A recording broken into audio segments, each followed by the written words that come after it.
In the heart of the Alaskan wilderness, a father and son set out on the trip of a lifetime. Then, disaster strikes. Watch out, Flint! Hold on! Swept under an ice shelf, they fight for their lives in freezing water.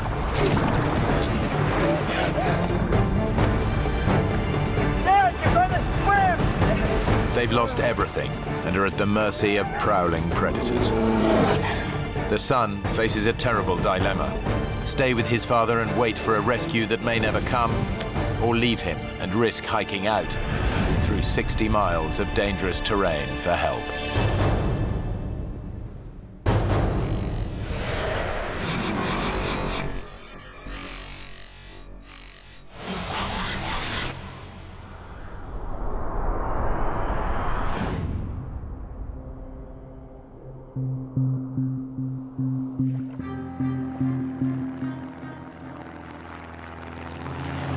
A specially chartered plane has dropped Blake Stanfield and his father Neil in a remote Alaskan wilderness 60 miles from the nearest settlement. How's the raft coming? We're almost there. Good. Get the coffee on. Neil runs a building management firm, and Blake is a doctor. They'd taken leave to spend some time together. My father and I started backpacking when I was a young boy. I always ended up loving that. He taught me to appreciate the outdoors. Isn't it beautiful, Dad? Well, a long way from Oklahoma City. Blake and I are good friends. We talk every day and share our experiences. He's always been a good kid. Blake's organized the rafting trip as a gift to his dad to celebrate a very special occasion. For my father's 65th birthday, I had planned this rafting trip to the gates of the Arctic as a present to him. Although Neil's been looking forward to this, he knows it's going to be tough. Hey, Dad. Yeah? Can I over here? Sure. He'd really wanted Blake to book them on an organized group trip, but Blake had other ideas. Blake is very independently minded and decided that, oh no, we don't want to do that. We want to be able to do whatever we want to do. Since he knew I'd made up my mind, there wasn't much he was going to say that could make me change my mind. Okay, Dad? Yeah. It would have been kind of nice to watch someone else do the hauling and shoving. Come on, Dad.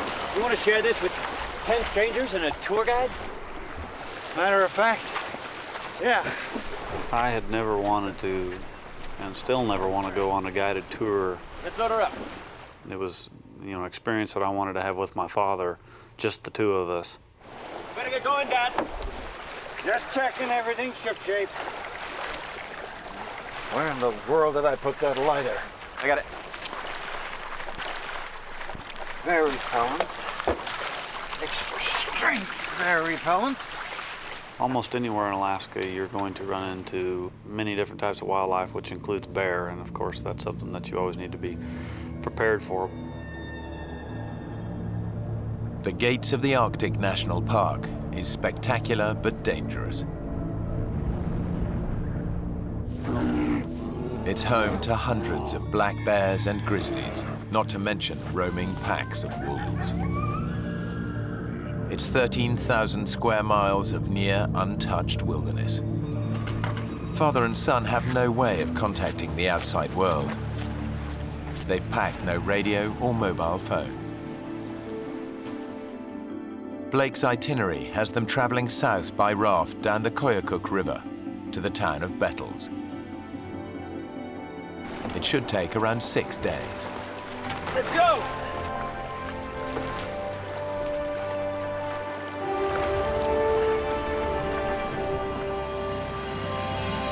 It was about a 90-mile float that we had planned, just camping and doing little short day hikes. We were just going to have fun. Oh, it's beautiful. Isn't it? Thanks, son. A wonderful, wonderful birthday present. Most of our conversation was just how amazed we were with the beauty that we were surrounded by and how remote it was and how quiet it was. Blake and Neil have deliberately avoided the crowds by arriving in early June. It's 2 weeks before the start of the rafting season, so the men have the Koyukuk River all to themselves. Quite exciting, isn't it? I'm glad I came. We commented on the way down the river that wasn't it great to be the only ones on the river, the first ones on the river that year, and there was a reason, as it turned out.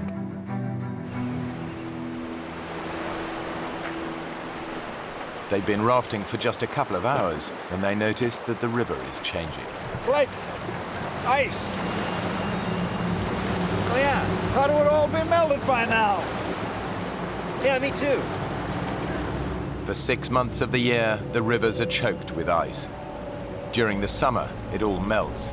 But this early in the season, some patches have yet to thaw. The longer we floated, the more ice we actually started to encounter. It doesn't look like it's going to let up. Do you think we ought to stop this thing? The current's picking up speed, and Blake struggles to control the raft. I kept trying to look around the corner, hoping to find, which way we were going to be going. And that's when I realized that actually we didn't have a choice where we were going. The men are at the mercy of the current. We're going to have to pull in and stop this. I'm trying, Dad. I can't slow it down, though.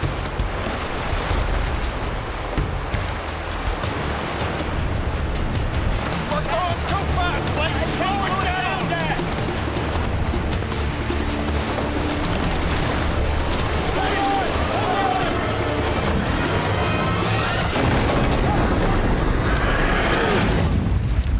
It was sheer panic at the time, and it happened so quickly there wasn't much time at all to think.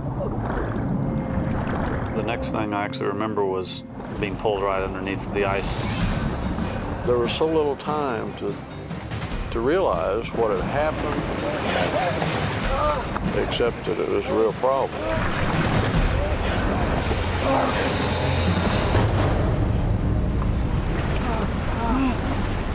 It wasn't long before we came up in essentially an air chamber underneath the ice. The air pocket saves their lives, but the ice shelf could stretch on for miles. I remember looking over at my father, yelling at him. Blake yelled. Dad, I'm sorry. Of course, it wasn't his fault. Give a hand. Blake manages to grab Neil's hand, Hold on. but the current's too strong. Dad. His dad is swept away beneath the ice. Dad.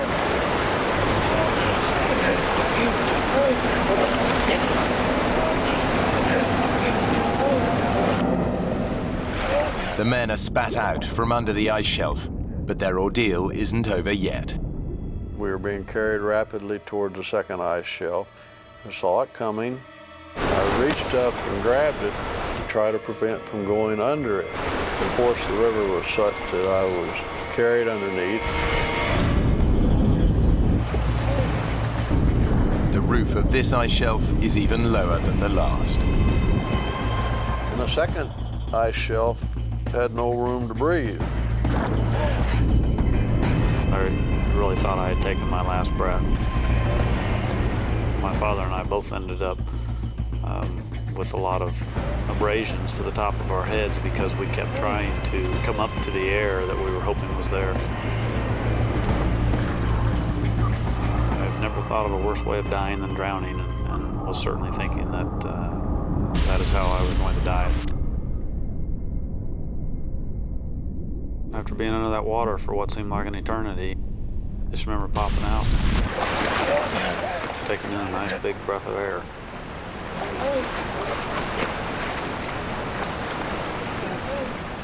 At this time, I had no idea where my father was. He had been pushed up against something and trapped.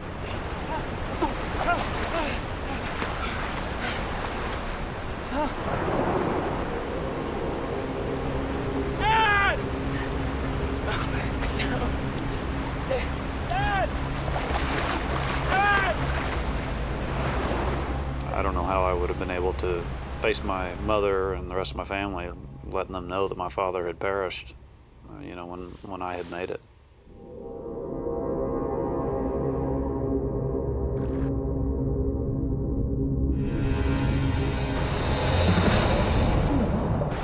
And the next thing I remember seeing was his head above the water.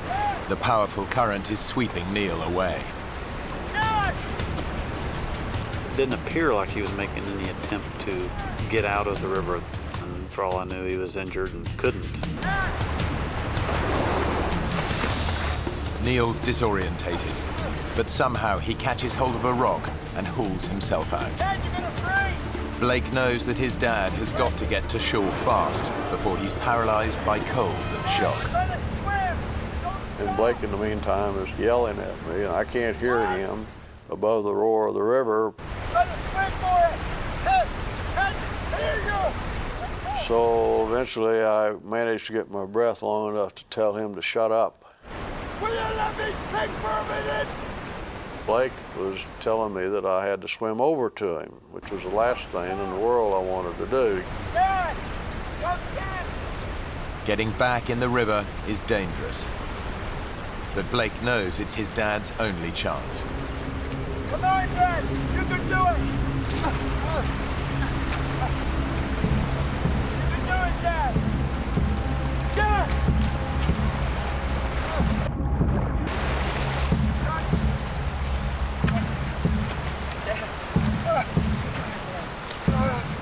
Oh my God, you're freezing. Dad, come here.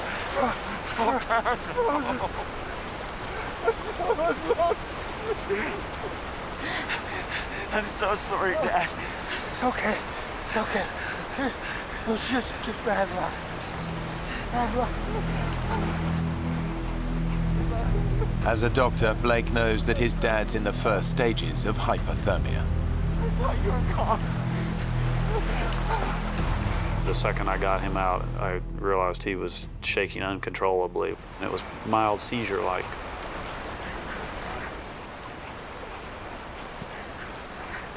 We gotta warm you up, Dad. We gotta warm you up. Blake's desperate. All their spare clothes were lost in the accident. Then he remembers something. The lighter he stowed in his life jacket. It didn't get washed away, but it's soaking wet. When I pulled that lighter out of my pocket and hit the button, that torch lit up, and maybe we were going to be able to have a fire.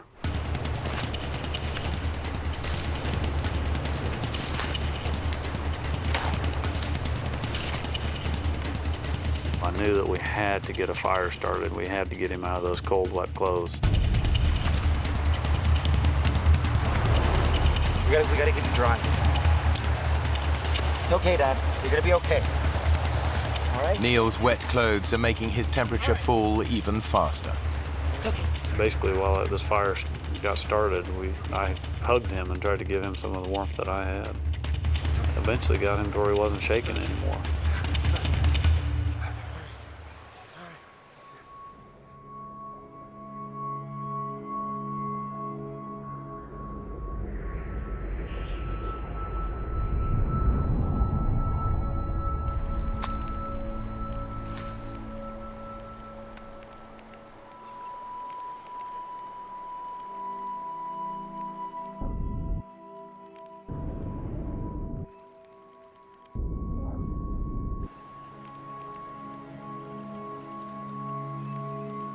Blake had in his life vest a picture of his wife and son, and been so worried about ever seeing them again. And we were both somewhat crying. It's okay, look. It's gonna be all right. I'll be back home. But Blake knows their prospects are bleak. They're stranded in a remote wilderness and nobody expects them back for at least a week. Their raft is lost, along with all their food and gear. Worse still, The reserve is teeming with hundreds of wolves and bears. I think at that point we realized that we got some big problems. Getting colder now, the sun's going down. You think we ought to find a more sheltered spot? Yeah. You okay to move? Guess I'll have to be.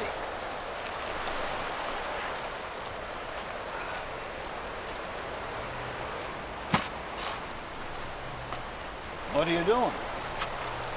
Show people where we're going. Pity there'll be no one to see it. Come on now. Blake and Neil set off to look for shelter. Blake lost his boots in the accident, but his pace still leaves his father lagging behind.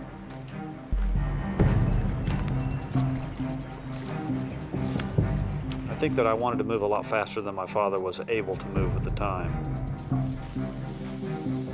The freezing water has drained Neil's strength. He's 65 years old and still feeling the effects of an accident 12 months ago that left him with a broken ankle.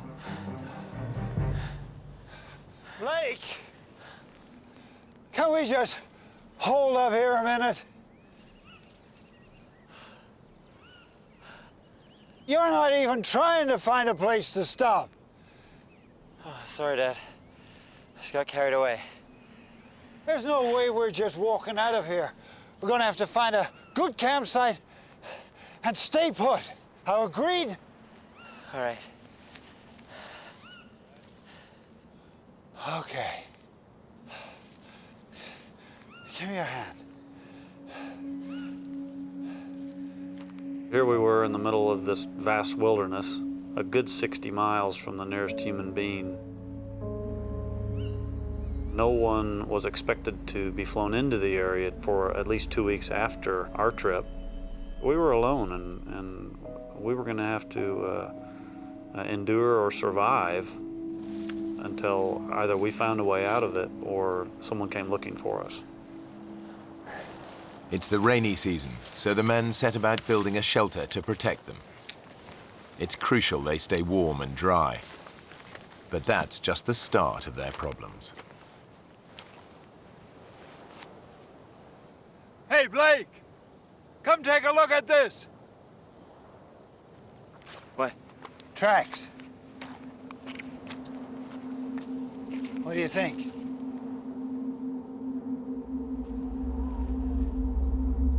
Black bear? More like a grizzly to me. There's dozens of them around here. Well, maybe they were just passing through. I'm gonna get that fire started.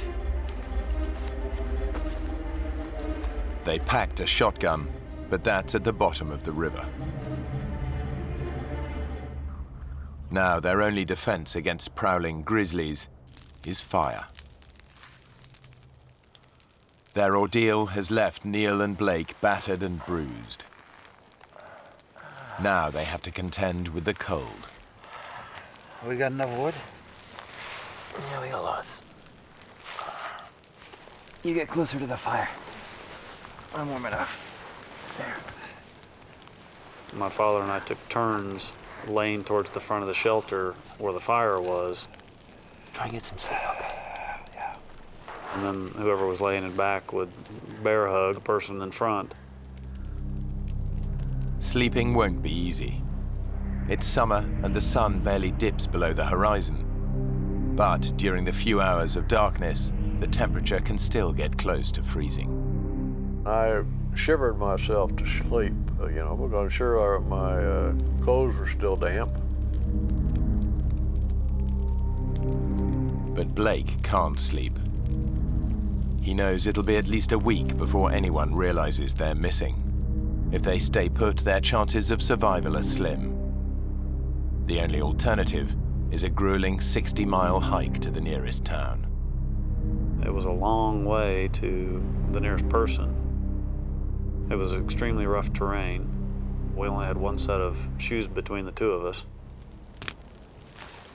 There were plenty of bears in the area. It was hard to take in the severity of the predicament that we were in.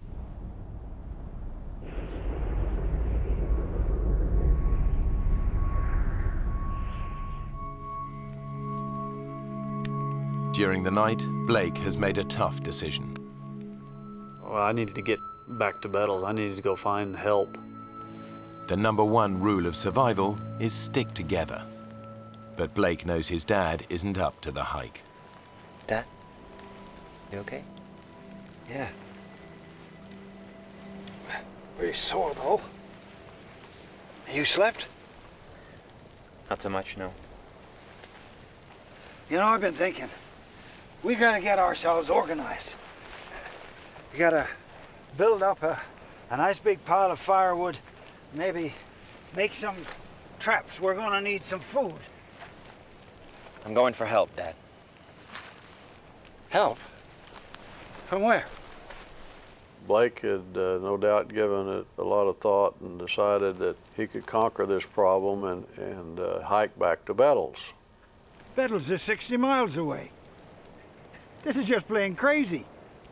Look, we talked about this. First rule of survival, stick together. Dad, I know all that, but no one else is going to be coming down the river for weeks. We can't wait that long. You trying to get yourself killed? Have you even looked at the map? There's a darn great river in the way. I'd ask him how in the world he was going to get over the Tingayuk River to our south, which appeared to be a pretty good-sized river, and he said, I don't know, I'll find a way. Yeah? How? This isn't some little stream.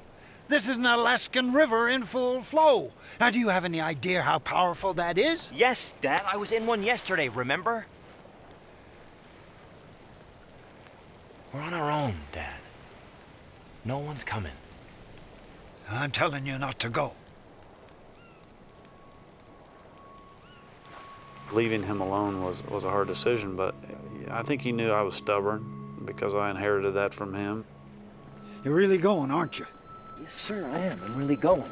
Because if I don't, we're going to die here, Dad.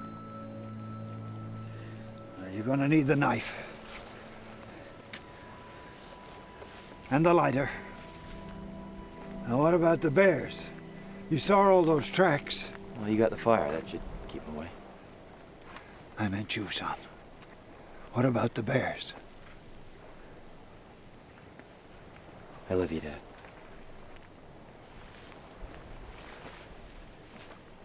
Yeah. Me too. Well, you know I do. I'm going to come back, Dad.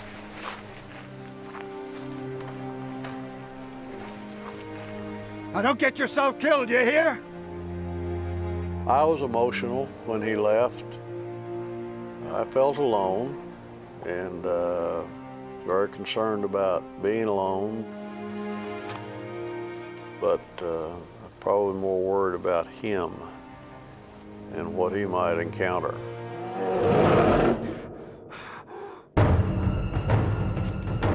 Ahead of Blake is a 60-mile hike south to the nearest town.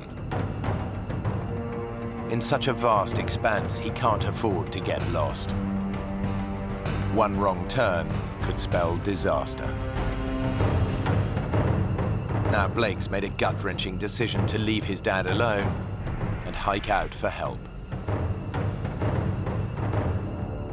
He's heading south for the town of Bethel, 60 miles away. The biggest obstacle in his path is the Tingayuk River. But first, he has to find it. Because of the scale of this map, it was a little bit difficult telling exactly where we were. I didn't have any great landmarks.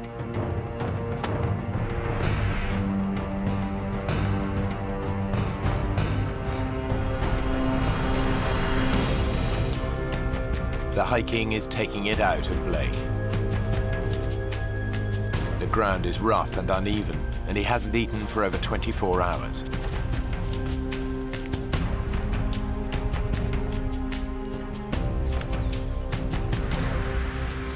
But he's still making good progress.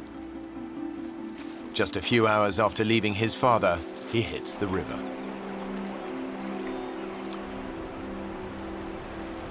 His dad warned him that crossing it would be impossible. It's freezing cold and fast running. He could even be dragged under another ice shelf. But Blake promised to get help, and the only way he can do that is to plunge in. As soon as I started to cross, the water was flowing fast enough that I realized I was just going to have to jump and swim over to the other side.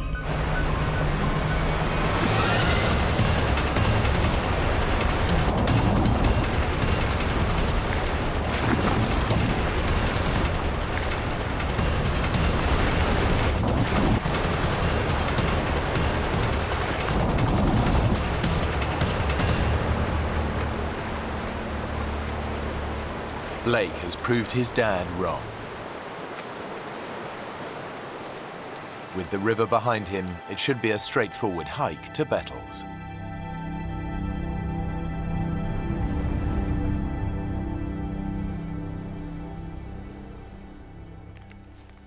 Back at camp, 65-year-old Neil is hungry and tired. But he can't rest. Blake has their only lighter, so Neil's got to keep the fire alight. It's his only source of warmth and his sole defense against the bears. The difficulty of keeping the fire going was essentially being able to walk with only stocking foot waders on really rocky soil. Neil hopes the fire will be enough to keep the bears and wolves at bay, but he also shouts to try to discourage an attack. Anybody home? Oh, I'm down and join me. Despite his hardships, what really preys on his mind is what might be happening to his son. I was very worried about Blake and what he might have run into.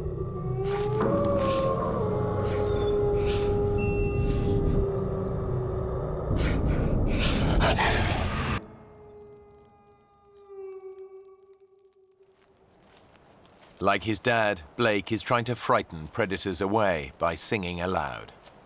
All night long, never got tired. Most of my songs were moose tunes and bear tunes, which was really quite ironic. I went out walking in the woods one night, all alone, pale moonlight. I hid myself, tree up, to see what I could.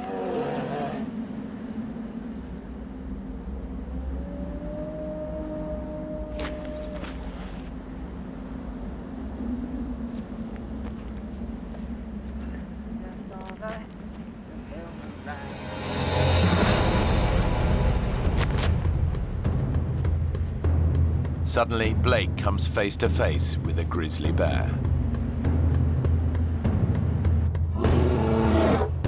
A grizzly can tear your head off with one bite, but their claws can rip holes through you like nobody's business, so you don't want to mess with them. The bear is some way off, but even the slightest sound could alert it to Blake's presence.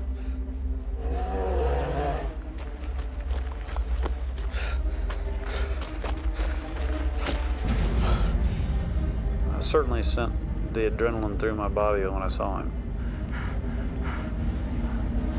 Blake daren't make a sound. The bear's too close. It was scary seeing him out there. He wasn't far enough away for my liking.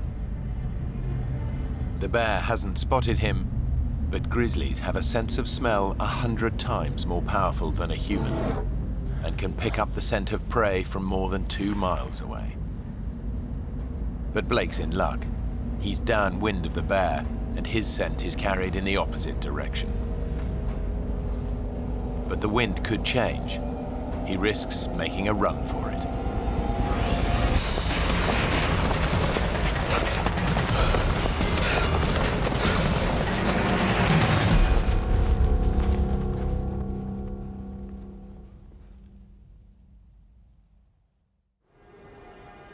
It's a lucky escape, but there's still a long way to go. Blake's making good ground. By his estimation, Bettles is just a day and a half's hike away.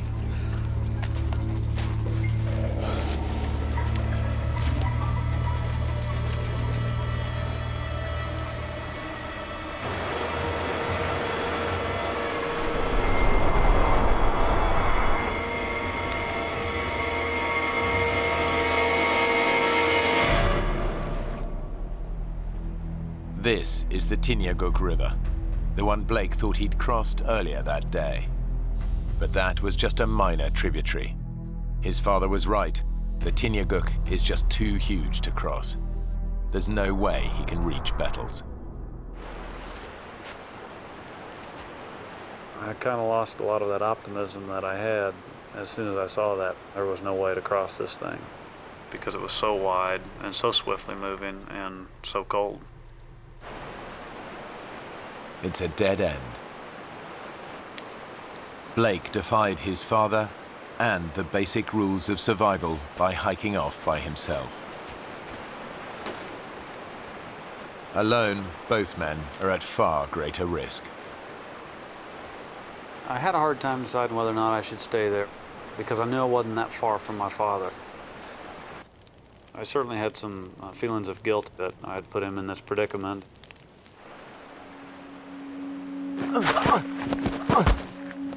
Now the mental and physical strain of the last 2 days finally catches up with him. I realized I needed to rest. That was something my body was asking for at the time, because it had been a long sludge.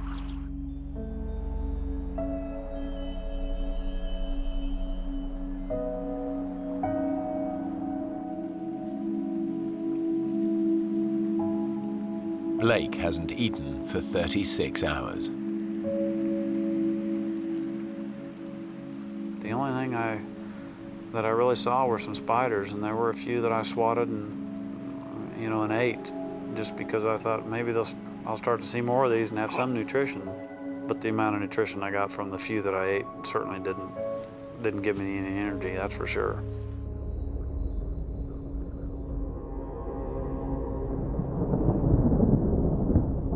I was awakened by some raindrops that were hitting me on the face. I was worried about my father because, he would have gotten just as wet.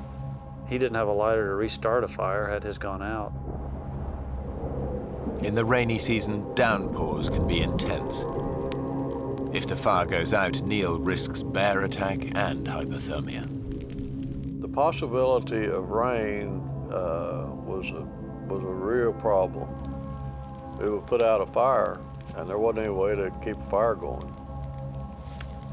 And that's what I had to try to do. The rain clouds blow over. Now Neil faces his first night alone in a wilderness bristling with predators.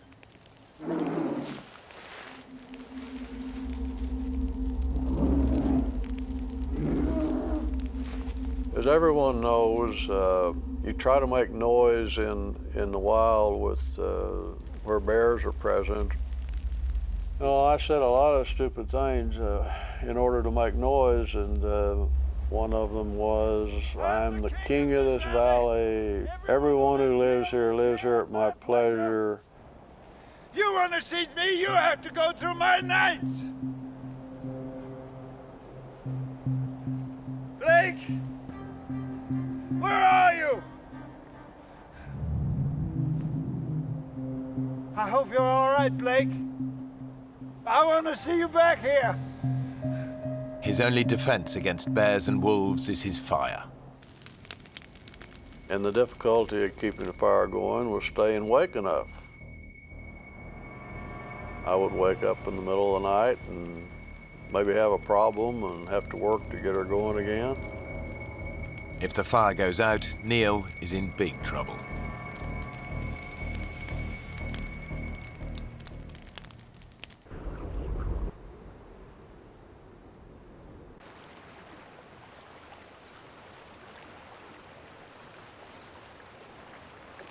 After a fitful night's sleep, Blake confronts the bleak reality of his situation.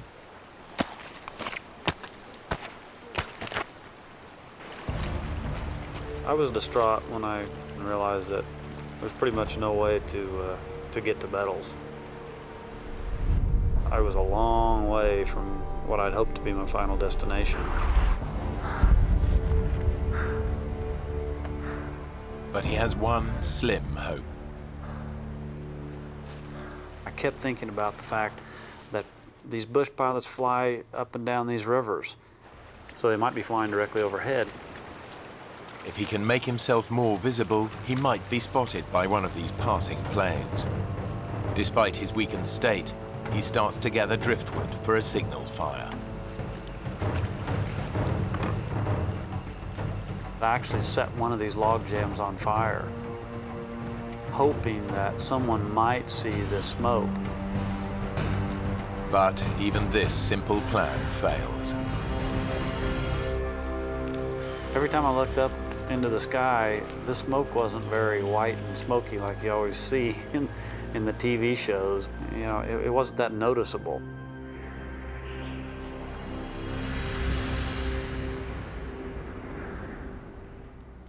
It's Neil's third night alone in his brushwood shelter.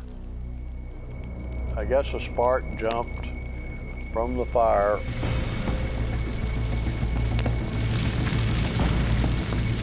All of a sudden, there was a fire going on right above my head, and I'm talking like 18 inches above my head. So I had to get out of there fast. He can only watch, helpless as his precious shelter burns to the ground. I got out of there and watched as fire just burst into an inferno. Neil knows he must save part of it to light a new fire. Without it, he'll be freezing cold and have no protection from prowling predators.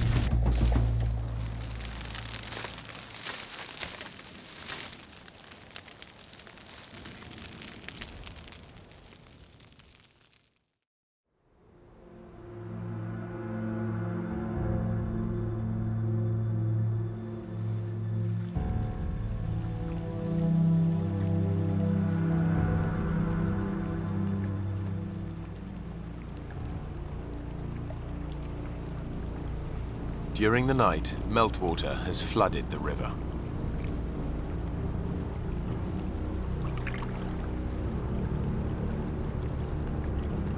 Blake realizes he could be in danger.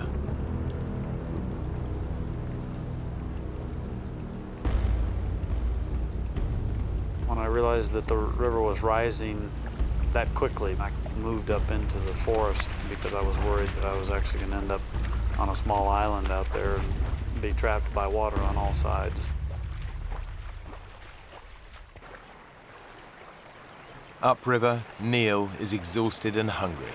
His precious shelter was destroyed in the fire, leaving him exposed to the risk of a freezing downpour. Now daybreak brings a new enemy, the blazing sun. The sun was coming down pretty hard, and there was essentially no cover. He needs to build a new shelter. But it's becoming harder and harder to carry out even simple tasks. Ow! There's only so much punishment a 65-year-old body can take. After 3 days without food, Neil is weakening. Blake's decision to hike for help has backfired. Now his actions could cost his father's life.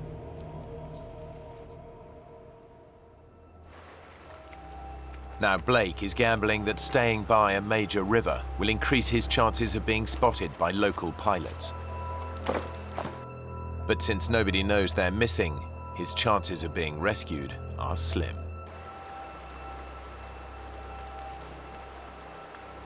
I was definitely depressed about the situation that we were in, especially because I had so much time to think about it.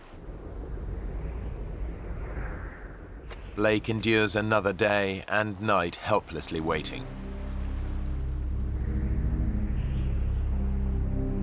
his constant fear that his dad hasn't survived his ordeal.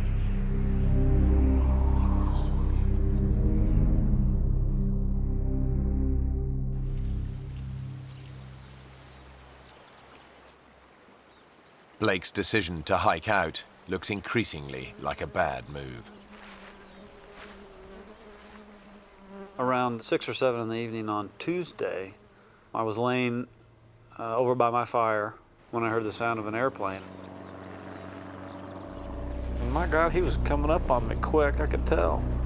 I ran as fast as I could. Hey! Hey! Hey! Hey!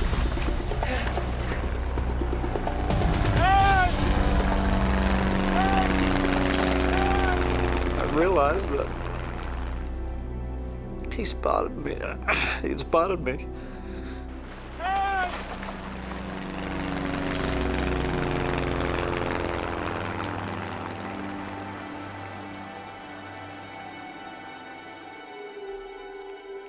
3 hours later, and there's still no sign of rescue.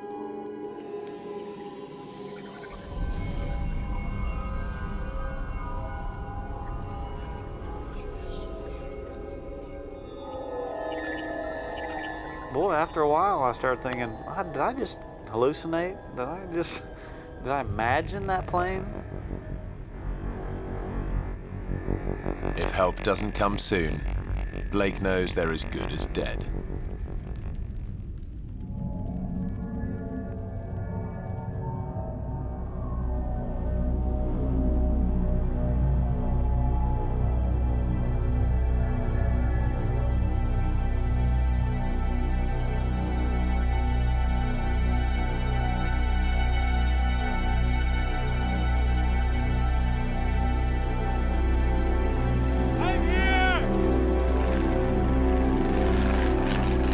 That was the same plane, and as they flew over me, they dropped a bag of stuff.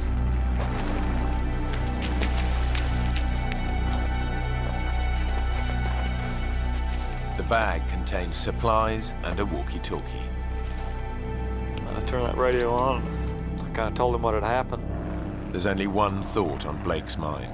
Please hurry! You gotta go find my dad! He's 15 miles upstream. There'll be a fire going. Just see a fire. The pilot launches an aerial search for Neil. And Tango, where are you guys at?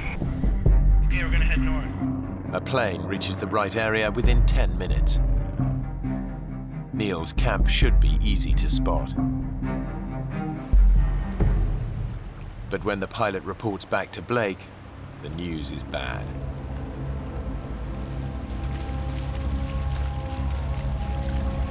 Hey, you gotta go back! He's up there! Keep going till you find him! He can't leave, he's gotta be at the camp. Maybe you didn't go far enough. He can't walk, he's gotta be there! I was worried something would happen to my dad.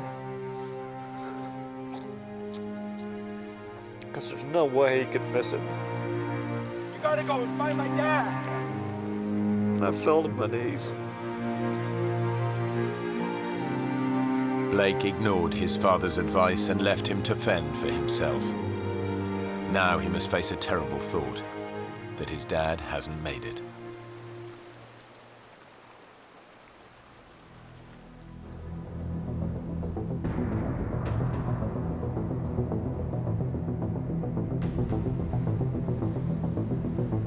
The aerial search continues. But in such a vast wilderness, Neil's camp is proving hard to locate.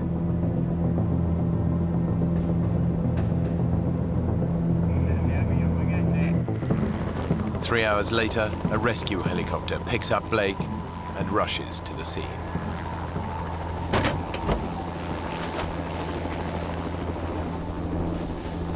Neil! Neil! You okay?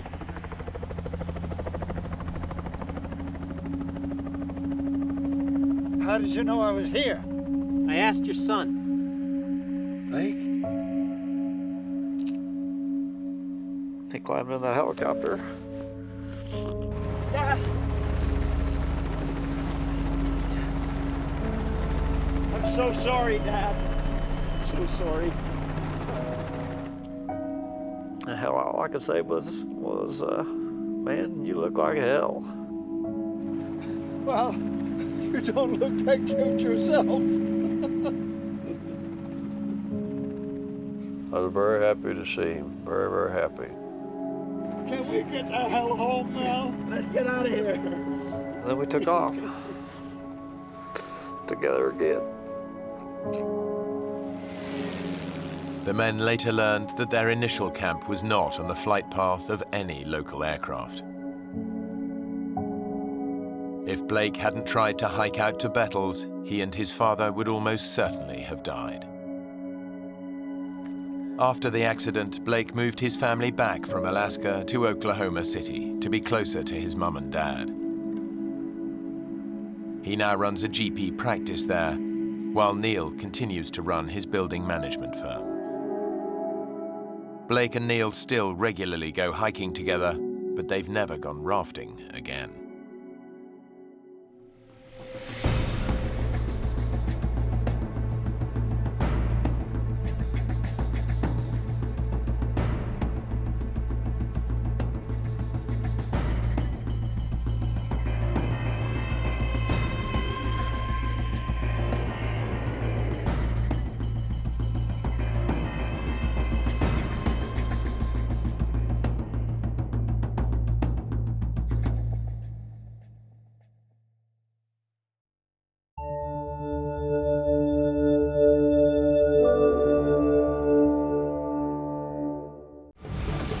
Two scuba divers are exploring a remote tropical dive site.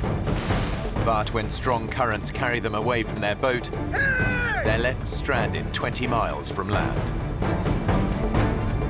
What was that? It's coming right up! With no sign of rescue, they have only each other to keep themselves alive.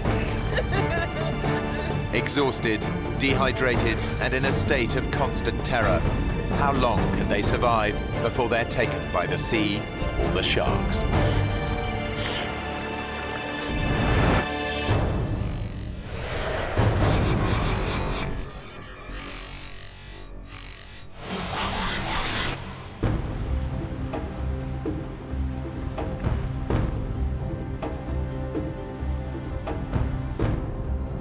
I didn't know what to expect going to the Solomon Islands for the first time.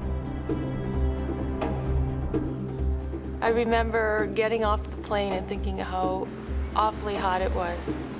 35-year-old Melissa Armstrong was a hotel manager in Toronto.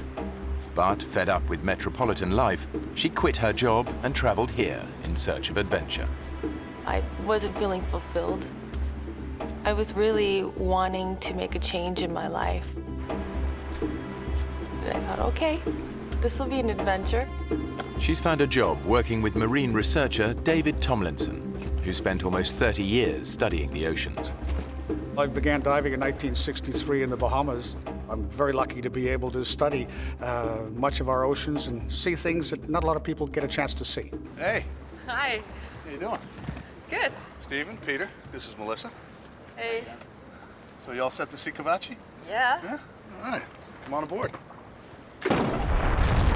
Cavachi is an oceanic volcano which David has been studying for years.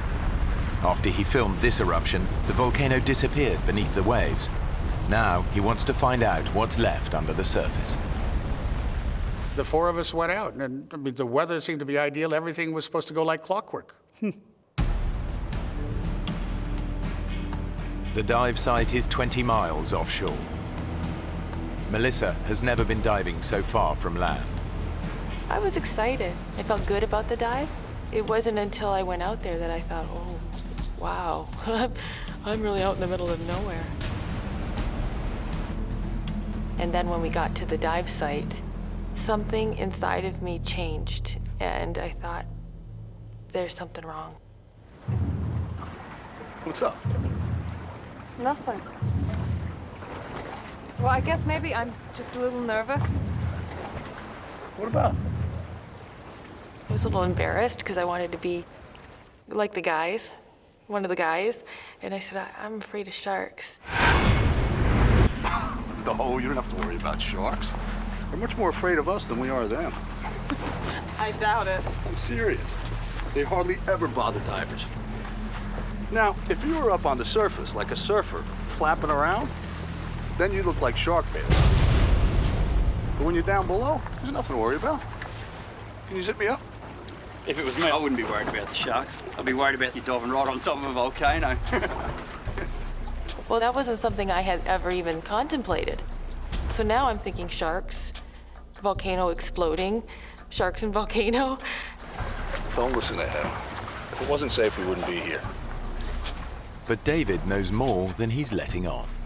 I had heard from the local fishermen that there was a couple big sharks out here, big hammerheads, that have been coming in and bothering some of the local fishermen. But at that stage, she didn't need to know that. David has dived with sharks before and is confident they won't get attacked while underwater. He's more worried about the weather. We're watching the weather very carefully because it's very exposed out there. And I noticed off in the distance a funny-looking cloud. It looked like an eyebrow, but it was nothing that deeply concerned me. David's confident they'll be in and out of the water long before the cloud reaches them. So what's your dive plan, mate?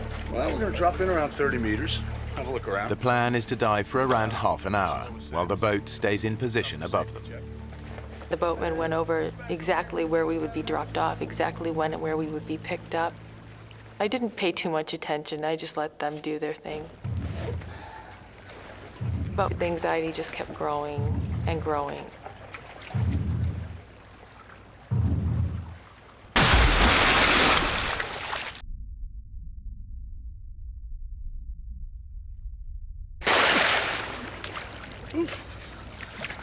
Come on in, the water's fantastic.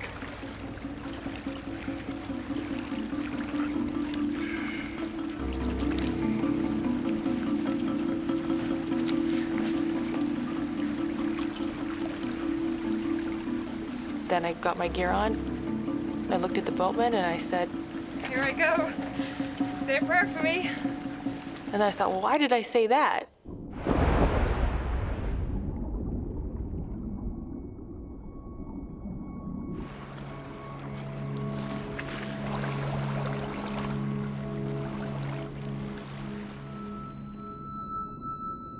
The dive was completely different than anything I'd ever experienced. It was amazing. We started going through this white haze. It was quite dreamlike, and there were bubbles funneling up around us coming from the vents of Kavachi. The volcano is out of sight beneath the divers, far deeper than they can safely descend. All they can see are clouds of sulfur dioxide rising towards them from below. It was such an amazing celestial scene. It was just breathtaking.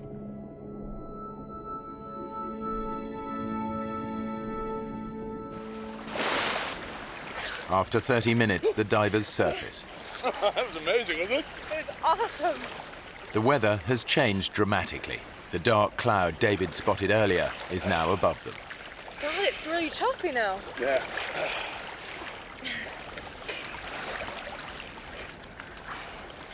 There's the boat, it's miles away. Yeah, the current must be really strong. Hey! Hey, guys! Hey! We're behind you! Hey! I remember thinking, oh, okay, that's no big deal. I was just looking forward to getting in the boat and putting a towel around myself. And then they didn't turn around. They got the engines on. I can't hear us over the engines. Turn them off! Cut the engines! Turn it off! Hey! I said, David, why aren't they turning around? And he couldn't answer that question. You're yelling, you're screaming at the top of your voice. Why isn't he looking? We're here. Can't you see us? The boatmen know the divers must be out of air by now. They expect to see them surface, but the dark sky has made the divers impossible to spot. While the engine is keeping the boat in position, they have no idea that a strong current is pulling the divers further away. Where are they going? They're not going anywhere. It's, They are. no, it's the current. It's pulling us away. Hey! Yes, you feel anger. You feel like, come on, turn around and have a look at us. Why aren't you looking at us? Hey! The current was pushing us away. We could see him. they couldn't see us. Running the engine to hold the boat in position is burning up fuel. If the boatmen don't leave soon, they risk being stranded. One of them makes a desperate attempt to locate the missing divers, but he has no idea just how far away they are now. With the fuel tank almost empty, the boatmen have no other choice but to return to the island to get help. Guys! Go! It happened quite quickly. We watched them disappear, as if the sea swallowed them up. I said, David, this is bad. This is really, really, really bad. David and Melissa are now stranded, alone in the ocean. The nearest land is more than 20 miles away. All they can do is pray for rescue. I still had faith that they would come back, ride over the waves like heroes and pluck us out of the water. But they didn't. We were absolutely alone, miles away from land.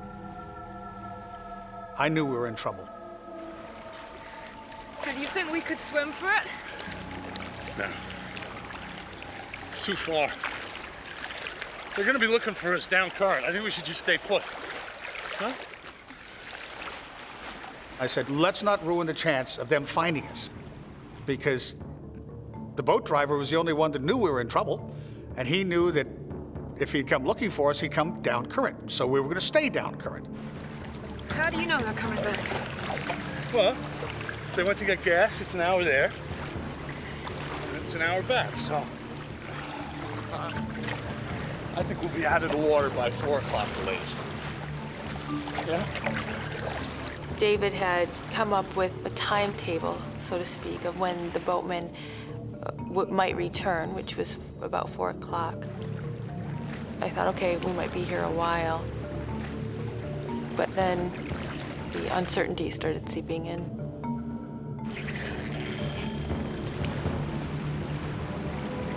David, are you looking for something? Just being aware, that's all. I really, really, really do not want to get eaten by sharks. Hey, you need to calm down. I think at that point, a bit of anger was coming in. He should have known better. How could we be in this situation? Please don't tell me to calm down. We're in the middle of the ocean. You've lost that boat. I think I have the right to vent here. I won't say what I said, but I swore a little bit. Melissa's reacting as one might expect. She had a little bit of a dummy spit, and she was swearing profusely.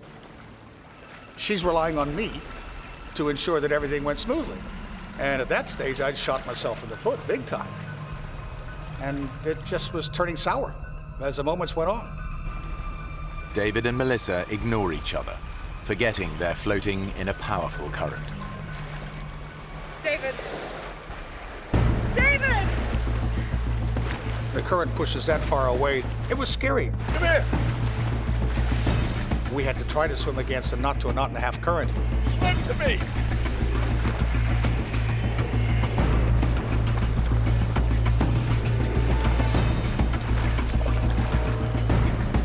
Just a couple seconds of being apart, I thought, oh my gosh, we just can't let that happen. I took her regulator, shoved it in through my BC, which was an easy way of making sure that we didn't get separated. Because separation in a scenario like that can be deadly. Not that I'm not a control freak, but I had to help stay in control for us to survive. David said, let's just conserve our energy. That's the most important thing right now. So the plan was that I would wrap my legs around his waist and my arms around his neck. So his face was right here. But I didn't want to look at his face. I didn't want to be in that situation. I didn't want to be in the middle of the ocean. But what choice did I have? Hey!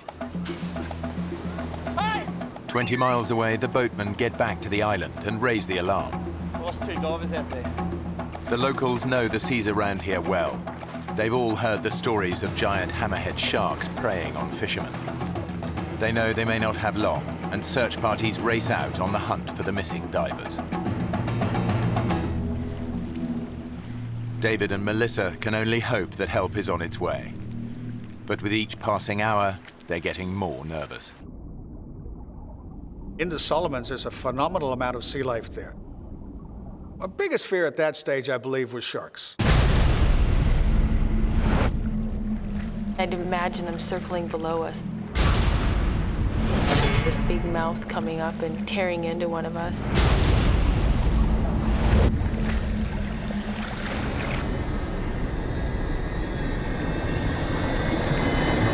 What was that? What? Was that you? What? Something's on my leg. Ah! Get it off! It's my gauge. It's my gauge. Just get it off I'm me! trying. Would you stop kicking? Look, there's nothing down there. There's everything down there. If there's anything dangerous down there. Like sharks, you mean? Yeah. Just say it! Yeah, and you keep kicking and splashing, the shores ain't gonna come and check us out, right? All I could think about was sharks. One nibble, one drop of blood in the water, and then we're gone.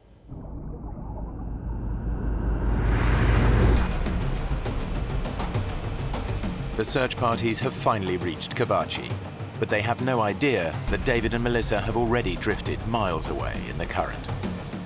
They continue to search above the volcano.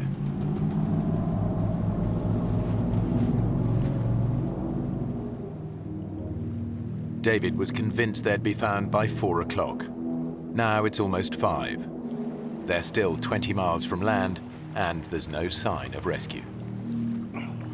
It was very clear that David wanted to stay still. He didn't want to move. He wanted to conserve his energy. I remember turning around and just looking all around me and just seeing all this water. And then looking at the land again and thinking, there's no other option. I really think we should try and swim. David looked in my eyes and he knew at that point that there's no arguing. We're gonna start swimming. Okay. Take it nice and easy, okay? No splashing. I'm gonna keep my head underwater. You keep a lookout, okay? Nice and easy. Okay. I remember him saying, let's just get very slowly, peacefully on the surface, just moseying through. There's no reason to bring attention to ourselves, and don't kick too hard because we'll just get exhausted. With 30 years diving experience, David knows that splashing about on the surface creates its own risks. I didn't want to become part of the food chain because having watched the oceans and observed what happens there my whole life, there was a pretty strong likelihood that some sharks would come up and have a good look at us. You're on edge, totally. It was not a good feeling, not at all. While David keeps watch below the surface, Melissa scans above for any sign of danger. You see these pointed gray waves, and then all of a sudden you think you see fins. What? And so your mind plays tricks with you. What? Nothing. Sorry. It was a constant battle to not let my imagination go. But the dangers beneath the waves are not just in Melissa's mind.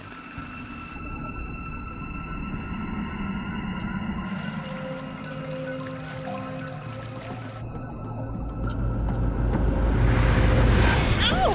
Something gripped me. What? Where? Oh, my Ow!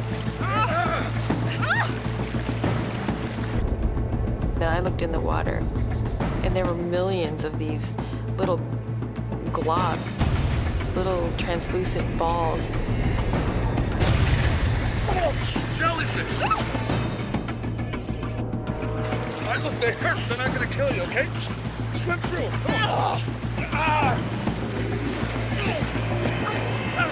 We were swimming through countless amounts of them. We were getting stung all over the place. I remember trying to count the stings. I got up to 64. But then it all blended into one. It was just the zapping pain that was shooting through my entire body.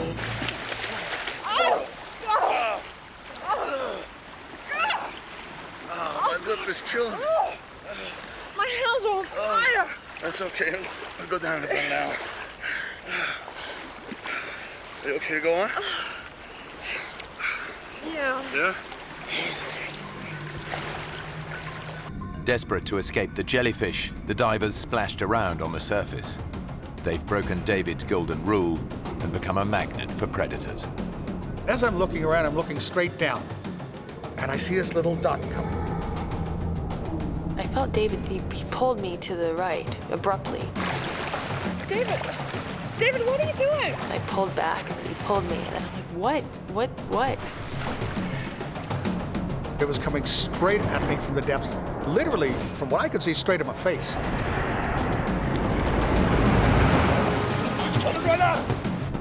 It was this huge, ugly barracuda, probably 5.5 feet. They can be very aggressive, and they have been known to attack people before. David knows the great barracuda has a ferocious bite. All he has to do is hit me in my hand, my arm, my leg. If I start bleeding, I've got another major problem. I've got a problem with sharks. Against 2 sets of razor-sharp teeth, David's only defense is his camera. I needed something to ram and protect us. That was the first thing to use.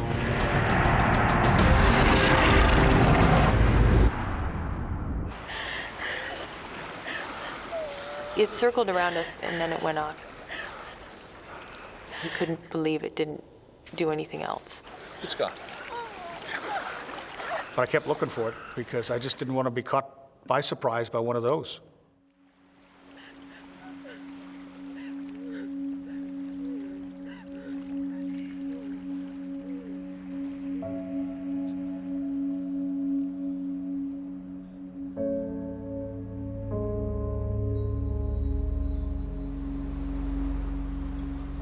With daylight fading, the search parties have no choice but to return to the island. They've spent over 6 hours searching for the missing divers. They'll start again at first light, but everyone knows that by then, the odds are they'll be looking for dead bodies. As the sun went down, I felt really sad.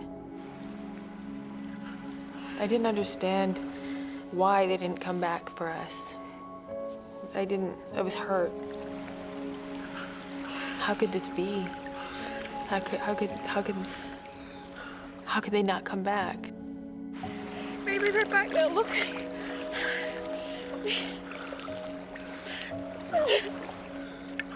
We should just keep swimming. Oh, come on, we're covering good ground.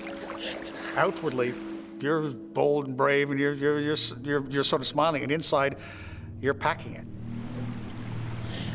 Sun was starting to set, and that was the part I was dreading.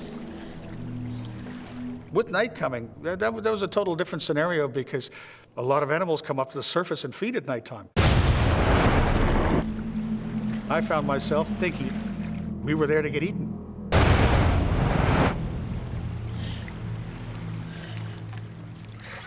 Despite David's fears, they're still 15 miles from land. Their only option is to keep swimming.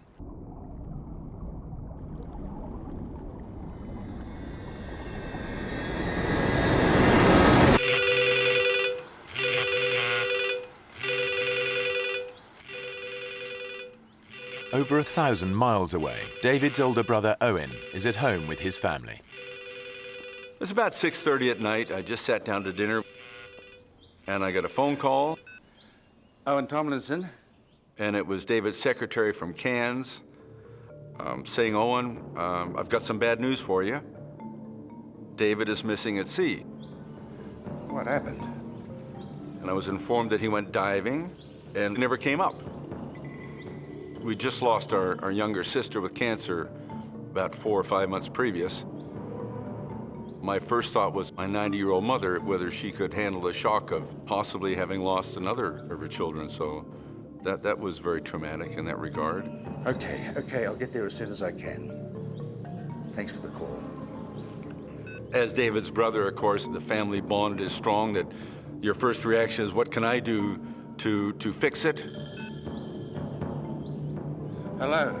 Yeah, I'd like a flight to the Solomon Islands. The first flight available was 3:30 in the morning, 8 hours and a bit off. And I felt inept, I guess, as impotent, whatever word is applicable, that I couldn't do anything that time span. Thank you. Bye. And David was wherever he was, out at sea somewhere.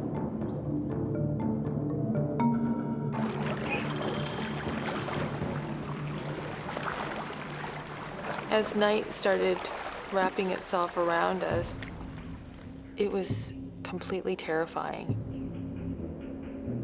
Thinking, oh my, we're gonna be here at night. We're gonna have to deal with what we just dealt with, only in blackness. What? Stop. What Stop is it? swimming. Look, in the water. All of a sudden, I find that every time we move our arm or our leg, the water's glowing. Wow! The mysterious light is caused by microscopic plankton in the water. Any sudden movement makes them glow. Stop. Stop. But it's beautiful. Yeah. We move, we get seen, huh? That really stopped us from swimming because I said, Melissa, we can't keep swimming now because we're gonna, it's lighting up around us. Something's gonna see us. But when the divers stop swimming, their body temperature plummets. I was just shaking so hard. I was so cold. You've got nothing to stand on. There's nothing to sit down on. I just wanted to be out of the water. I wanted something to float by so I could climb on top of it so that I wouldn't have this pressure on my body because it was so consuming and uncomfortable. I was trying to recharge her batteries, allowing her to stretch out and just try to use a minimum amount of energy, but enough to keep herself warm. We're really getting rather tired. We can't sleep. We don't dare sleep because if we fall asleep, we could drown.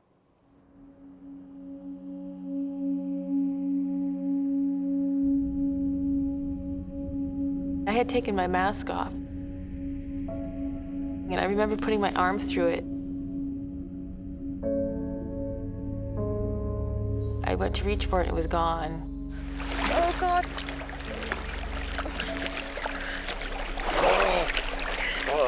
Can you see it?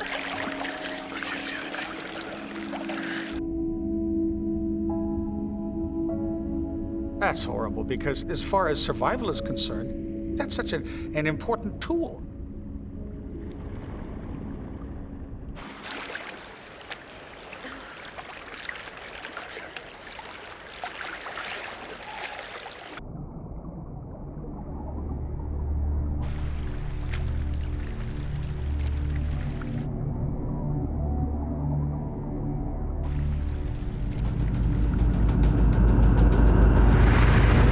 David, what was that? What? Something just touched my leg. Was that you? Was that your fin, David? Well, that wasn't me. Oh my God! Oh! I feel just a little bump, just like something brush up against me. I said, is it sharks? Is it sharks? Is it sharks? David and Melissa have been adrift in the South Pacific for over 12 hours. Trails of luminous plankton have made them stop swimming. Whatever's causing the flashes now, it's not them. Oh my God! What was that? We were seeing little explosions of light within, 5-10 meters of us. Ah! God! Did you see that? There'd be a flicker of light, and then another one, and then another one. What sort of fish they were, I don't know. Any minute, you expect something's gonna hit you. Oh my God! Your fear is unbelievable.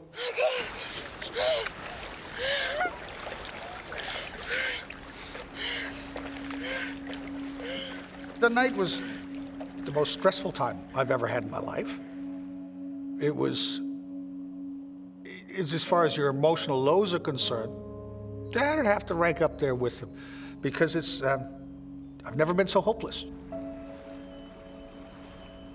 Every minute that we're out there, you become less convinced that we're gonna get out of it.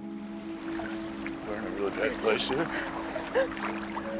I don't know what's gonna happen.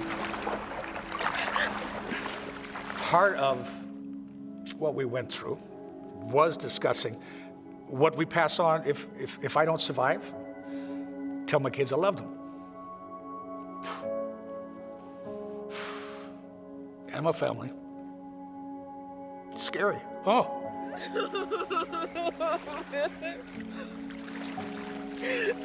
It was really important for me that if he were to survive, I wanted him to tell my mom and dad that they were good parents.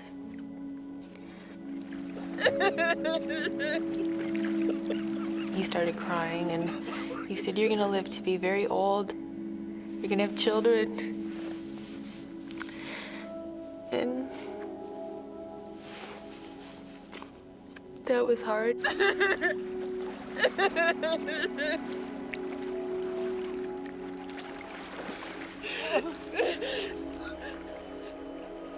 I had fought against the idea of death. And then this transition happened where you're talking about it. You're accepting it.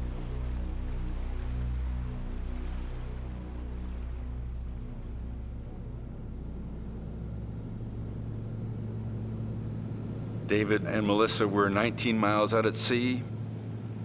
I'm looking out the windows of my plane, and it's black. And I'm thinking, they're down there in the water somewhere, and it's black. You really feel very useless, because there's nothing you can do. A lot runs through your mind, it really does. I kept thinking that this is kind of like a bad dream, and everything will, you'll wake up and everything will be just the way it was. Obviously, I hope he's alive and he's floating somewhere. If not, what do I do? How do I bring a body back?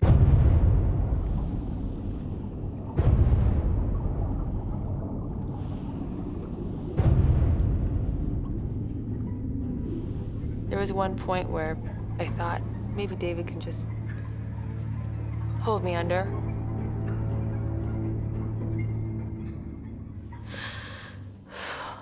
And I couldn't allow myself to die that way. I couldn't do that to my family. I couldn't dishonor them. I couldn't do it. I just said, "David, I don't care. I don't care if I die. I gotta die trying. I'm not gonna lay here anymore." Gotta swim. We gotta swim.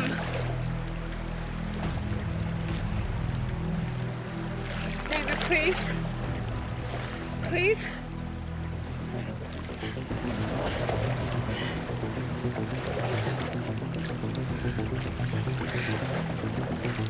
And he said, "Okay, all right, let's go for it." He said, "Just go really slow."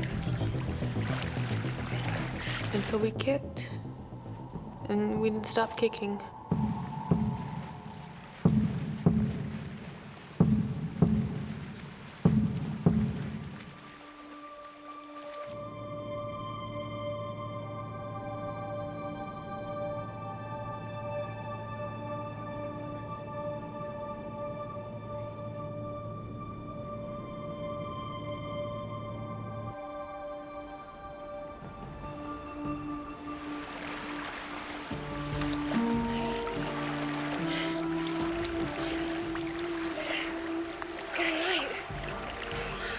After living through that darkness and then seeing the light, it just changed. It just gave me something I didn't have.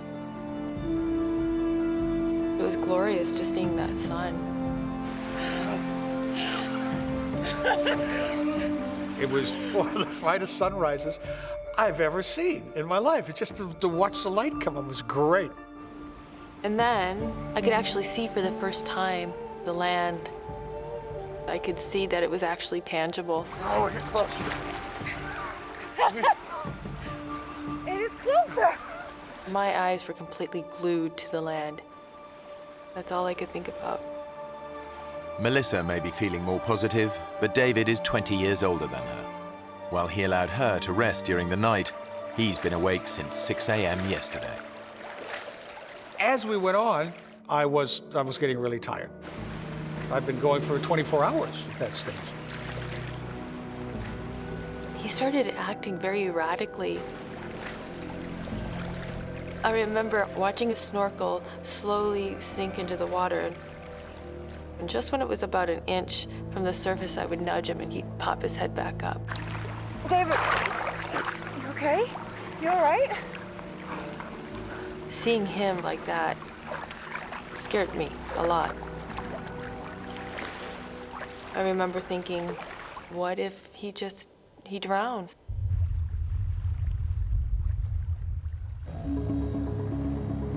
David's brother, Owen, has finally reached the Solomon Islands. Even though there's no official search and rescue, there is a helicopter service, but it's a private company. When we got the helicopter chartering service, they weren't really sitting around waiting for me. They were doing other things. And I'm standing in the counter saying, come on, you know, I want to get this up and going.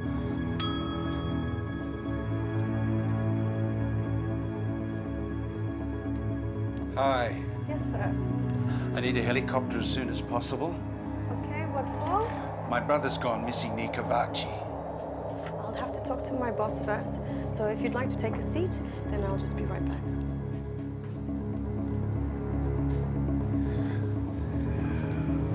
I was hoping they would be out at first light, but it was probably closer to 8 in the morning. It was a bit upsetting because we wanted to find the two of them as quickly as possible.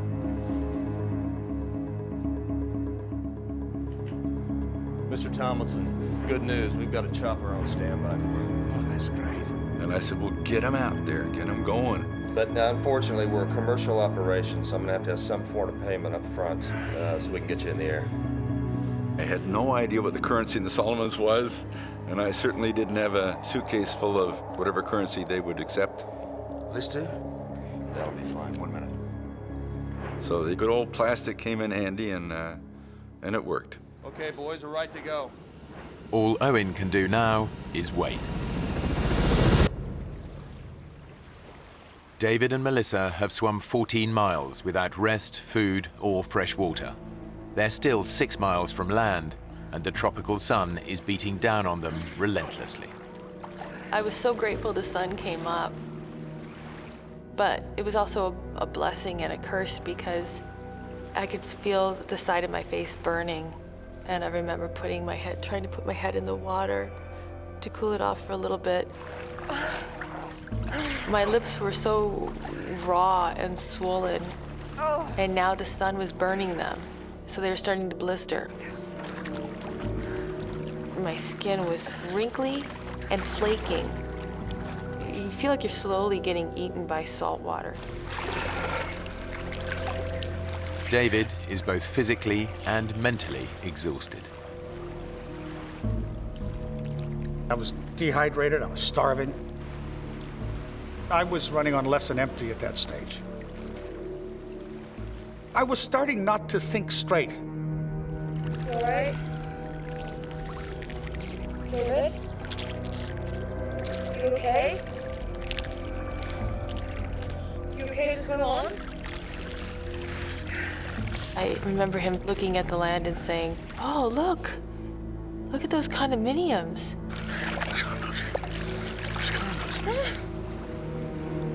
And I said, there's no condominiums.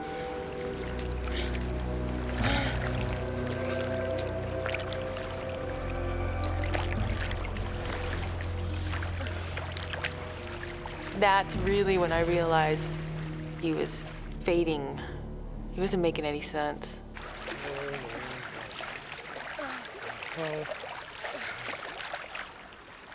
I was getting closer to almost total exhaustion. And all of a sudden, we finally heard it. It's a helicopter! That wakes you up fast. It's the helicopter chartered by David's brother. Rescue is finally in sight. Oh, it was the most beautiful thing I've ever seen in my life.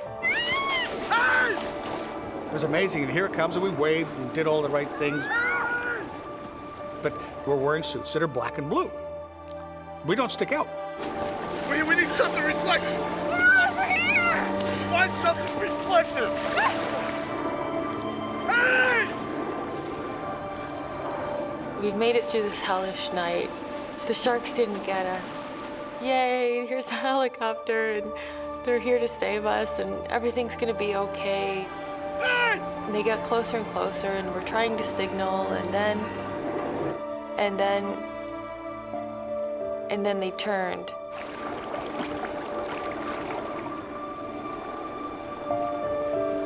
They can't see us.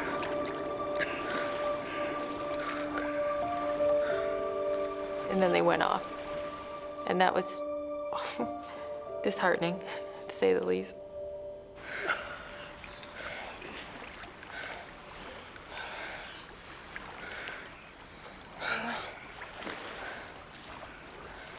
Then we just pressed on towards land.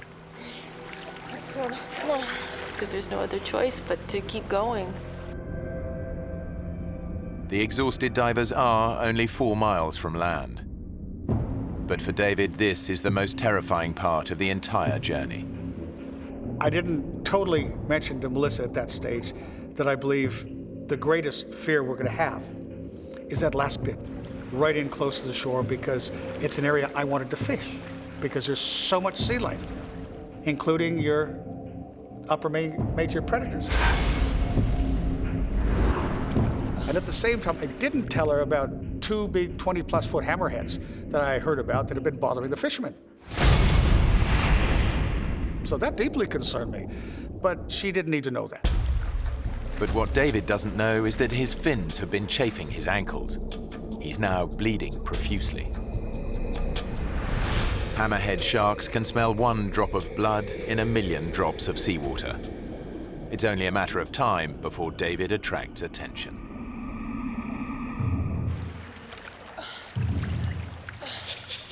I remember thinking, what's that piece of plastic sticking out of the water?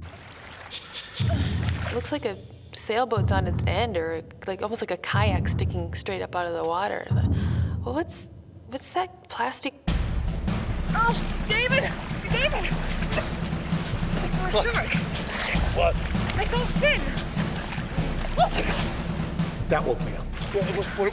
What I said, did it sort of look like this? And she says, yeah. And what I sketched with my finger was a dorsal fin of a hammerhead shark.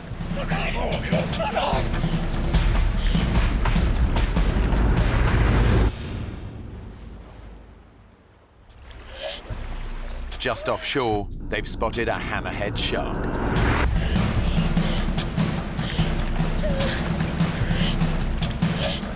I'd never seen anything like this. It was huge. You're talking a 6+ meter shark. That's a big shark. I figured if it's gonna happen, I want it to happen fast. I hope it doesn't bite my leg. I hope it just sinks its teeth right into my heart. And bang, it's over with.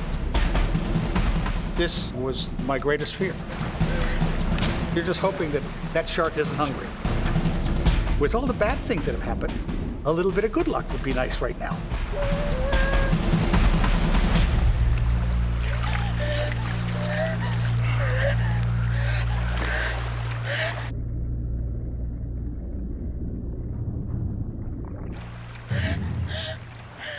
The hardest problem is that you know it's still nearby. You're still waiting in the back of your mind, it's going to sneak up on you. The divers make a last desperate attempt to reach land. After 26 hours in the ocean and an agonizing 20-mile swim, they're finally just a few hundred yards from their goal. But getting ashore is far more dangerous than they ever imagined. This wasn't a sandy beach that we would float up to gently. This was an extremely pitted, jagged, horribly craggy shoreline. David, look at the rocks. I knew that with our bodies being so soft, so pliable, our skin just being mushy, all I could think of was how badly we're gonna be torn up. 26 hours in the water has taken its toll on their skin. I looked at my hands, and my hands were just unbelievably wrinkled from being in the water for so long. And right in the corner of my thumb, just where my nail meets, a bit of flesh had fallen off. At that stage, our flesh is so soft from being in the water so long, it's not going to take much to hurt ourselves badly. It just takes a little piece of rock that's sticking up and it's going straight through you. The rocks could be lethal, but the shark might return at any moment. It's a do-or-die decision. Give me your vest. I discussed with Melissa exactly what we're going to do. We've worked out a plan. Get that out in front of you. The body surfing on these, okay? So now I'm thinking, how on earth we're going to body surf and survive?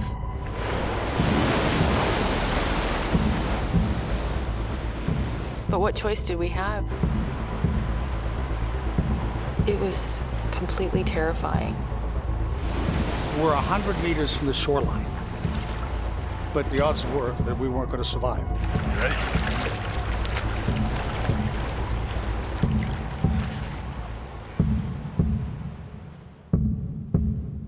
And I just happened to turn left, and I don't know why I turned left and looked. And then I heard him say, "I'll be damned. There's a boat."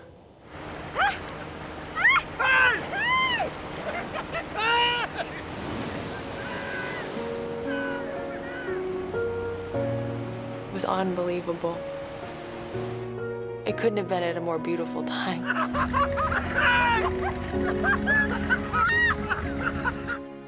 It was an unbelievable feeling.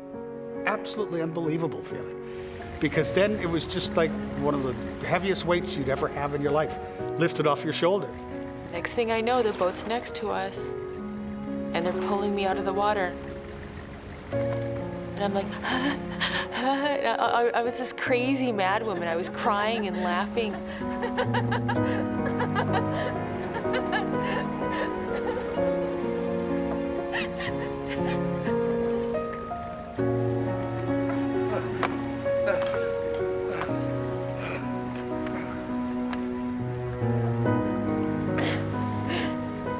I kept thinking, I was just lost at sea. I was just lost at sea for 26 hours. The sharks didn't eat us. We didn't die. I'm alive. David and Melissa swam 20 miles before they were finally rescued and returned to dry land. There was my brother Owen. Greatest sight in the world. I didn't know whether to hug him or belt him over the head. I really didn't. God, David, what have you done now? But he's a bit sunburned, so I didn't want to give him too big a slap. I gave him a hug instead.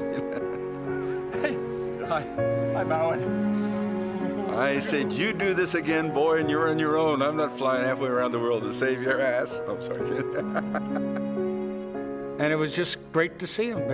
Ever since then, every morning you wake up, it's wonderful to start a day, standing on dry land. David still lives in the Solomon Islands and dives regularly.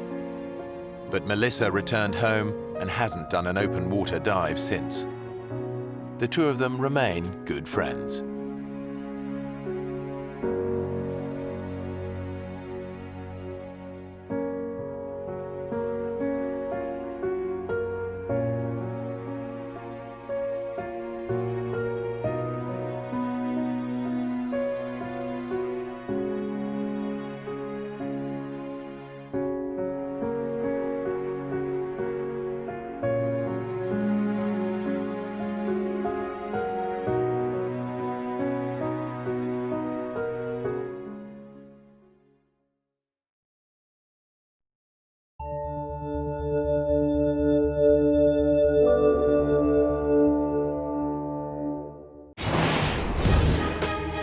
In the depths of a Utah canyon, a weekend of bonding between two brothers turns into a nightmare.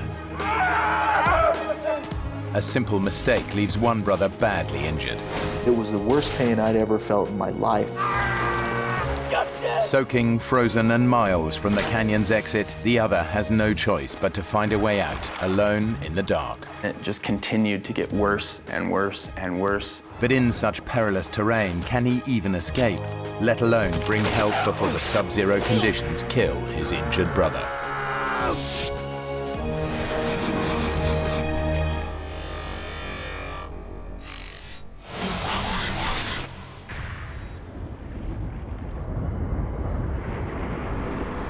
Southern Utah. This iconic western landscape is the result of 25 million years of sandstone erosion, which have left deep canyons littered with boulders and pools of freezing water. It's harsh and uninhabited, which is exactly why it appeals to experienced canyoneers like Justin and Jeremy Harris. Jeremy and I have shared a lot of experiences as we grew up as brothers. Justin's always been an icon to me. He's always been someone that I looked up to. Canyoneering is a passion that the brothers have shared since they were 7 years old. We can share things that brothers don't very often get time to share. Today they're going to tackle a remote canyon over 50 miles from the nearest town. We were looking for something that would be a new adventure, something that was going to be a little bit more challenging. They camp for the night and wake up to a freezing winter morning. Hey, little brother, wake up. What time is it? It's time to go. It had been a while since we'd been out on a hike, and November was, you know, it was a little later than we wanted to go. It's freezing. We both had done quite a bit of winter hiking, so it wasn't something that was foreign to us, but it's definitely something that's going to complicate matters. You sure you're up for this today? I thought about that question, and I think, yeah, maybe part of me as his older brother thought that I needed to make the final say. Yeah, are you? Yeah, I'm up for it. We drove all this way, right? I made the decision that we were going to go for it that day. Justin! We started double-checking all of our equipment, making sure that we had all of the hardware that we needed, that the ropes were ready to go. Our route was going to head up towards the pinnacle and then drop down into Baptist Draw. Basically, at that point, you know, it was like a little bit of kind of elation that we'd made the decision that we were going to go forward with this.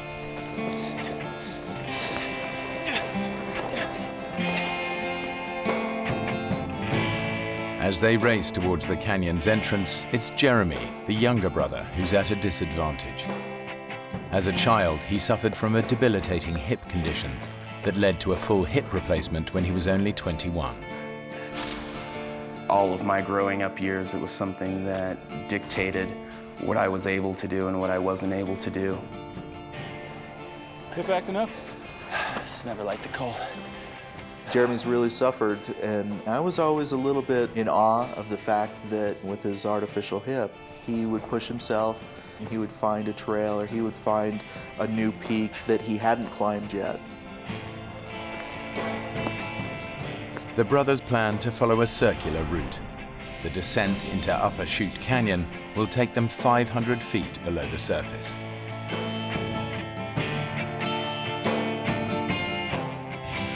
To get back out, they must look for the side canyon at Chute Junction. We were headed down ledges, and we were hopping from rock to rock and just kind of making our way. The trail notes say that the route should take about 8 hours. The brothers know they need to complete it well before dark. The dangerous terrain and possibility of flash floods make a slot canyon no place to spend a night. Are we waiting? What? Are we waiting or what? I know, water looks way too cold. There's a technique where you put your back against one side of the wall and your feet against the other side of the wall, and you kind of edge your way over the pools down below. As the canyon got a little bit more technical, it started taking us longer and longer to cover the ground that we needed to cover.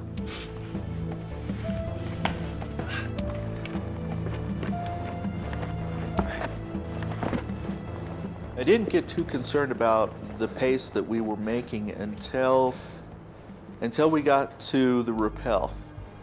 Is this it? That's it. The drop is too steep just to scramble down. They'll need to use ropes. I could feel the cold wind blowing up into the canyon, and I was starting to get nervous at that point. Justin had not rappelled ever before, had never even put a harness on. How far down do you think that is? 6,000 to 7,000 feet, at least. You know, you're my least favorite brother. I know.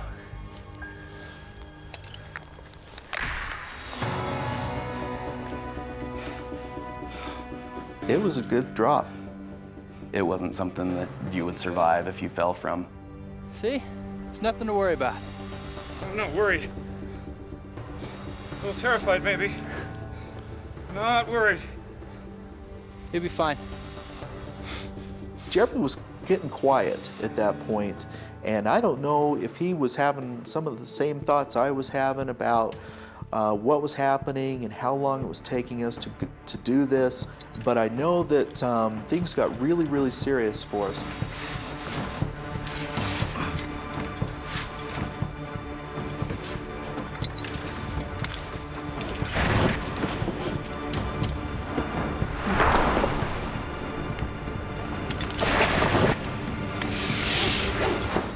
When my feet hit the bottom, it was like huge relief. I thought, hey, that really wasn't too bad.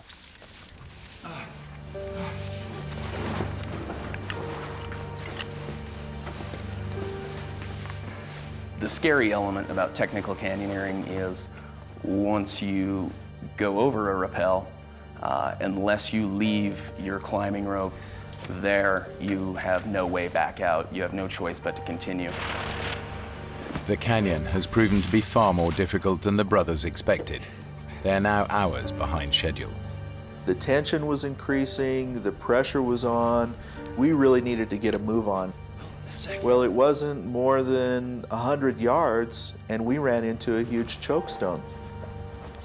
No, that's not on the trail notes.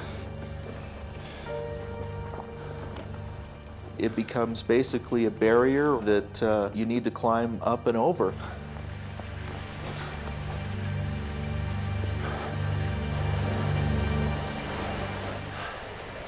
Got some water. The last thing we wanted to do was fall down into one of these pools and get wet. This looks pretty good. I think I can take this. Well, let me get back up there. I was confident that we could down climb it and not have any problem. Jeremy, wait! Ah! Jeremy! Jeremy!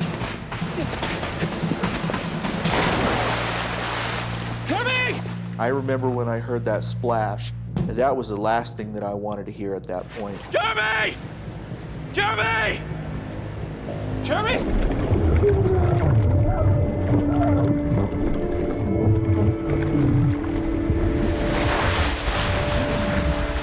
Jeremy, are you okay? Are you okay? I can't believe I just did that. Hold on, dear, I'm coming. Both hypothermia and frostbite were a major concern. It's the end of November and it's in Utah. I don't know exactly what the temperature was during the day, but it was well below freezing. Freezing? There's no way we're climbing out of here. Just double time the rest of the canyon. Get back to camp. Dusk is just 3 hours away and the temperature's dropping fast. Justin and Jeremy will have to move even quicker now if they're to have any chance of getting out of the canyon before dark. More fire. Hot cuts are really good right now. I think we were even in a bigger hurry after that happened. I know I definitely was. All right.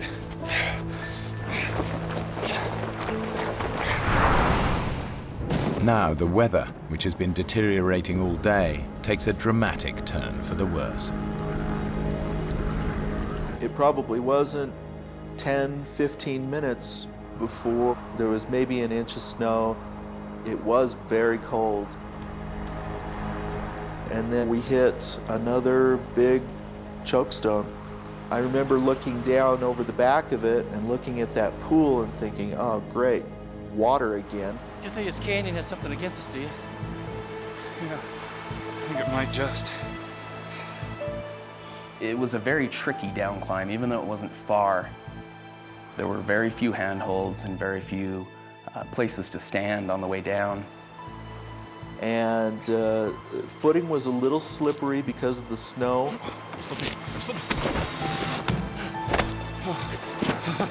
I'm glad you were there. And I remember just holding on to his hand because that was the firmest thing that I had to hold on to.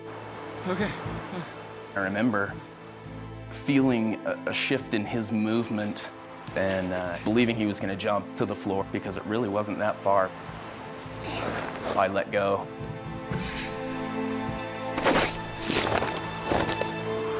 And the next thing I know, I'm basically falling.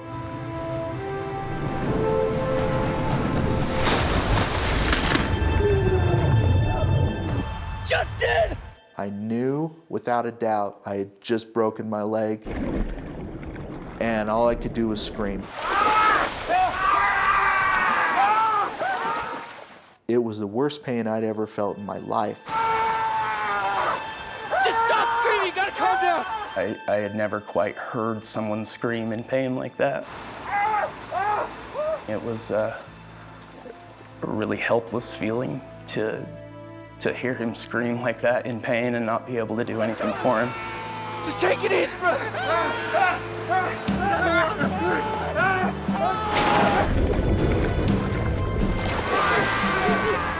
Stop, get up and help me! Take it out of the water!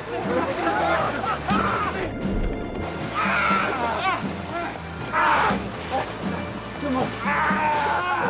And I could really feel how bad he was hurt. It was very obvious that that there were things in places where they shouldn't be. It's really bad, Justin. Justin's shin bone is shattered in 6 places. Internal bleeding is already restricting blood flow to other parts of his body. They don't know it, but this injury could kill him. Okay. What time is it? I remember thinking that my brother has an artificial hip. He can't carry me out. I can't walk out. I can't crawl out, and I'm stuck here. We're gonna get through this. You think? We can make it. If I was gonna get out of there, it was gonna be up to Jeremy. That was really hard to be the one to take charge, because forever before, he was the person that I would look to when I didn't know what to do. 4-5-hour check back to the car. When I looked in Jeremy's eyes, I could tell just how scared he was. Really bad. You got maybe an hour of light. I was gonna leave him there and hike out, which is really hard to do for the fact that, one, it's my brother that I know and love very much, and two, that real soon I'm gonna be by myself. Okay, you're gonna have to move me. Up against the wall, out of the wind. You ready? Okay, just do it, do it! I think both of us knew just how serious of a situation we were in. Justin's in real danger. Between his injured leg and the freezing temperatures, his chances of survival decrease with every passing hour. Jeremy needs to move on. It's another 4 miles to the side canyon exit, and the light is fading fast. That's the side canyon there, right? I'll just crow's nest it up here, double time it back to the car, call for help. Yeah, just take it one step at a time. How you feeling? Good. Considering I've never been this scared. When we started divvying things out and going through the backpack, we came across my camera. And one of the last things that we did was take a picture of each other, because I remember saying, well, we better take a picture of each other if we don't ever see each other again. I thought that maybe I might never see him again. And those things, yeah, those things go through your head. Remember what I was saying about you being my least favorite brother?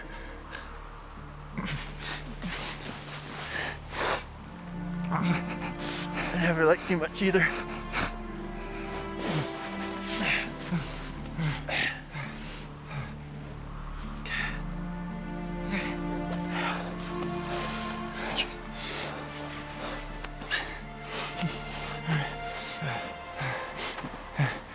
Hey, chair. Yeah. Yeah. do you think the hike's going so far?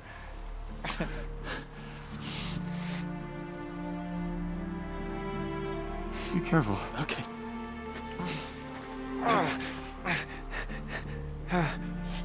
I could see him for a while before he went out of sight. And I remember telling him, think happy thoughts. and you can do it. According to the trail notes, Jeremy should be out of the canyon in 4 hours. But so far, the route has proven more difficult and far slower than expected. I think we were both pretty confident that I was going to be out soon and I could call someone and we'd get him out of that canyon.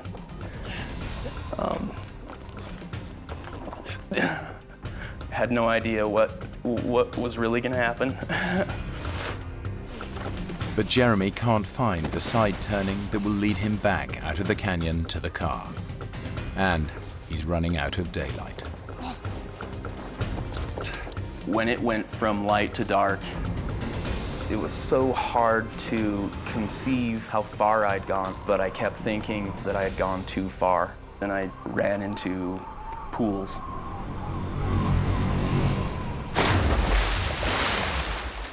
And lots of them. At that point, I didn't have a choice whether I was going to get wet or not. What I was looking for was the last canyon that would take me back to near where we started. And I had these trail notes in a pocket on the side of my leg, which was open. It was unzipped and didn't realize that. I looked down and watched water wash into that pocket and wash my trail notes out. It's so murky and so muddy, you can't see anything in it. But just probing through the water with my hands, trying to find it, I couldn't find it. So I continued on. It's been 5 hours since Jeremy left his brother, and there's still no sign of the side canyon.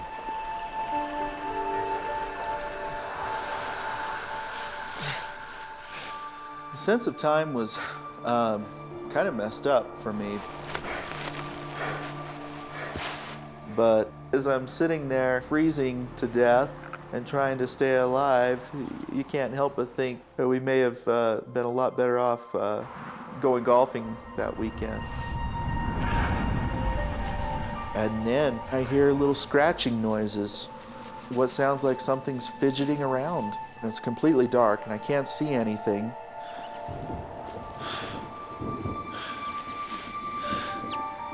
Hey. What are you doing down here? As soon as I located this little guy, it was kind of great to have somebody there with me, even if it was a little mouse. A nut? A raisin? A freeze-dried banana? Get some of that in here. Yeah, you look like a nut kind of guy to me. Oh, personally, I prefer the raisins. We kind of became pals there for a little while. And then he scurried off. I was almost sad to see him go.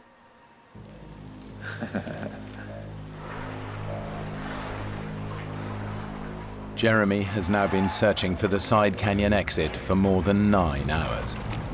When you're in a pool of water that's that cold and you're having to put out that much energy, it's exhausting. He is disoriented by the darkness, wet and freezing cold. The physical and mental punishment is becoming unbearable. The whole time it had seemed as if it cannot get worse than this. And it just continued to get worse and worse and worse.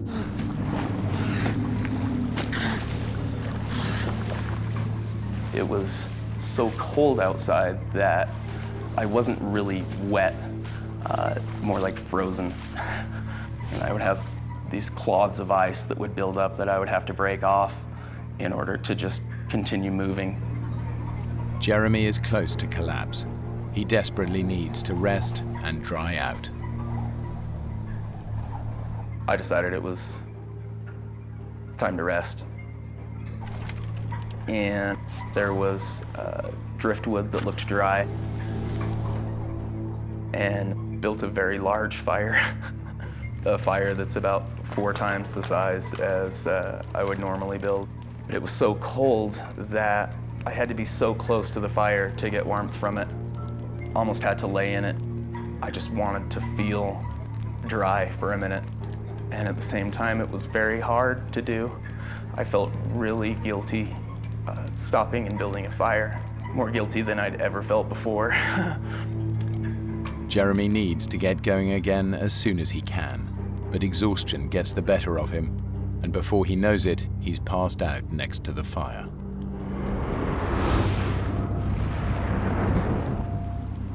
Deep in the canyon, Justin is beginning to realize just how badly his leg is hurt.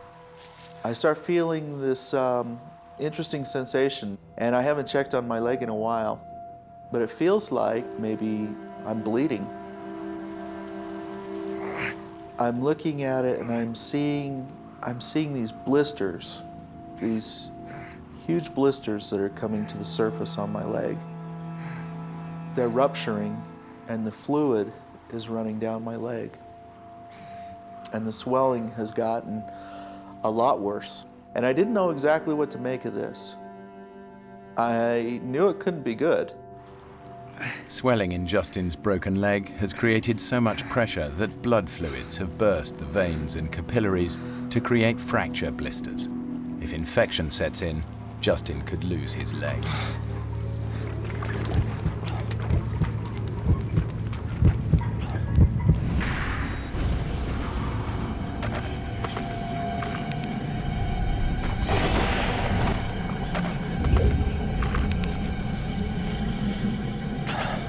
Hey, little brother. Wake up. What time is it? Time to go.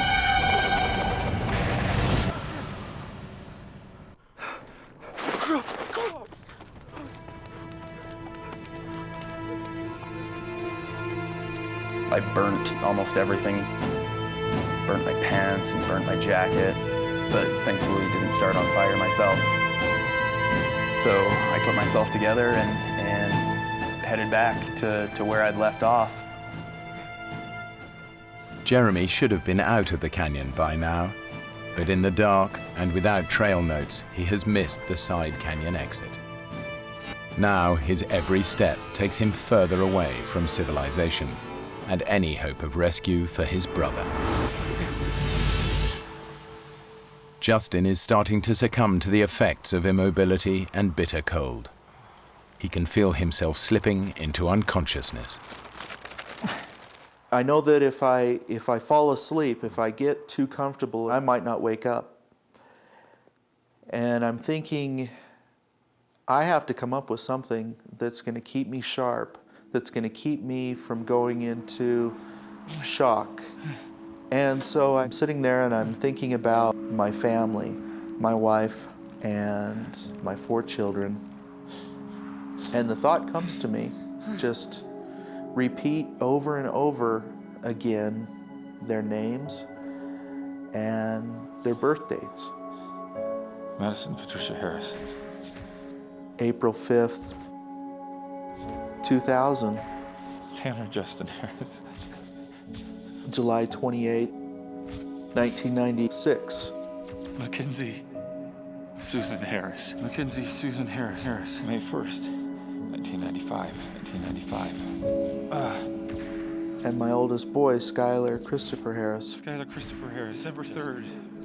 And I knew if I can do this 100 times, and I don't get anything wrong, and I don't forget what I'm doing, then I'm doing okay.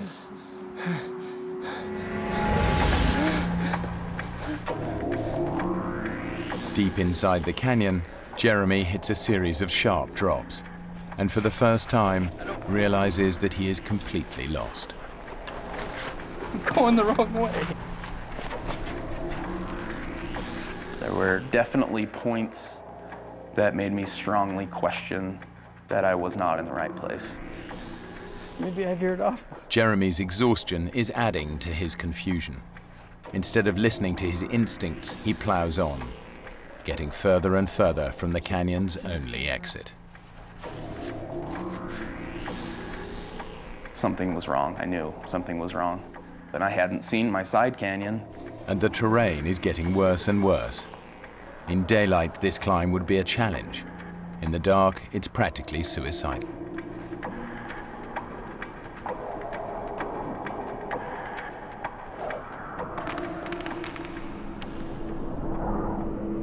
Patricia Harris. April 5th, 2000.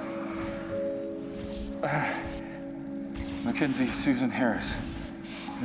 Mackenzie Susan Harris. May 1st, 1995. Skylar Christopher Harris. December 3rd. Patricia Harris. I got stuck.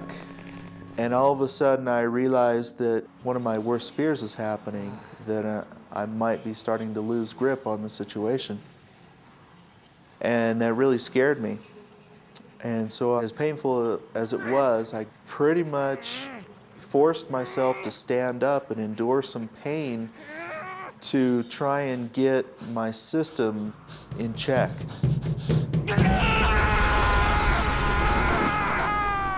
Pain would just shot right up in through my nerves, right up into my knee. It was terrible, but it woke me up.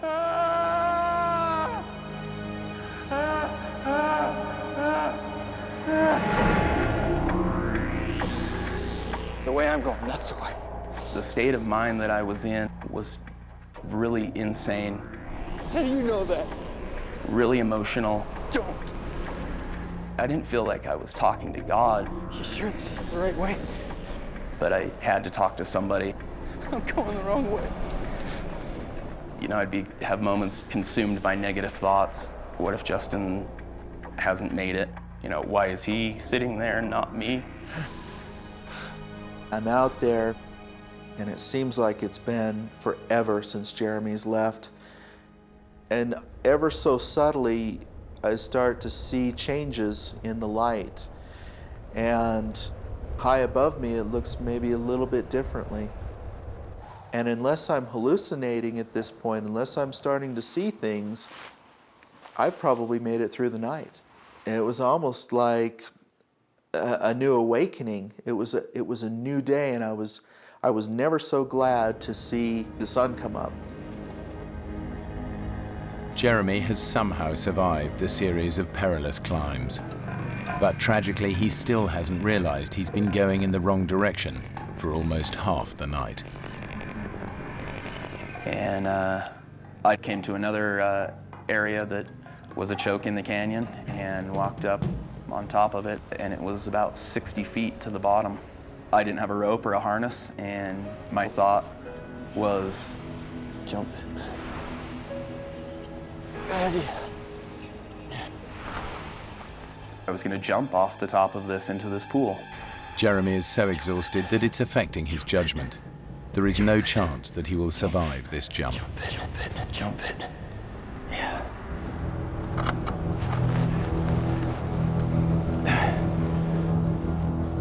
And I picked up this rock and threw it off. I remember watching that rock fall through the air and hit the pool. I instantly, my mind switched. I was like, no, what are you thinking? That's impossible. That's ridiculous. I don't know how much more this I can take. Immediately, my thoughts reversed, and my plan changed to go back to Justin. It's a dead end. All that Jeremy wants to do now is get back to his brother. Ironically, for the first time in almost 12 hours, he's going the right way. And then I realized what it was going to take to get back there. He's got to climb back up the cliffs that last night he risked his life scrambling down. It was literally having to do the impossible.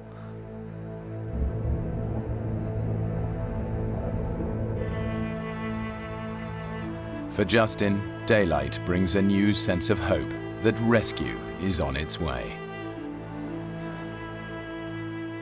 I could see the sunlight on the cliffs above me changing, and it's getting closer to me. And it's warming up a little bit. For the first time since I had been out there, it was almost bearable.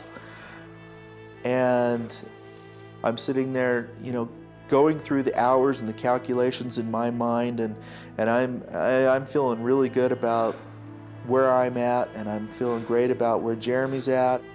I'm thinking in my mind that he's probably back to camp, and he's got help coming, and I'm gonna get out of here, and I'm gonna have one heck of a story to tell.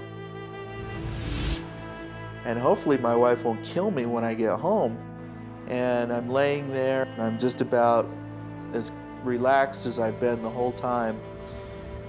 And then the sun goes away.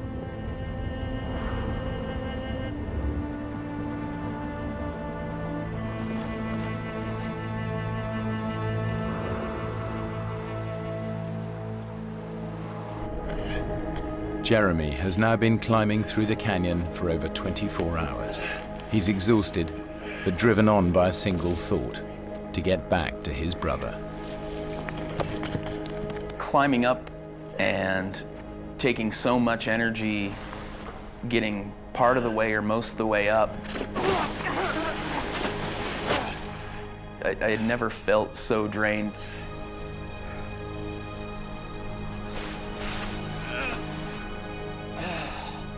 It was extremely hard to climb. Some of the hardest things that I've ever had to climb up in my life.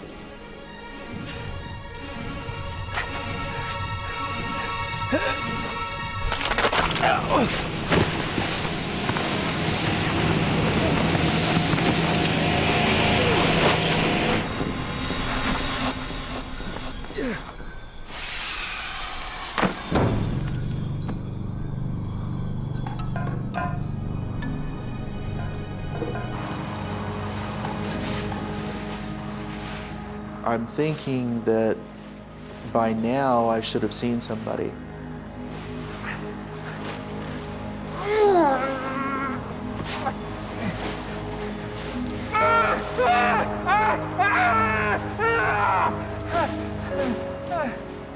I had to accept the fact that as positive as I was about the situation and as hopeful as I was about my situation, that it wasn't looking really good for Jeremy.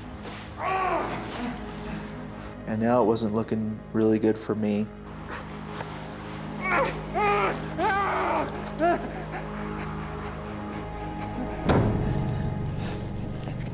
Looking back on it, climbing up these pour-offs, what I remember of it, maybe faced with knowing that it was impossible, I was able to find strength inside me somewhere and abilities that I didn't believe I had or existed.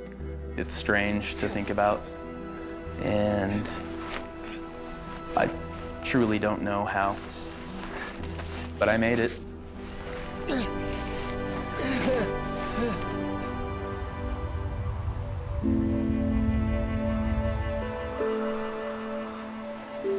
Jeremy? Jeremy! I'm thinking about my brother out there somewhere, and I'm picturing him frozen somewhere because it's too cold and he just can't make it. And I'm starting to lose hope. And I started to think that maybe he was dead.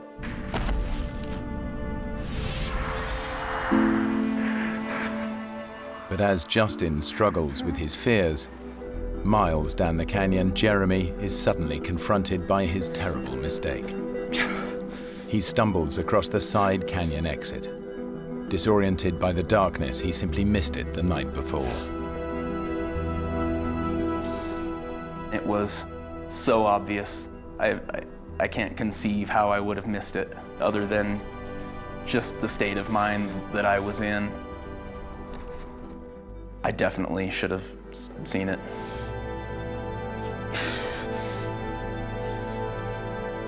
Finally, Jeremy has a chance of escaping from the canyon and getting help for his brother.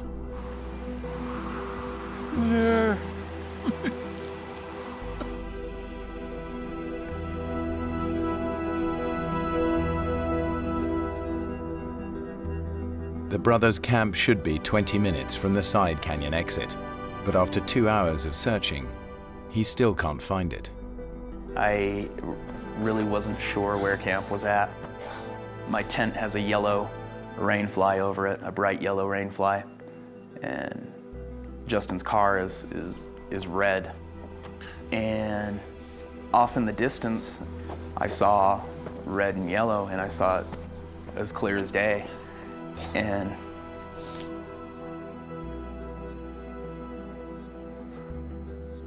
literally dropped to my knees and was so thankful that I was back. And I'm on my knees and I look up and it wasn't there. I wasn't seeing what I thought I saw. It was kind of just the roller coaster ride continuing. Jeremy may be out of the main canyon, but he cannot find the trail back to his camp, and in just 2 hours the sun will set.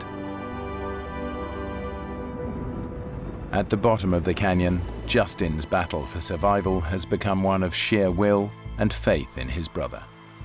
I knew he would do everything that he possibly could to get out of that canyon and to get help in for me. I knew he wouldn't give up, no matter what. It's really hard to convey to someone how exhausted I was. I'd gone so far beyond what I had imagined my limits were. I wasn't sure whether I should believe that it was really there or not.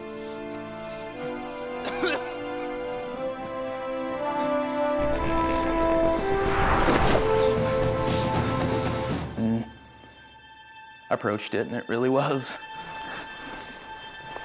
I hadn't really even thought about my own physical condition. I was a wreck and kind of amazed at the fact that I was even alive. It should have taken Jeremy just 5 hours to reach their camp. Getting lost means it's taken over 26. I open the car and grab his cell phone, and it's dead. Plug it into the car lighter to get some power and waited a minute. After the superhuman effort that Jeremy has made to escape the canyon, he faces a final cruel twist of fate. I couldn't get any service. I remember holding the phone up over the top of the car and couldn't get a signal. As Jeremy tries to get through to help, Justin is struggling just to get from 1 hour to the next.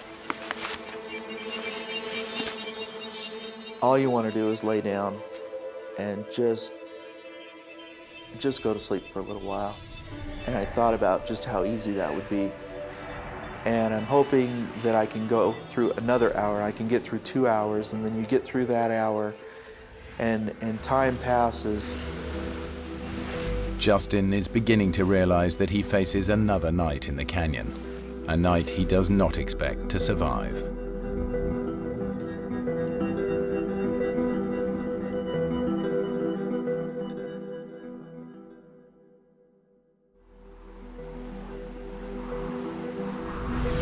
As the sun rises after a second night exposed to sub-zero temperatures, and with no idea if his brother is alive or dead, Justin knows he cannot survive much longer. Hello? Hello? Oh! Hey.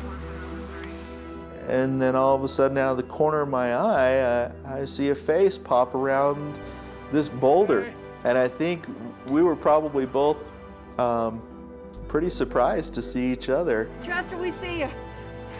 He's right over there. Base, we found him.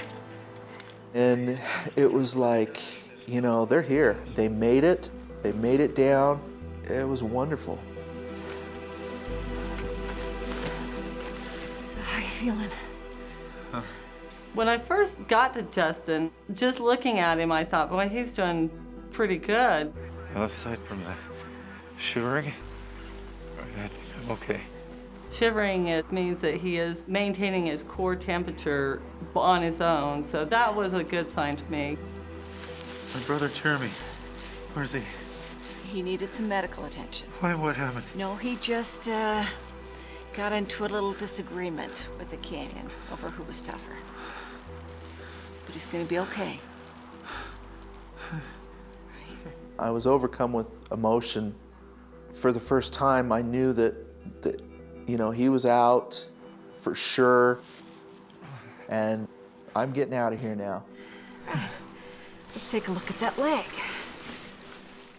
I cut up his pant leg just enough to expose the injury where his leg was, and it just totally took me by surprise. As soon as I saw his leg, I knew that we had a very serious situation. Although Justin seems okay, toxins and poisons have built up in his shattered leg to such a degree that moving him risks releasing them into his system.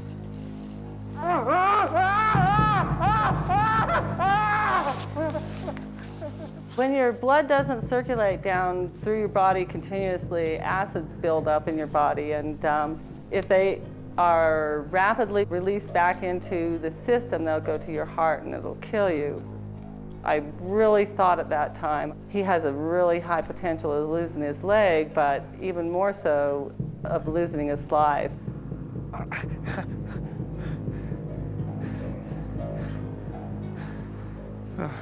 bad is it? I'm gonna get you some morphine before we move you. At that point, I knew that it really was bad. I need to get my patient out of here right now. And I was probably a lot worse off than I thought I was. Yeah, thanks. And that was kind of a tough pill to swallow. Good to go.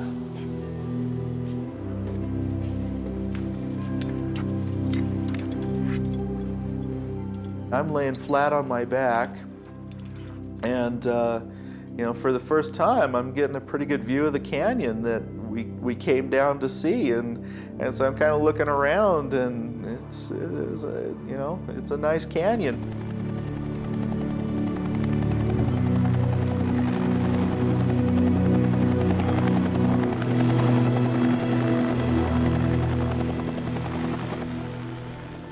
When we finally got up over the lip of the canyon wall, all I could see was a bunch of faces that I didn't know, and they were all looking at me and smiling.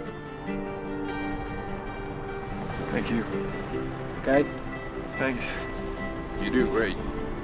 Thank you, guys. Hey, Justin, would you like to speak to your wife? I says, yeah, I want to talk to her. Trish? And Tricia says, hey, are you okay? And I says, yeah, I'm alive. I love you, and I'm alive.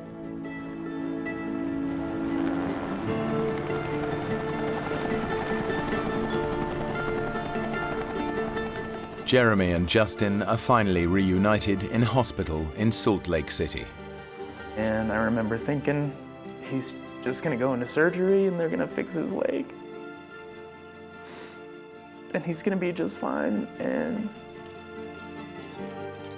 that's far from the truth. Justin spent 90 days in the hospital and endured 13 operations. Despite all their efforts, the doctors were unable to save his leg. It was too much to bear. I still felt so guilty. Jeremy and I lived through something that we shouldn't have, and the experience of going through that with someone is powerful. I think just being born of the same mother doesn't make you brothers, and The term brother is a very sacred term to me, and Justin's definitely my brother. Neither Justin nor Jeremy has ever gone canyoneering again. But their bond as brothers is closer than ever since they survived that terrible weekend.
Three British mountaineers attempt the climb of their lives in Alaska. But within sight of the summit, the weather stops them in their tracks. Steve! When frostbite threatens the life of one climber, the others must decide. Stay together and hope for a rescue that may never come, or leave their friend behind. If we leave Nigel here, he dies. One man risks his life to go for help alone. But tragedy strikes. He faces almost certain death, knowing his friends have little hope of rescue. I've let them down.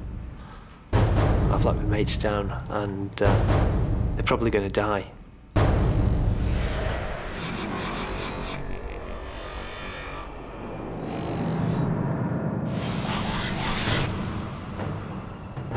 Mount McKinley is the highest mountain in North America.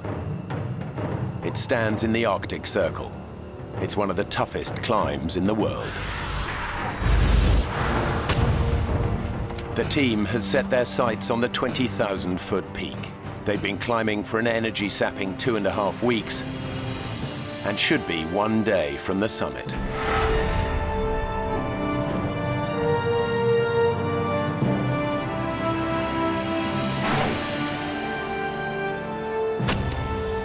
Steve Bull has been climbing for 18 years and has conquered some of the highest peaks in the world.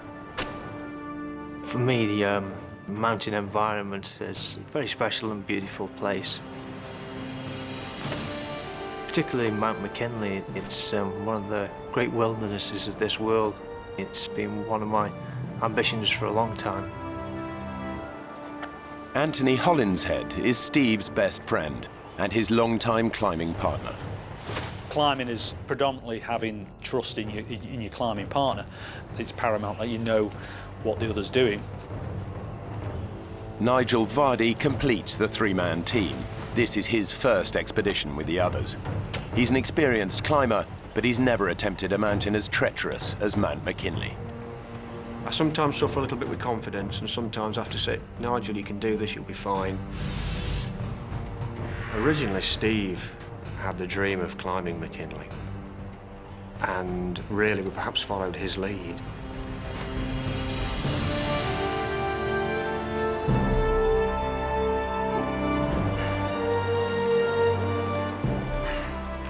It would be the first big expedition that Nigel had done, so I think he was a little unsure of what was in front of him. With Nigel coming into the team, it's obviously changes the team dynamics slightly, I suppose. Stephen and I were used to making decisions. Right, you ready? There's an awful lot of pressure to work together well, because you are reliant on each other. Absolutely reliant. There is nobody else there. Come on now, let's get going.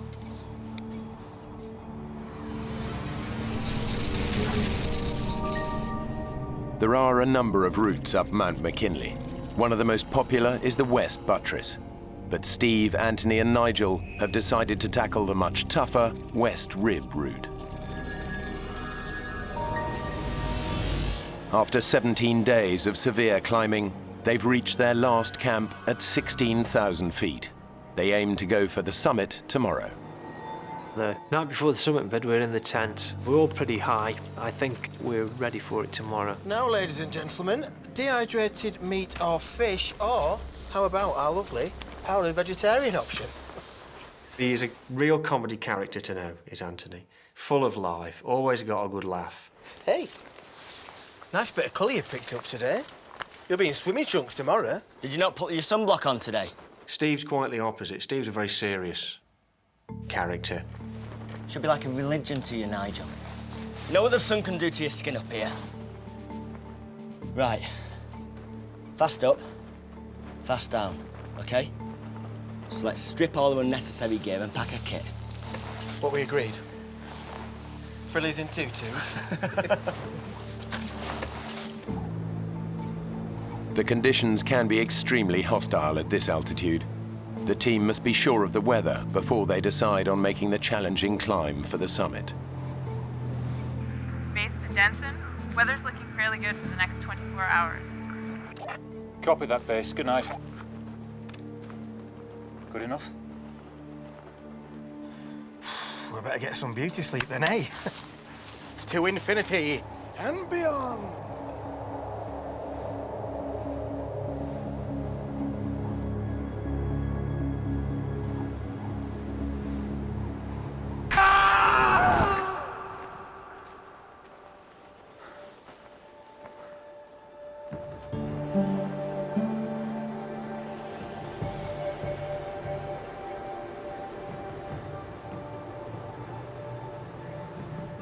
Fellas, you should have had this done earlier.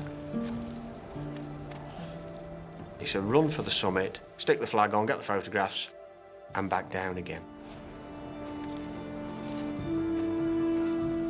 To get to the summit and back before nightfall, they need to travel light. They leave the tent and most of their equipment behind.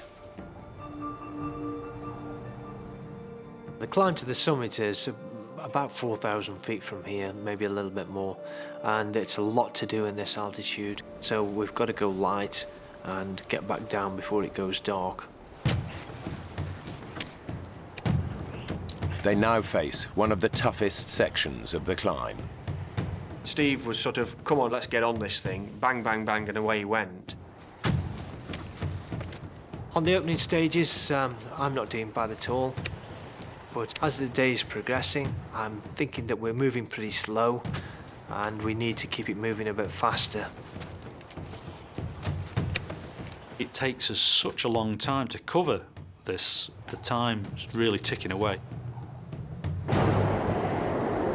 After hours of hard climbing, the team are already behind schedule. They've now reached an area known as the football field, a flat plateau just below the summit. But the weather is changing. As we walked across the top of the football field, the wind started to increase rapidly.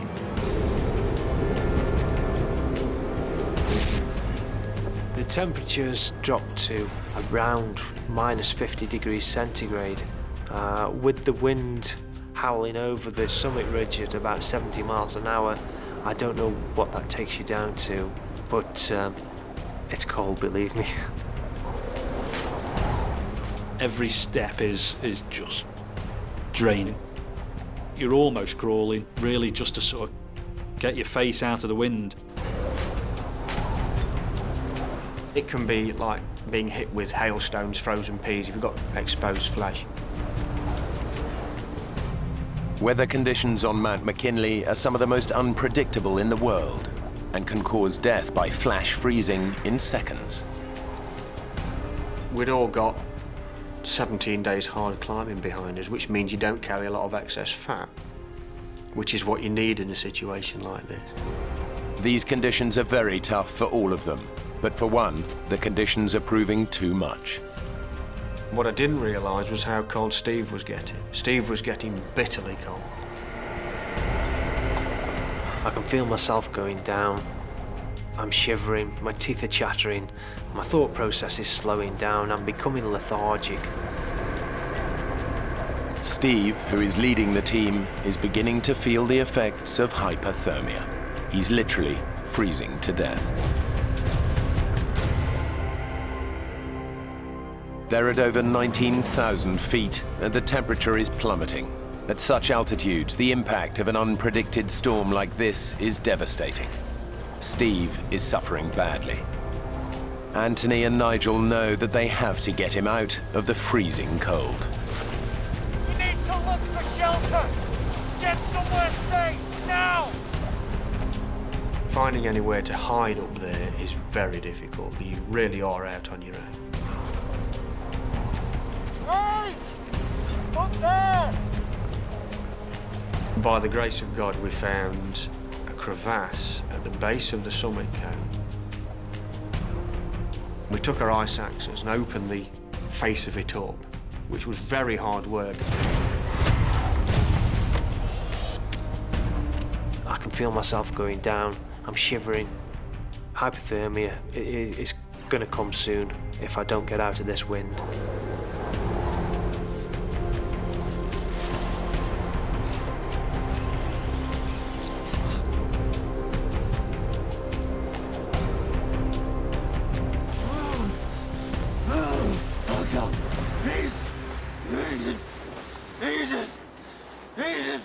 It was a wind that was killing us. And once we were in there, I'm not going to say it was warm, but it was warmer.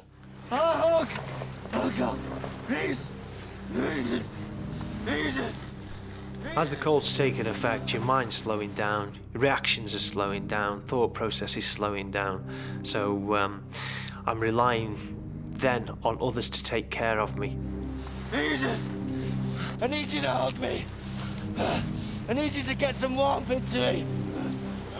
Steve asks me to sort of cuddle him, keep him warm, really. You ever tell anyone about this at climbing club? And you're toast.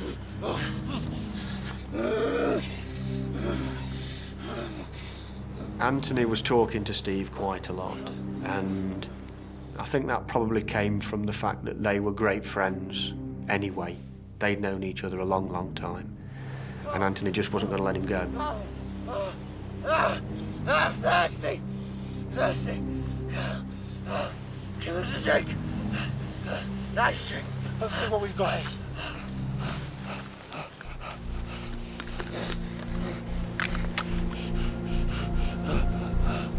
Dehydration is a major, major problem. The team begin to regret leaving their equipment behind. What's that then, Nige? We should have carried a stove to reheat and to get some warm food inside us and possibly a better drink inside us.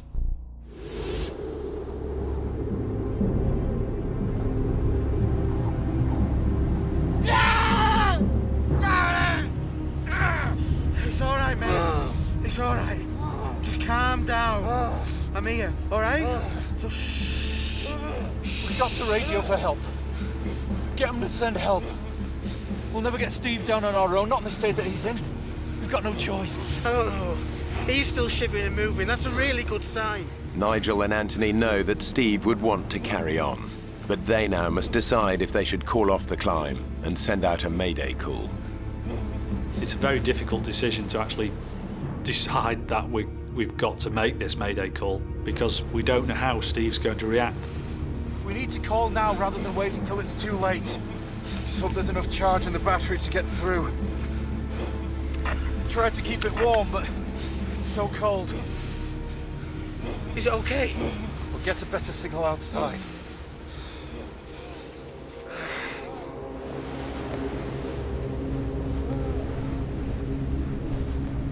Base camp! This is Expedition Denson. Do you copy? This is Expedition Denson requesting urgent assistance. Over.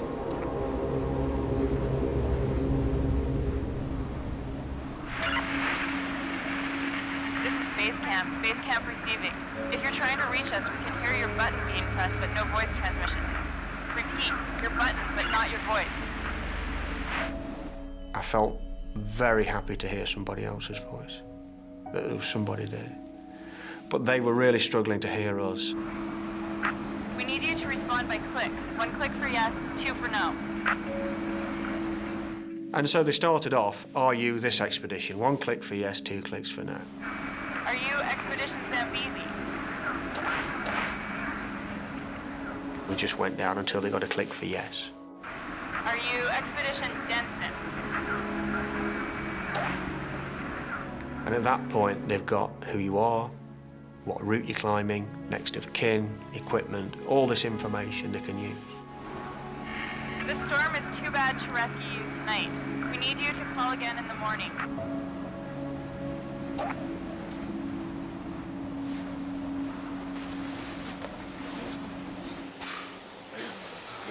What did they say? I'm to call. Reconfirm our position in the morning.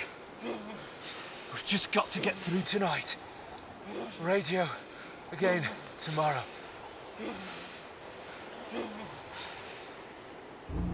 Steve? Nige! Steve, stop moving! Steve! Steve! Steve is becoming dangerously hypothermic. And now Nigel is also losing his battle against the cold. I don't realise I'm going hypothermic. And my own mind is shutting down. Anthony must try to keep his 2 friends alive in temperatures of minus 30 degrees at almost 20,000 feet.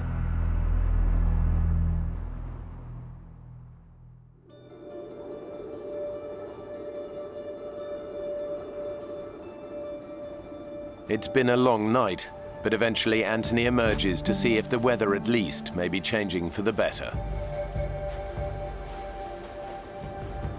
With daybreak comes another surprise. Morning. You seem disgustingly fit for a man who was a shivering wreck last night. Obviously these big manly arms of mine are stuffed. Overnight, Anthony managed to slow the process of hypothermia by holding Steve's body close to his own, providing much-needed insulation against the cold. It was a vast improvement from the previous night. Steve actually was in a good condition. Come on, let's go and check where we are. What about Nige? Oh, we can get him later. Look, just like you and I, let's go and have a look at this mountain that we've been talking about for so long. Okay.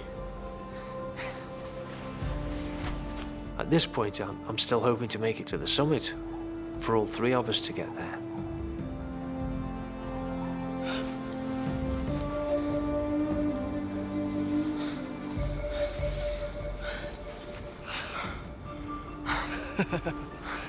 Will you look at that?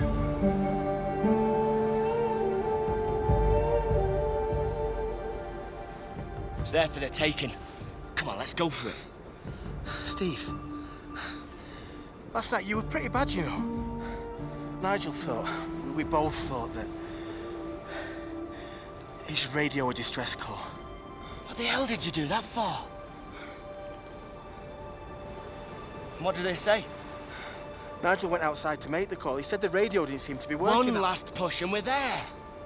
So let's get back, radio base, and tell them that we're all fine now. I'm sorry, mate, but you were a real mess. It's fine. Really. Let's just get back, get Nigel, radio in, and push on.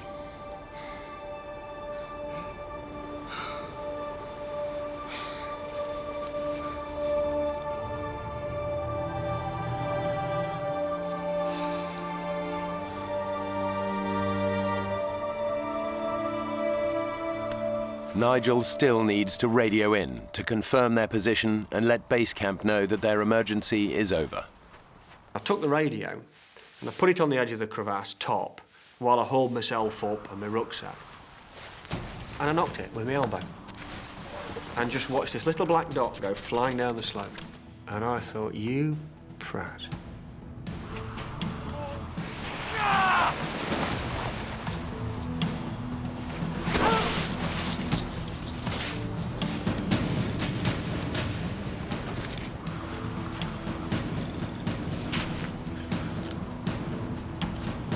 Base camp, this is Expedition Denson. Do you copy? It's dead. Which was a hell of a thing to realise. Base camp, this is Expedition Denson. Please, come in. Your only means of contact with the outside world was gone. And it's the one thing that could save you, is being able to talk to people.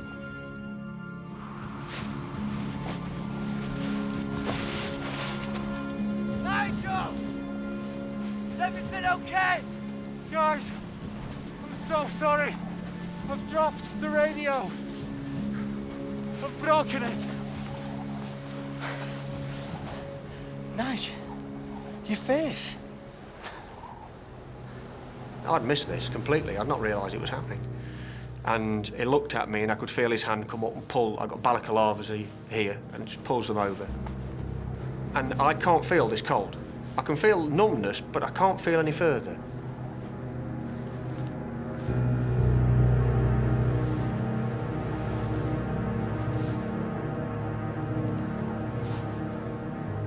I look at Nigel and I'm shocked. He's in a terrible state. The day before, he got sunburnt on his cheek, and overnight frost must have got into this because his face was swollen up the size of a football. I don't know how long he's going to last. We've just got to get him off. Let's get you inside, eh?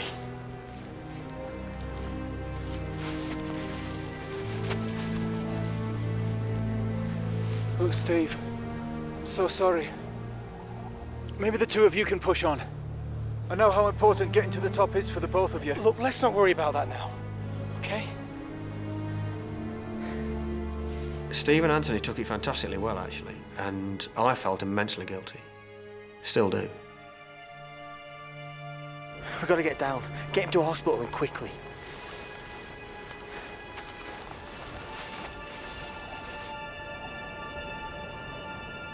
The mountain will be here next year, be here the year after. If we leave Nigel like this, he might not be. We've got to get down. With the radio now broken, all chance of communication is gone. It's a race against time for Steve and Anthony to get Nigel down the mountain. As soon as they start their descent, the team realize that Nigel is suffering from more than just frostbite. When we set off back, it's obvious that Nigel is struggling, and we didn't realise that his eyesight was quite as bad as it was.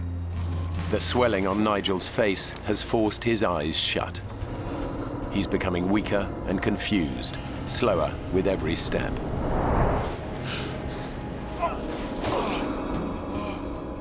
It's a feeling of being out of control. Nigel! Come on! Keep moving! He was falling over and tripping over. It was painful to see. Steve was starting to cool down as again, and that was becoming a concern for Steve. I am worried about both Steve and Nigel at this stage. Left out. Bit round me. Go on, fellas! Keep the pace! Come on! Bit round me. Come on! Come on! The temperature has now dropped to around -30 degrees.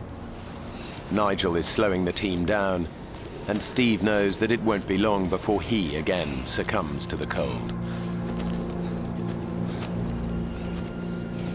We've got to get down. We've got to get somebody down now and organise a rescue.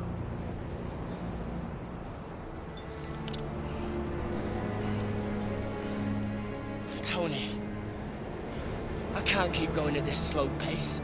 I'm gonna go hypothermic again. I have to go down on my own. The decision when Steve says this to me is do I stay with Nigel or do I go with Steve? If we leave Nigel here, he dies.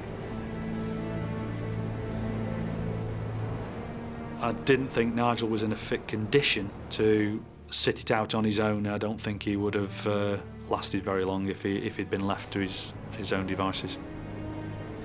You're the only one who can make that descent on their own. It's up to you, mate.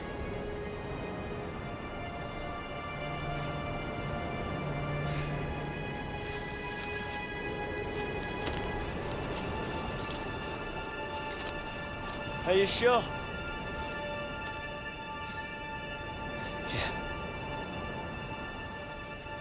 It's very selfless of him to stay with Nigel. You be all right? Will you? See you later. Steve.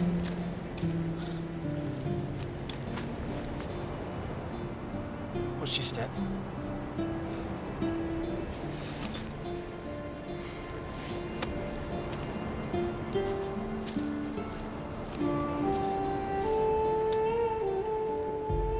Somewhere in the back of my mind, I can hear some mumbling going on.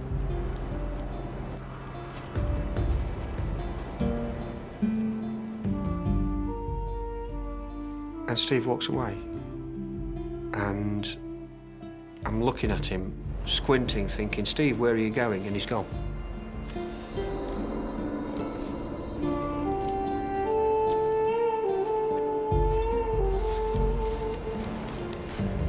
Nige, we're just gonna settle ourselves here for a while, okay? Yeah?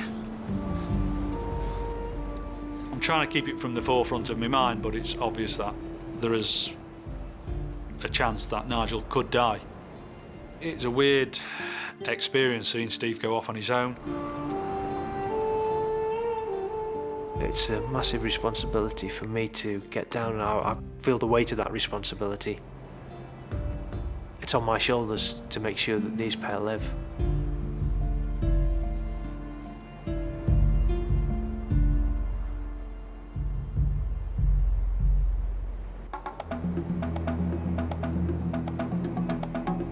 Steve believes the lives of his friends now depend on him, successfully making the treacherous descent down the mountain alone to raise the alarm. He's decided to descend by the more popular West Buttress route, where he hopes he's more likely to meet other climbers. But it's not the route the team used for their ascent, so Steve has no experience of it. The pressure's on to get down really fast now, but I can't pick out where the route's going. I'm worried at this moment that I'm not going to be able to get down quick enough for Nigel. I know that sometime Anthony will make a decision that he's got to get down if no one's come up to rescue him. And I'm worried that if he leaves that decision too long, he too is going to die up there. I need to get down as fast as I can. Steve knows he has to find the most direct way down, no matter what the risks. I'm going to go for the ice chute. I think it's the fastest option, and I can clearly see where I'm going.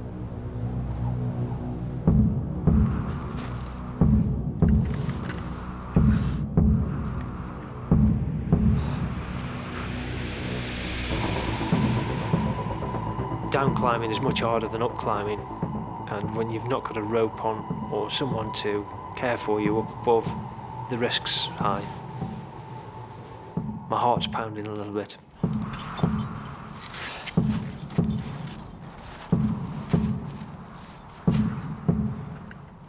Everything seems firm, everything's holding. Okay, big breath, come on, let's go. God, solid. Okay. Another placement. It's good. Solid.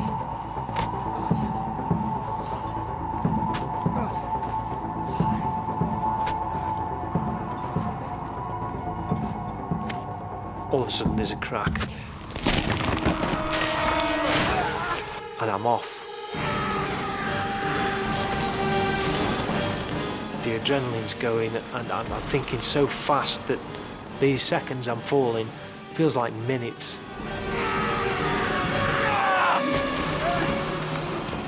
There's absolutely no way I can plant this ice axe to stop my fall. It would just rip my arm out of the socket. I need to stop.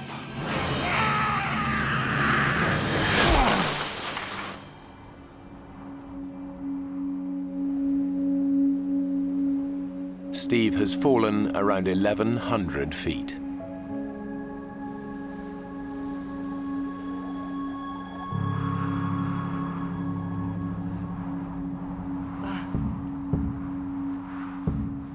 Oh, I can't believe I'm still alive. The fall should have killed me.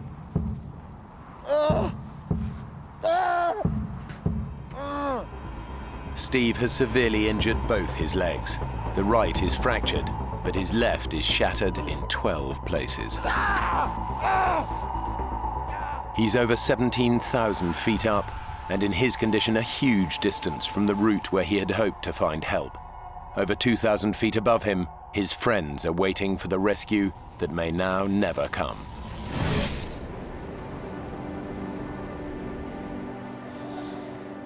We still can't eat or drink anything, and this is almost 36 hours after we'd set off.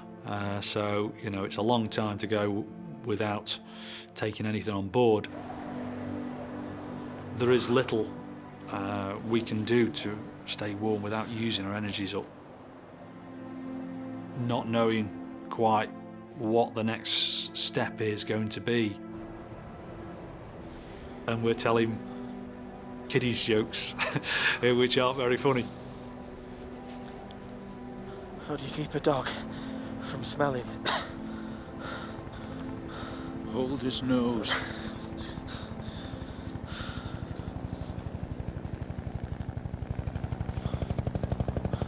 Listen. Listen. Steve's got down and given him our position. We're gonna be okay. You're listening and listening and listening and thinking to yourself, fantastic. This could be it. Help! Help! I can hear helicopters. You can hear the chopper blades coming round and round the mountain. Help! Thinking to myself, are they looking for us? There's a rescue party coming up the mountain now, or we're going to be saved.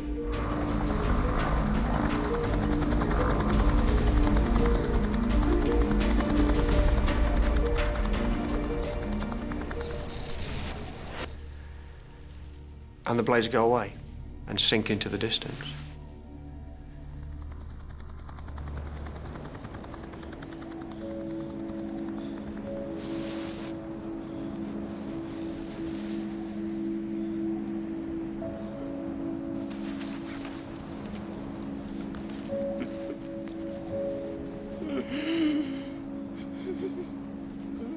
At this kind of altitude, a helicopter rescue is virtually impossible.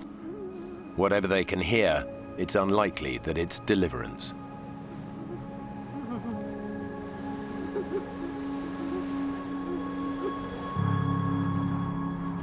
Beneath them, Steve is critically injured, but is making a heroic effort to drag himself to where he can be spotted by other climbers. His injuries are so bad he might not live, but Steve believes that if he fails, all three of them will die on the mountain. I've got to gain access to the popular route where people will be coming up. But my only hope is going back up the ice chute I've just fallen down. I've still got the crampon on my right leg, and I'm using that right leg to purchase me up. I can feel the bone grating as I'm going.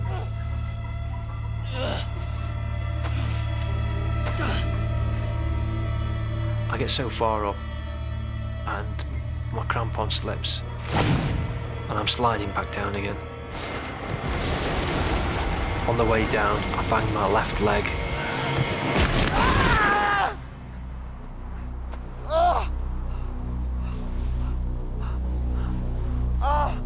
Pain's quite excruciating now. I need to take a look at my legs and see what condition they're in.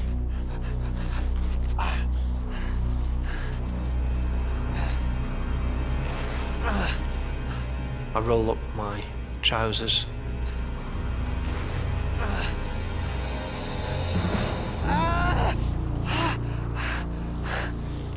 The bone on my left leg is sticking through the skin. I'm really concerned now that I might bleed to death. And try to put pressure on on the wound to stem the flow. Now I'm pressing down onto bone end and just raw fibres showing through the skin.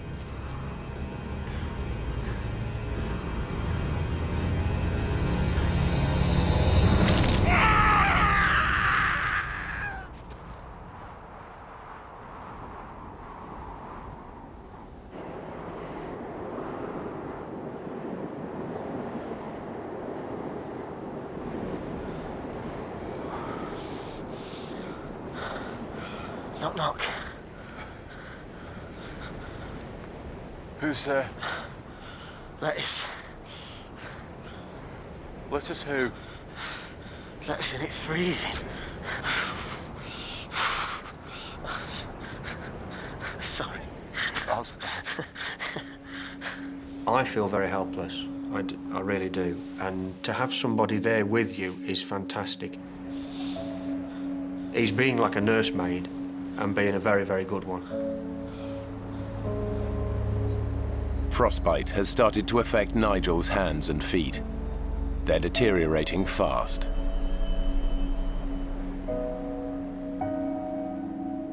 Nigel's extremely weak. He's very cold. And myself, I'm actually getting colder at this stage. Let's get this glove back on.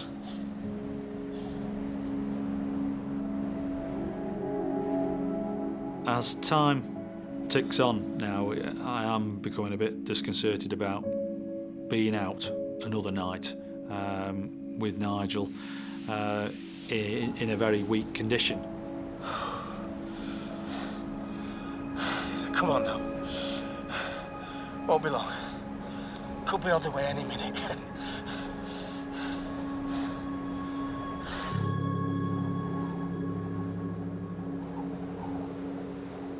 Steve is desperate to press on for help. He must splint his leg to keep going. I tie my ice axe around my leg to try and support it.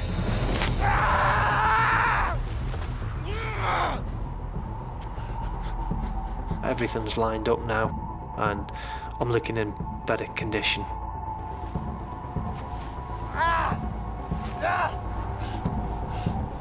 Now comes a big test. What am I going to do? If I don't put my weight on the leg, I'll never know, I'll never get off. Gotta give it a go.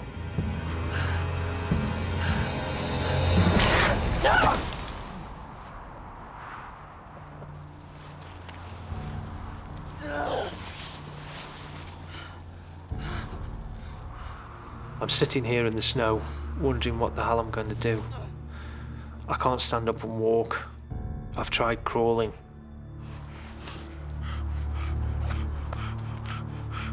I've got a whistle. I start to blow my whistle in case there's anybody just the other side of the rib. I'm sitting there thinking, what else can I do to attract attention? I've got nothing else. I've let them down.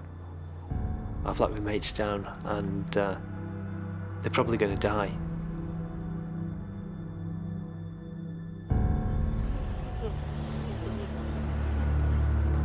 They have now been exposed on a barren mountainside for hours. And even though the Arctic nights are very short, as the sun gets lower, it just gets colder and colder. It's getting close to sort of 9, 10 o'clock, 10:30 time, where I'm starting to realise that at that time of the day, it'll be very unlikely that a rescue party will come to us. And as a result, it's starting to hit home that we could be out in a very exposed area for a second night.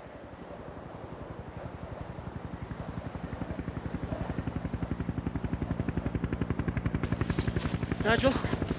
Nigel?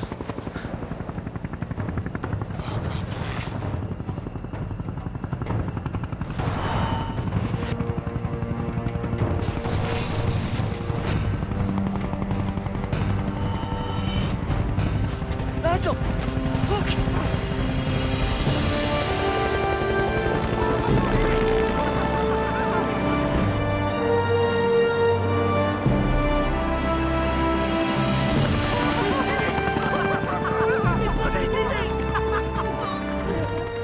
We thought Steve was the hero of the day for raising the alarm and getting the helicopter to us.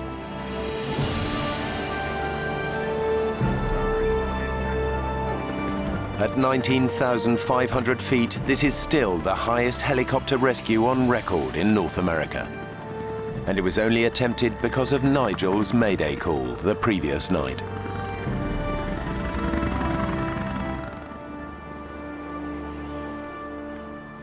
But it's not looking good for Steve.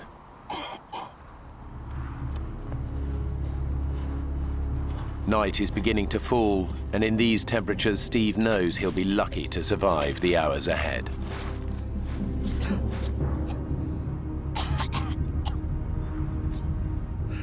I've got to look after myself for the night now. I've got to think about shelter, about keeping myself warm. What if the wind comes down the mountain? I untie my ice axe from my leg and I etch out a shallow hollow and build up a small wall. It's enough to keep any wind off. I need to make sure that I stay awake when it's dark. If I don't stay awake, I die.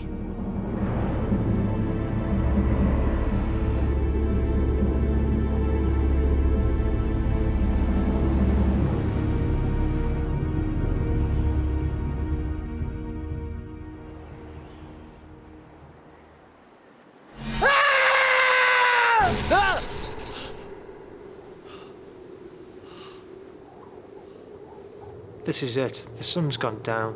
If I think about 4 hours in the dark, temperature's down to -50 centigrade, and surviving it, it's a long, long way to go.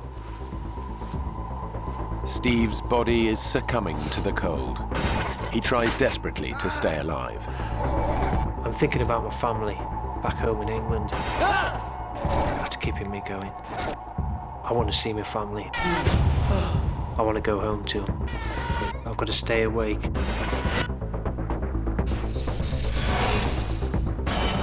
I'm messing with my leg.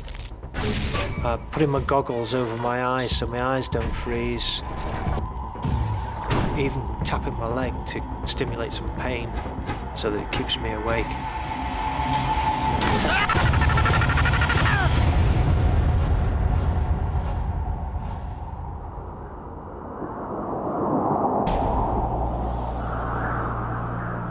Climber Steve Ball has had an horrific fall on Mount McKinley.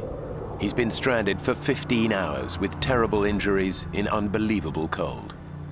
His fellow climbers, Anthony and Nigel, have been rescued. All he can do now is hope someone finds him before he dies. Steve! His friends have no idea that Steve is still lost on the mountain. Somebody came into my room in the hospital to ask me what Steve was wearing. It's only then I actually realised that Steve wasn't in a place of safety. He'd been there for up to 12 hours out, exposed on the mountainside, and nobody knew where he was.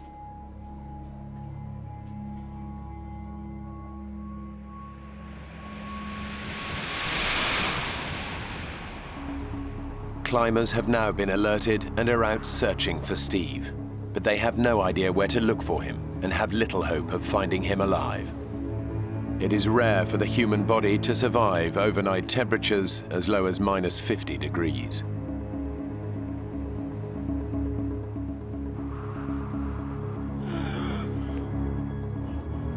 I can't feel my feet anymore. My nose is cold. I don't want to take my fingers out of my pockets. I just want to stay huddled up. I haven't got a lot left. I'm starting to lose it. Steve's lost all hope of being saved. He hasn't made it to the path. All he can do is wait for death.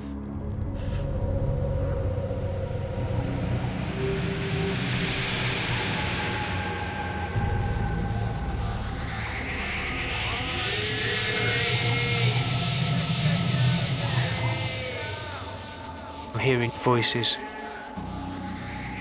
and I don't know who it is. I think I'm dreaming.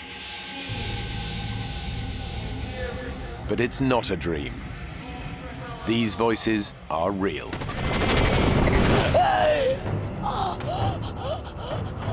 Tom, on the radio, quick. I know these voices, and I know I'm being rescued. I know I can't be dreaming it because I'm feeling the pain, and you don't feel pain when you're dreaming. I'm awake. They tell me they're climbers, and they found me, and they're surprised that I'm still alive.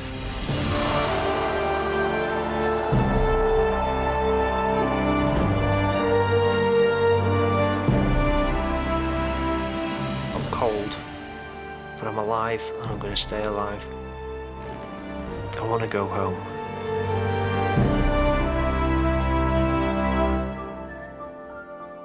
After 2 weeks in Alaska in intensive care, Steve was allowed to travel back to the UK. He spent a further 6 months in hospital and another 2 years in rehabilitation. My frostbite injuries resulted in amputations of all the fingers and thumb on my right hand, my left hand mid-palm, the left leg has gone below the knee, and my right foot has gone mid-foot, and of course a little bit of nose.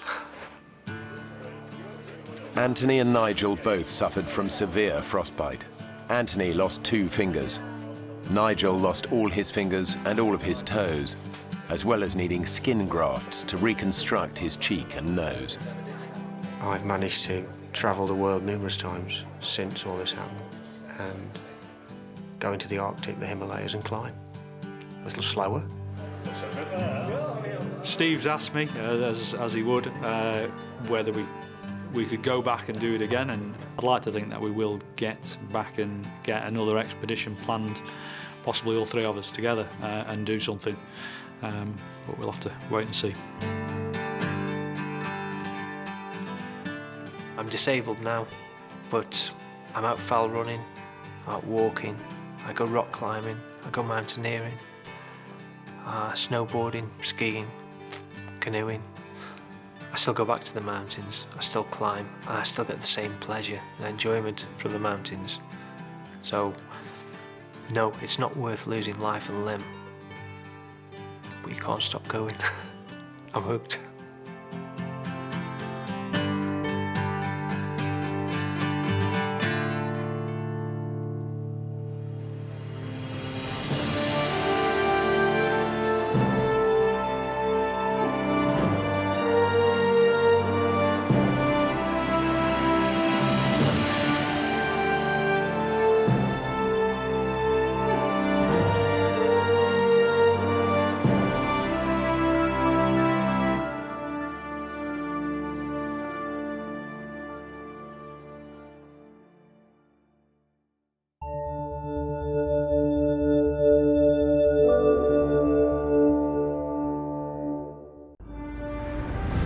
When 2 former college lovers set off on a trip of a lifetime, they have no idea they'll end up fighting for their lives. Dave! Lost in the rainforest without food or water. Snake. They're easy prey to predators. There's something out there. With no hope of rescue, I think we should just slash our wrists. they decide to take their own lives. We were gonna die out there, and having control over when we die is all that we had.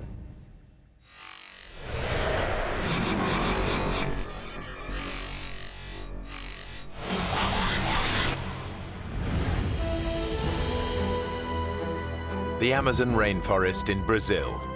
It's one of the last great wilderness areas, home to the largest variety of insects, birds, and mammals in the world.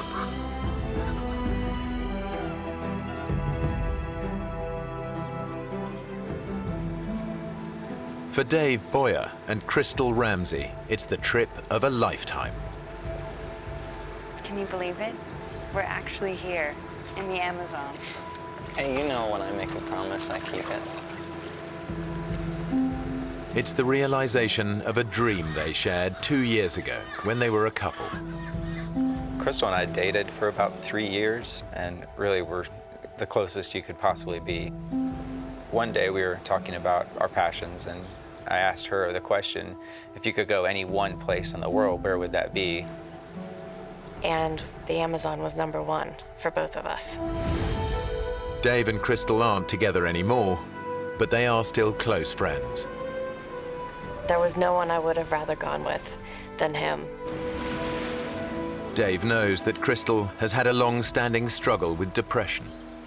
In school, where I met Dave, I had a very bad time with depression.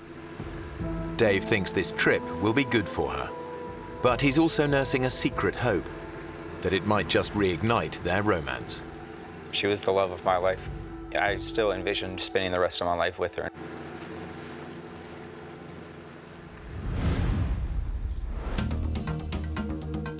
They've traveled almost 200 miles south from the Brazilian city of Manaus to one of the Amazon's remotest backwaters. They plan to spend 2 months exploring the region. Their base, a small lodge in the heart of the rainforest. Around it is a network of clearly marked forest trails. Dave and Crystal spend their first 2 days checking out the shorter ones. Then they decide they're ready to take on the longest. It's known as the White Trail, and it stretches 3 miles deep into virgin rainforest.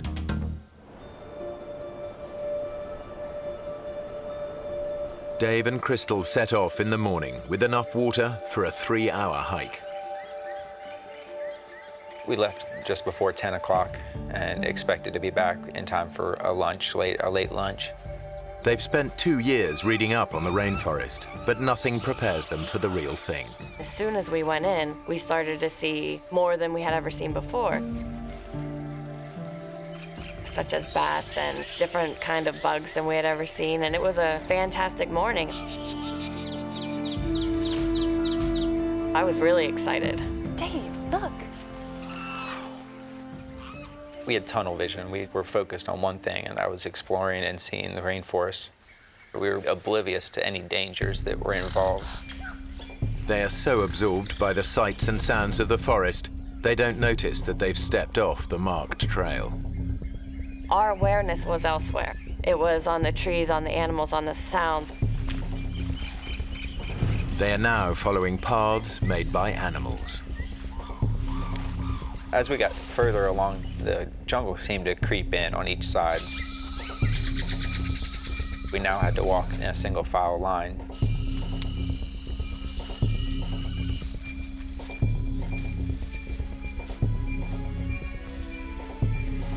Then the path completely disappears. For the first time, they realize they're no longer on the trail. That's when I didn't know what to do. I was really worried. Let's see the map. I think I forgot the map at the lodge. I had left the map sitting on the dresser in our cabin. Dave. Look, I can remember it. I can. The map Dave left behind was a hand-drawn sketch of the area. He clearly remembers it showing the lodge at the bottom, which would normally indicate that it lies to their south. But the map isn't laid out in the usual way. To get back to the lodge, they actually need to head north. If we head south, that should take us back. You're sure? I'm sure. I'm sure. Okay. Come on, let's go. Hiking south is the worst decision Dave could make. Ahead, there lies nothing but thousands of miles of rainforest. Uninhabited, except for rainforest creatures, many of them highly dangerous. 2 hours later, they're getting worried. This way.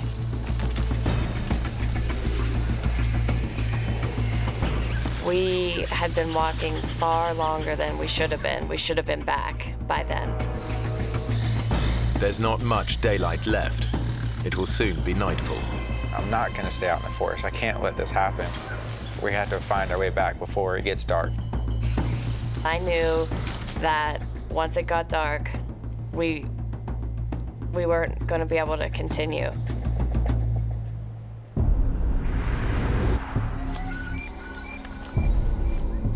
As darkness descends, any chance of finding the lodge today disappears. That's really the first time we started to have some panic. What time is it? It's almost 6.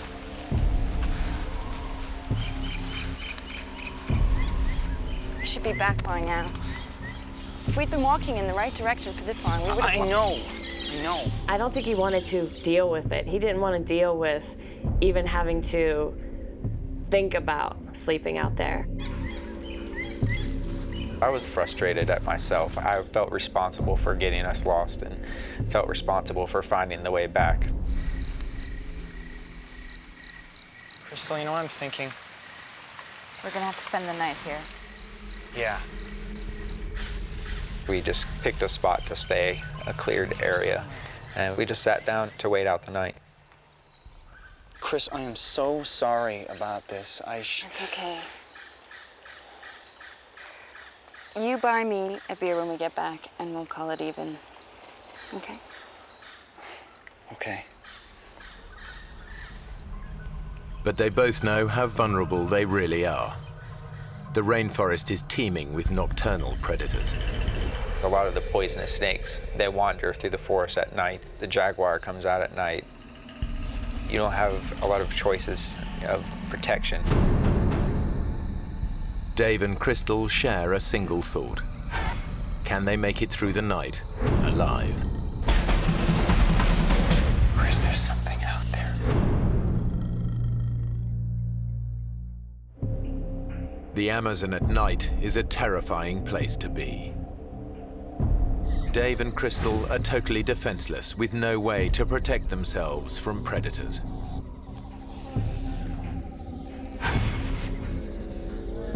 "49 bottles of beer on the wall." We weren't going to try to sleep at all. We were going to stay up, and that way if something stumbled upon us, we would be ready.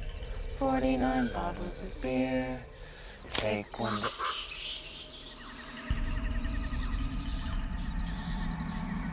Jeez, did you hear that?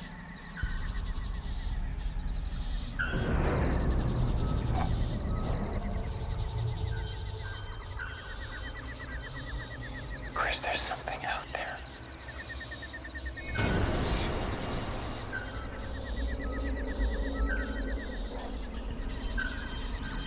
Do you think it could be a jaguar? The Amazonian jaguar stalks its prey under the cover of darkness. It can kill with a single crushing bite to the head.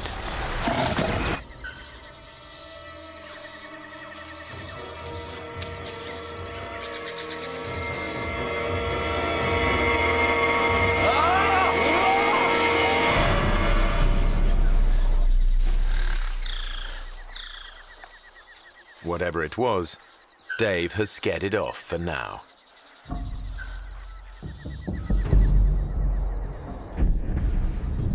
They spend a sleepless night, alert to every tiny sound.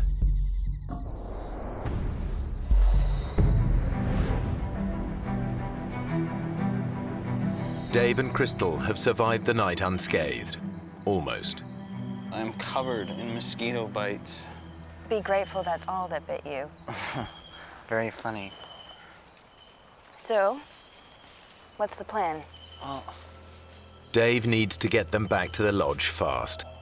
Crystal's on medication for her depression, and he knows she doesn't have her drugs with her. She had never missed a day on that medication. this trail heads south, so it should take us right back to the lodge. Okay. So we'll be back for breakfast. Yeah.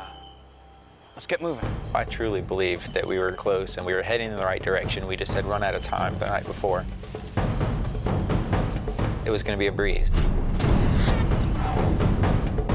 But with every step, they continue to move further away from the safety of the lodge.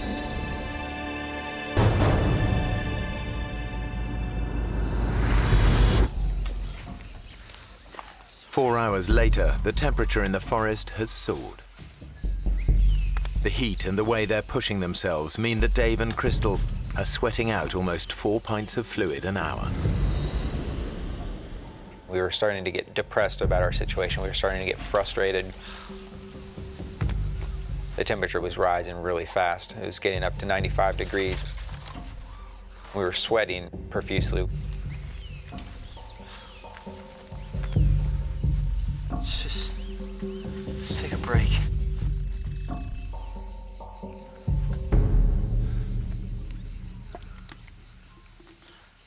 Dave, I'm out of water. When I realized that we were out of water and it was hot and it was 10 o'clock, I really started to realize things weren't just going to be okay. We knew that we were losing water so quickly and things were not going to function right. Our brain was going to start to trick us and our body was going to give out eventually. There's got to be something around here. The irony is that the Amazon basin is one of the wettest places on Earth. Over 9 inches of rain can fall in a single month, leaving puddles of water everywhere. But they face an agonizing dilemma. I didn't know what to do. Should we drink water and possibly get very sick, or risk getting very sick from dehydration? I have an idea.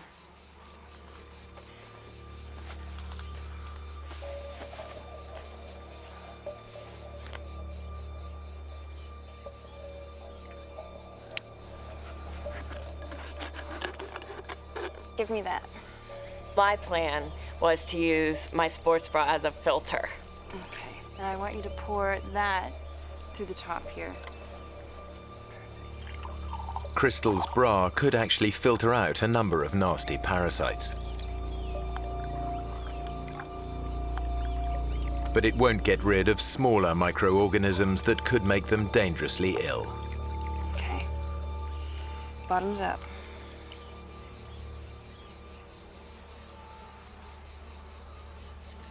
I don't know about this. We don't have a choice. Well, cheers. I took a small sip and kind of let it sit in my mouth for a second to taste it. Tastes okay. Kind of chalky. We were both worried about drinking water, but in the end, when it's 95 degrees and you're sweating like that, it's going to be more painful not to drink it. Rehydrated, Dave and Crystal pick up the pace. But they must stay constantly on guard. The forest is alive with creatures that could kill them with a single bite. We're consistently listening to sounds and trying to figure out what was in the forest around us.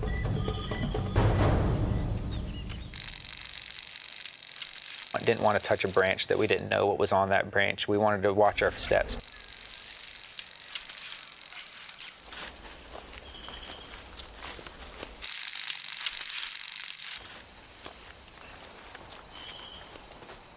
Whoa. What is it? A snake.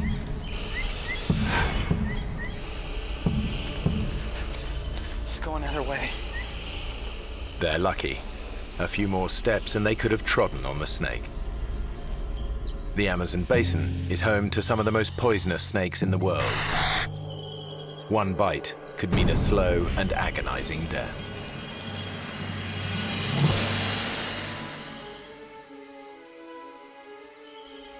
By mid-afternoon, Dave is resorting to a new desperate tactic in his search for the lodge.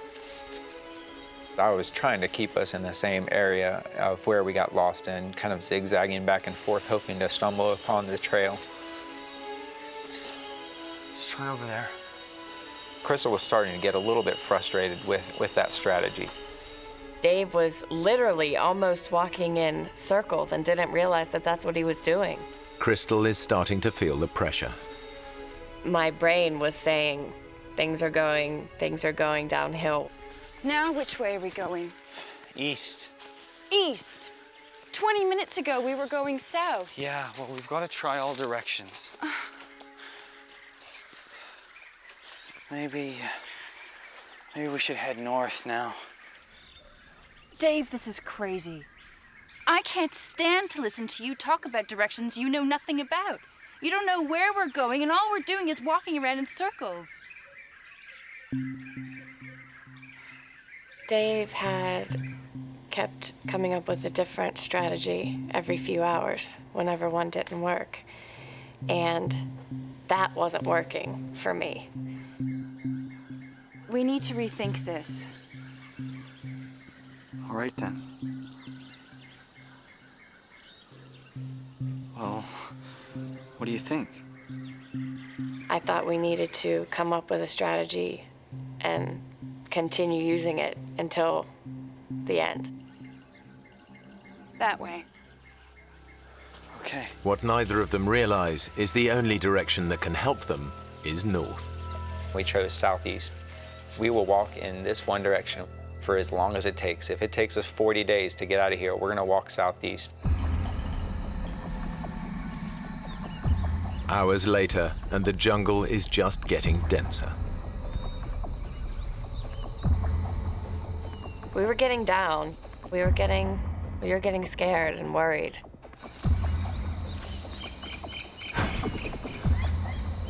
Everything just looks the same. The jungle is so dense and so thick, you can't see more than a few yards in any direction at any one time. Dave has an idea. If he can get up high, he might just be able to see the lodge.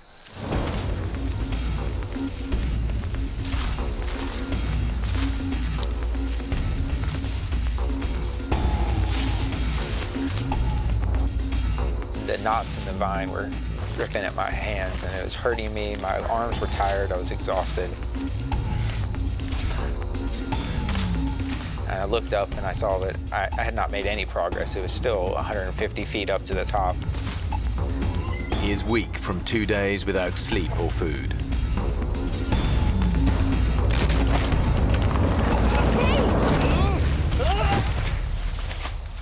Are you okay? Did you see anything? Yeah. Rainforest. Why is no one looking for us? In fact, people are looking for them. But the search is focused around the White Trail. And that's now a very distant and dense 7 miles away.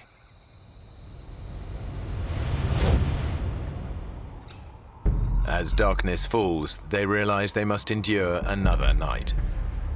I was tired. I had not slept on the previous night. I was being driven insane by the mosquitoes. They were constantly biting me, making our bodies itch, and we would scratch it to the point where our bodies would start bleeding.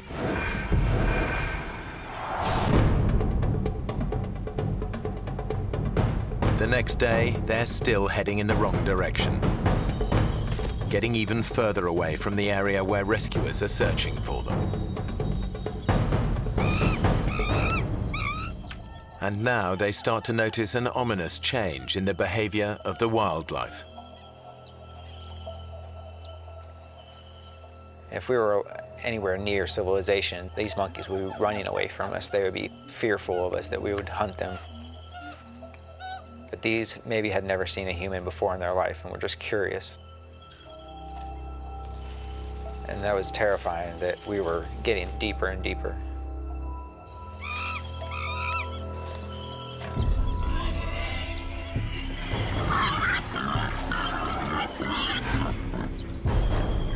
What is it?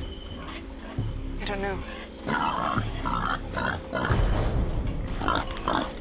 Jaguar? No, there's more than one.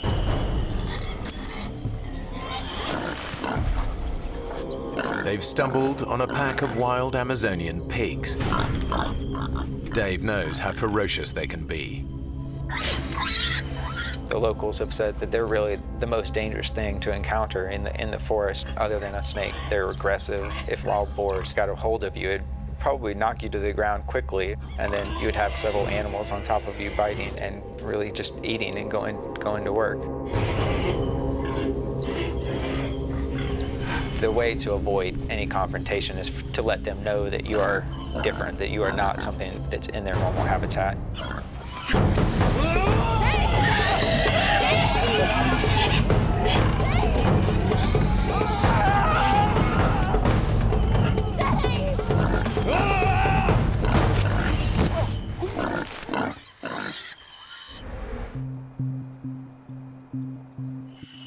Their encounter with the pigs leaves them jumpy and exhausted. Crystal's feet are badly blistered, and she's been without her antidepressants for 3 days now. Her depression could return at any time. I can't go on much further, Dave. I'm tired. And my foot. We'll get out of this ravine and we can make camp. I thought that it would be nice, it might even be comforting if we had some type of shelter. So we came up with the idea of making a teepee.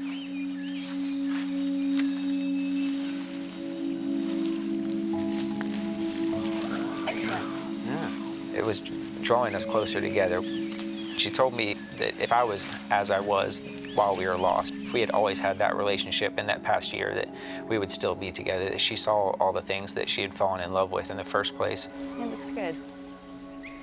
We were trying to get our minds off of what we were going through, and we got even closer. My feelings had not changed since the day I met her. I was still in love with her. I still wanted her to be in my life and with me forever.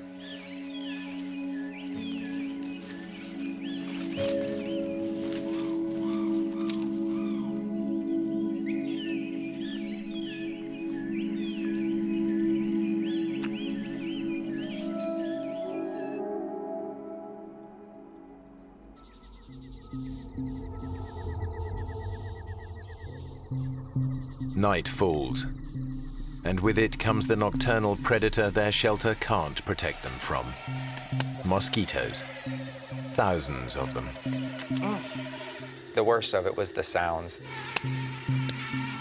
It's just this loud buzzing throughout the night, and you feel like they're everywhere. They would give me mosquito bites on my eyelids if I had my eyes closed, or on my forehead. They were just driving me insane. Sleep was increasingly becoming more and more of an issue, and I knew that eventually I'm going to have sleep. I can't go multiple days without sleep. It's going to drive me insane. In a bid to escape the mosquito onslaught, they come up with a bizarre plan.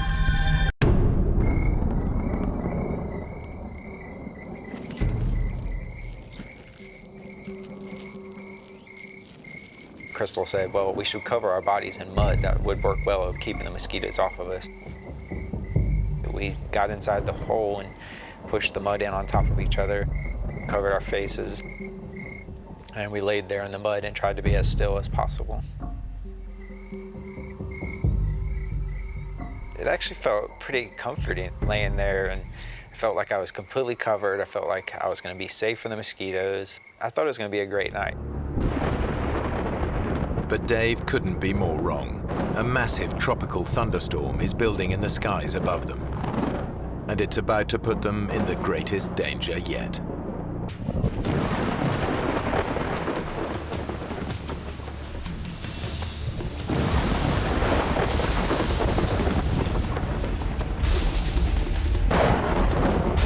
Within a few minutes, we were forced out of our hole. We would have drowned there. They've never experienced anything like it.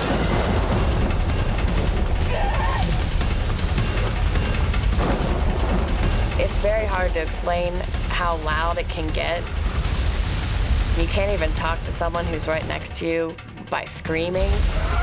That's the only way I can describe how loud it was.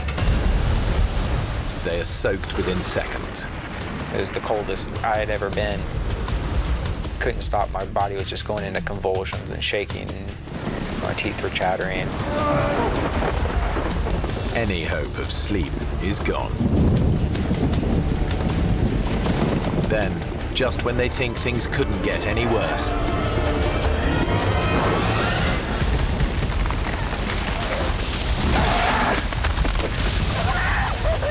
lightning brings down a huge tree dangerously close to them. If it had landed on us, we surely would have died in that. The storm has shaken Crystal to the core.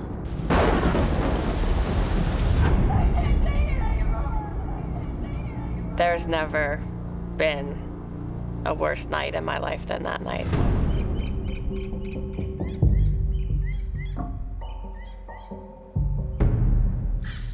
Their terrible night leaves both of them exhausted and miserable. But it's pushed Crystal close to the edge.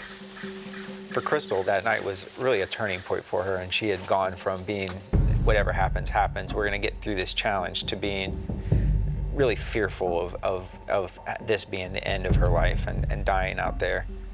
How you doing?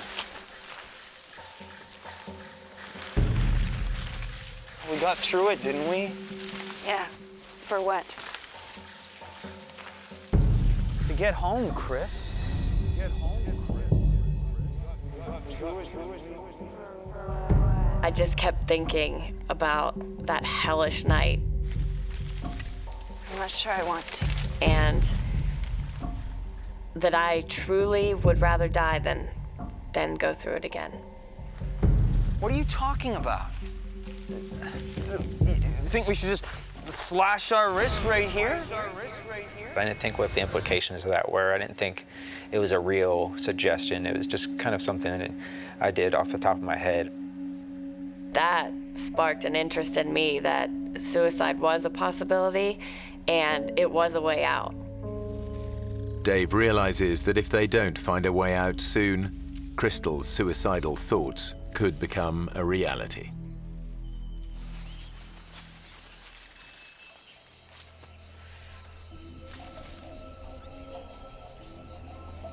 Chris. Her brain was going through some nasty stuff, and she was feeling the effects of that physically and emotionally. I knew that as the days go on and her withdrawal from her medication gets worse and worse, that it's going to become very difficult to keep her going and to keep that survival instinct inside her. I was so overwhelmed and so frustrated and so confused that I felt crazy. I felt like I was gonna lose it. Dave, where's the knife? It's here. I want to see it. Chris, you're really freaking me out with this. I want to see it.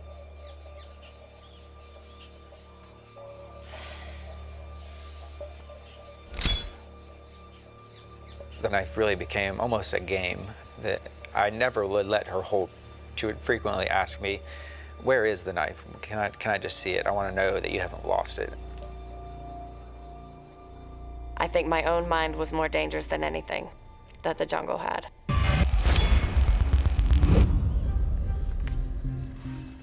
All I had was a companion, and she was what kept me going. I needed her as much as she needed me to make it through this, and I could not drag her the entire time. And that made me quite pessimistic for the outcome.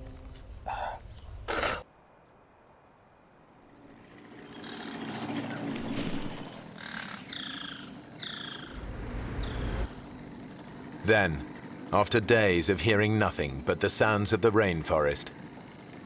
Do you hear that? What? Come on. Come on! Sounds like a boat! Come on! I was saying, "Come on, Crystal, this is it. We're rescued." Hey, we're over here! There's a boat really close. I can hear it. We're over here! This is over, like just so happy, cheering to each other. Yeah, here! Hey! We're here! Oh. Do you hear anything? Then it was nothing. After 3 nights without sleep, Dave's senses are starting to play tricks on him. The sound in the jungle can't be trusted.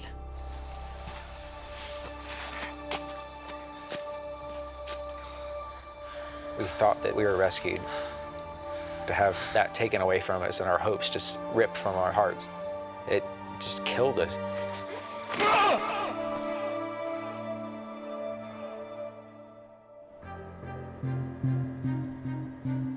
24 hours later, Dave and Crystal's situation is bleaker than ever. They are still hopelessly lost. And as their 5th night approaches, it's Dave who's struggling. Drained by lack of sleep and the effort of keeping Crystal going, he desperately needs rest.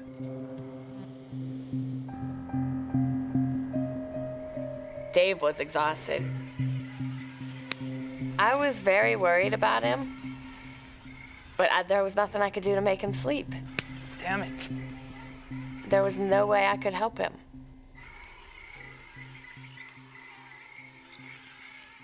As Crystal sleeps, Dave is once again tormented by mosquitoes.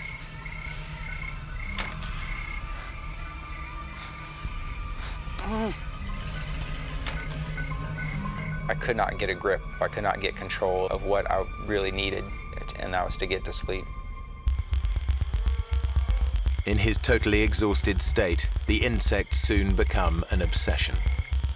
The only way to get me through that night was to find a way to keep moving, keep myself occupied.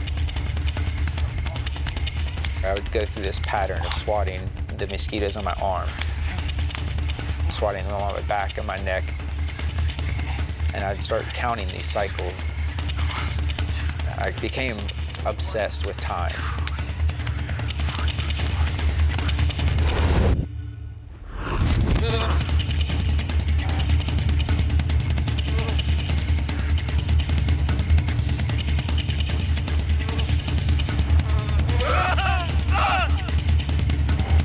Sleep deprivation is taking its toll.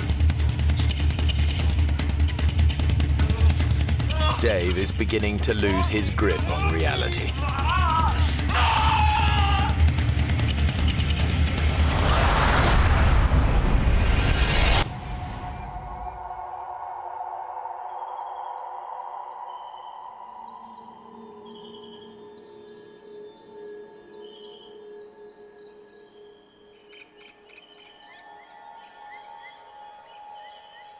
I felt like I had lost this battle between me and the mosquitoes, between me and the night, between me and any sleep that I might get.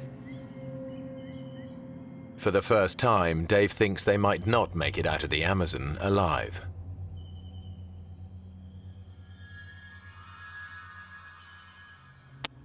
A horsefly came and bit me. I reached down and picked up the horsefly.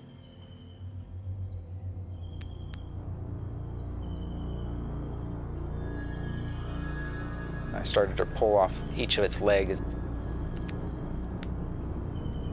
I was just fascinated by it.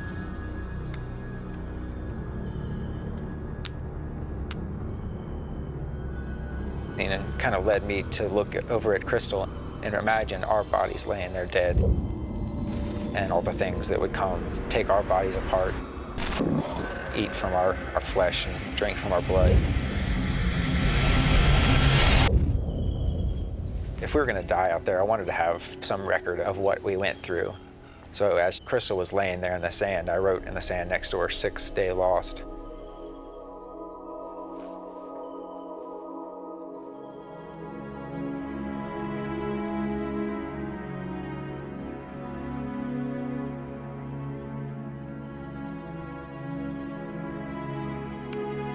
I wanted to document it as well as I could, so I'd snap that picture, hoping that one day somebody would find our bones and our camera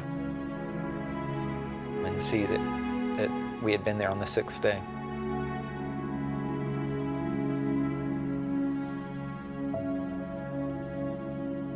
That's when I started to think personally about my life. I did not have a close relationship with my family. I had never told my mother that I loved her. I had never told my family how much they meant to me. It was killing me, and I wasn't going to have that opportunity if I died out there.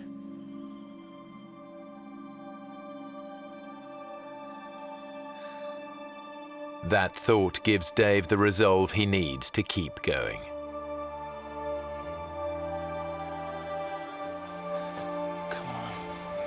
Wake up, it's time. I don't want to leave. I don't want to move. I don't either, but we have to. My feet were deteriorating unbelievably. And the pain was unbearable. It felt like 10 wasps were biting me at the same time. If we stay here, we die. It's as simple as that. Crystal finds the strength to give it one more try. Okay. Stand on it.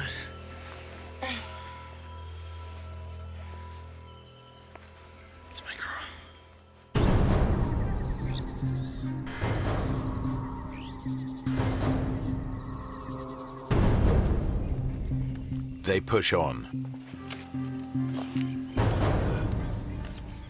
Now the terrain gets harder. Come on, Chris. And as Crystal's feet become unbearably painful, her depression begins to get the better of her. I couldn't walk anymore. I would try, and I would fall down.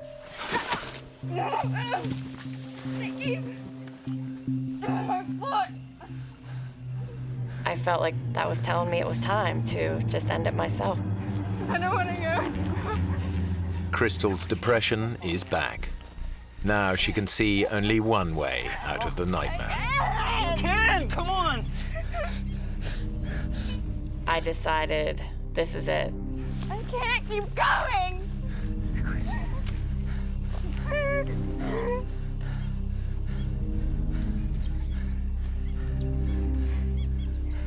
Give me the knife. She really meant taking her life into her own hands. I'm gonna slash my wrists and take my life and put an end to this misery.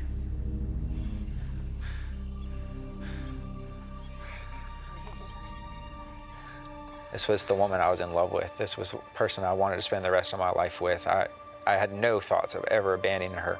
I'll make you a deal, okay? I'll make you a deal. I told her, you don't want to go through another night, I know that, and if it gets to be tonight and we have not made our way out, I will give you the knife. You gotta give me everything you got today. Crystal accepts Dave's deal. Everything you got today. If they aren't out of the forest by dusk, they will both kill themselves. We'll do it together. I put a specific time frame on the rest of our life. We were either going to get out and live the rest of our life really happily, or that was going to be the end. Crystal can now see an end to her ordeal. Sit down. Sit down here. On here. Come on. She was like, what time is it? Is it nighttime? Is it getting close enough?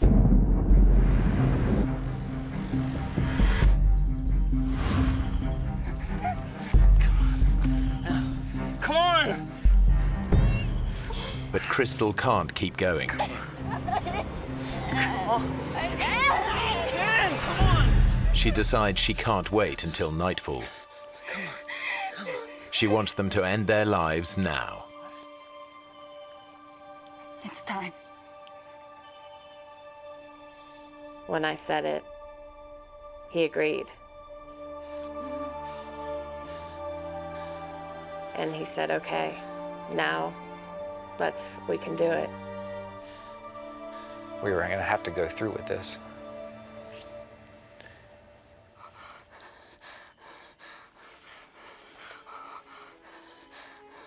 Dave's resigned to dying, but there's a bizarre thought he can't get out of his head.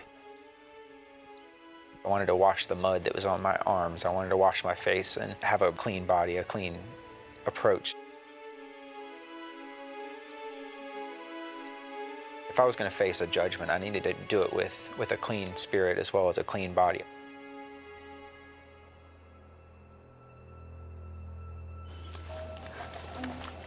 He begins to search for water to wash himself.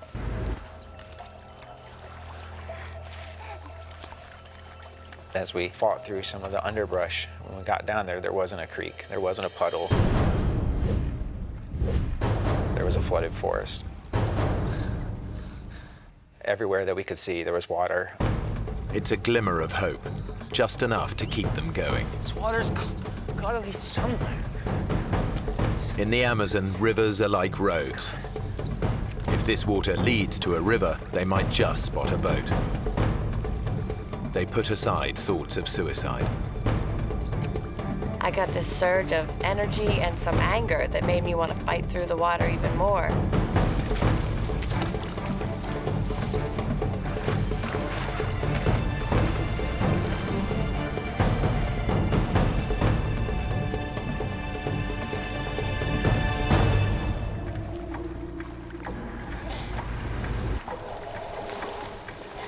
As we were going through the flooded forest, we kept telling each other, don't talk about any hopes, just go, and go as fast as you can.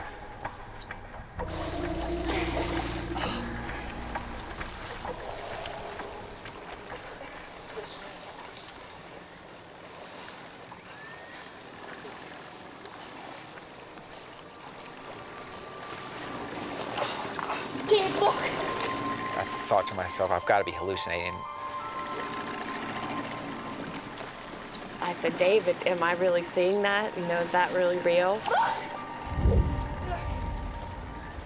And he said it was. Hey! Hey! Hey! Hey! He didn't wave back at us. It seemed like he was miles away. We immediately just started screaming, help, help, help, help me, please.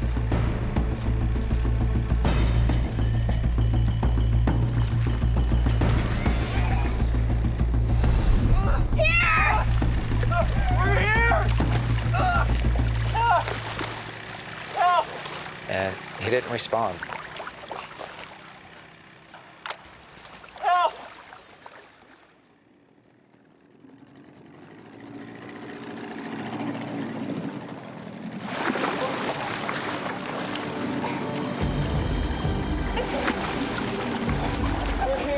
We learned in one split second that we were going to live.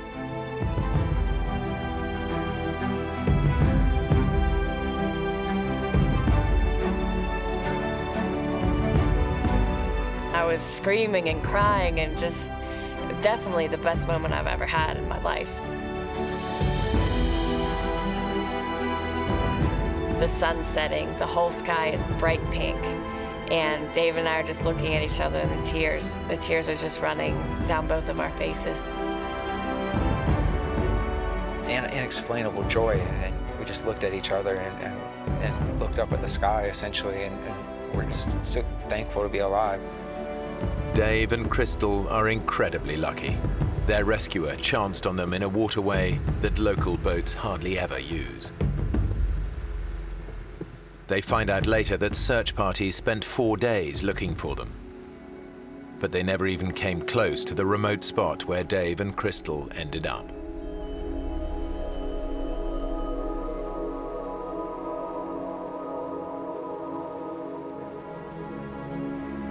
When we got out, we talked about, you know, all the times that we had in the jungle and how we talked about getting married, but when we were finally saved and getting better, we realized that that isn't the thing that we're going to do at this time. In the forest, we kind of had said, if we get out of this, we're going to live the rest of our lives together. And when the reality of being out was there, she did not feel that way. That was not what she wanted. And that was a bit of a disappointment to me. And that continued to be a disappointment for quite some time.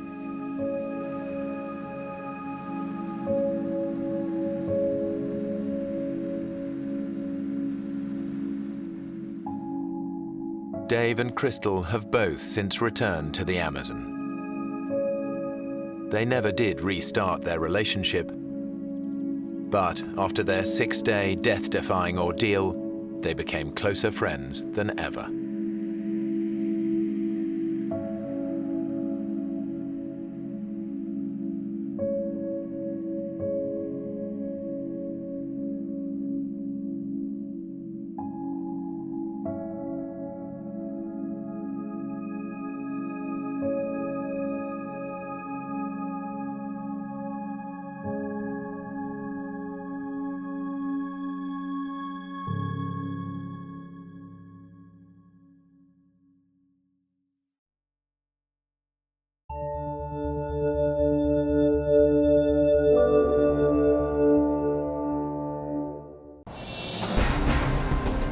When a family of 4 join their closest friend to go fishing on the Zambesi River, the outing quickly turns into a desperate fight for survival.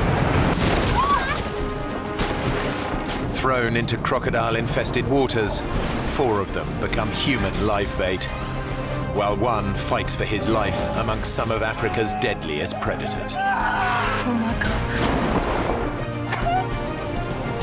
At any moment, one of us would be taken by a crocodile. I thought it was over, I really did.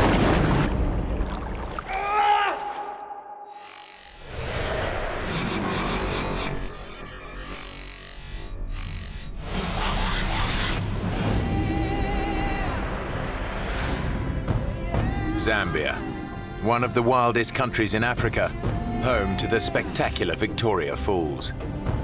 They are fed by the mighty Zambesi River, which divides Zambia from Zimbabwe.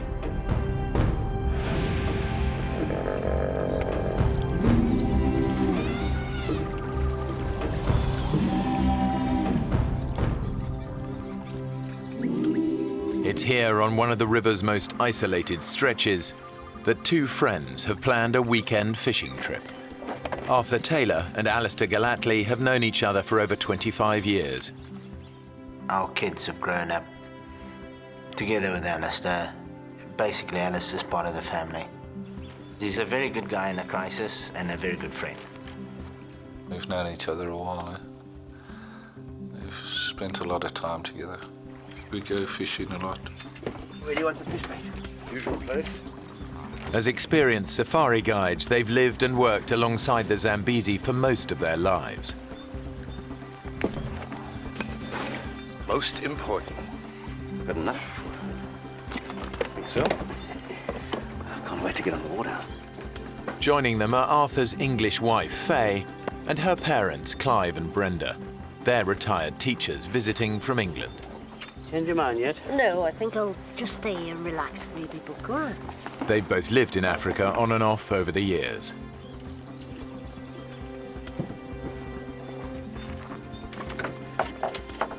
This is the last chance for all of them to go out on the river together.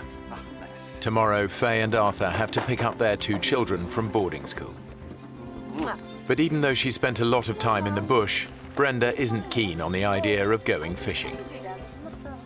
My mum was anxious because she doesn't really like going on the boat. And she would rather have just spent the day in camp. I'm not going to go if you don't go. If she doesn't come, the crocs will be safe. My mum is a pretty strong personality, and you certainly don't mess her around. You'll have to give me a hand in here. Because it was the last day of the holiday, she finally agreed to come with us. Okay, all aboard.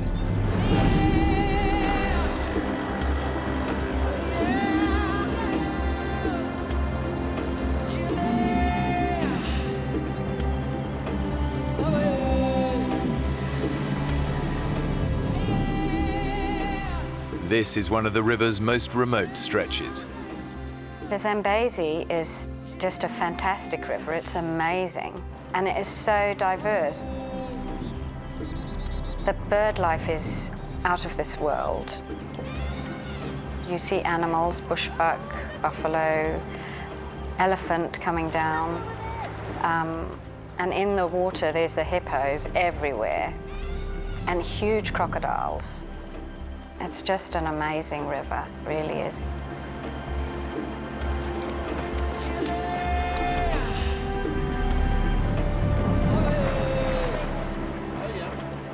It was all very relaxed atmosphere.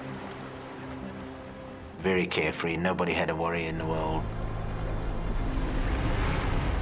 You want to try catch some fish, Brenda? Oh, no, I'm not good at that. Come on. Come on, it's easy.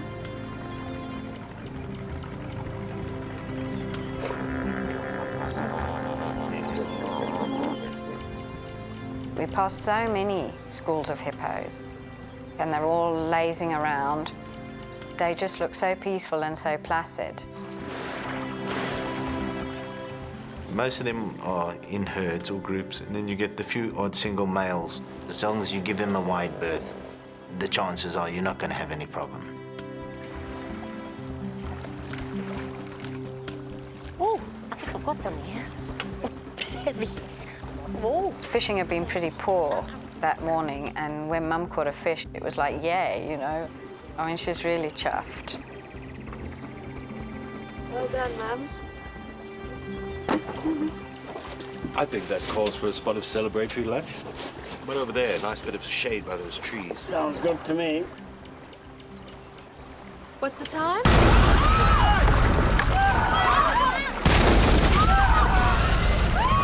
There was no warning.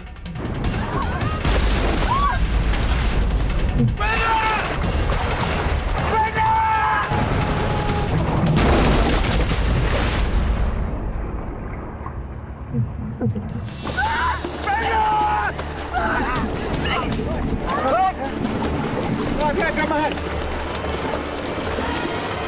He's coming. Let me go.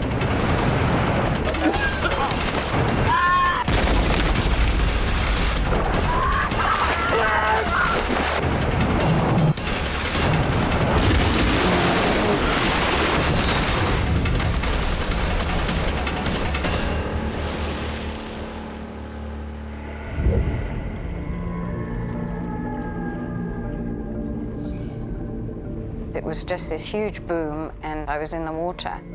I think my subconscious was saying, this is it, this is the end.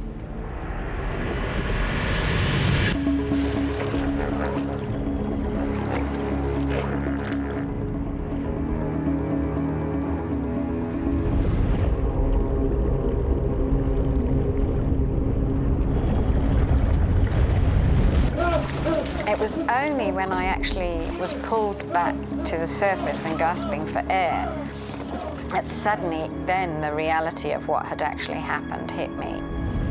They've survived the hippo attack, but now they're in even greater peril. They've capsized in one of the most crocodile-infested rivers in the world.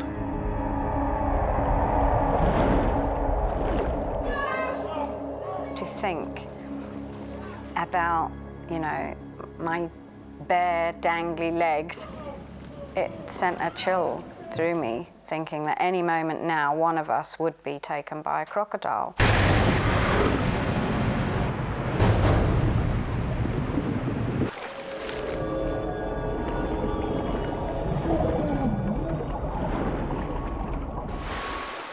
Clive Kelly has watched his wife Brenda sucked under the crocodile-infested river.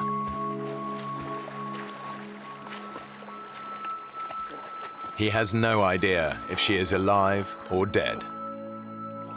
Brenda! Brenda! Where are you? Although Clive can't hear them, his wife, along with his daughter Faye, her husband Arthur and their best friend Alistair, have all surfaced underneath the boat. Brenda! But the group's immediate danger is not crocodiles. The current was actually so strong in that part of the river that it actually swept us out from underneath the boat. The Zambesi is famous for its unpredictable and deceptively strong currents. Many people drown in its eddies and whirlpools every year. The one thing that I thought of was the fact that my children could have been with me and that I would have lost them because they would have been just thrown out of the boat. You know, they would have just been gone. Brenda can't swim very well. She was screaming and struggling. She obviously needed something to hold on to, and she had swallowed a lot of water and was gasping for air, and kind of pushed onto me so that she could get her breath back. And I'm like, you know, Mum, you know, you're pushing me down.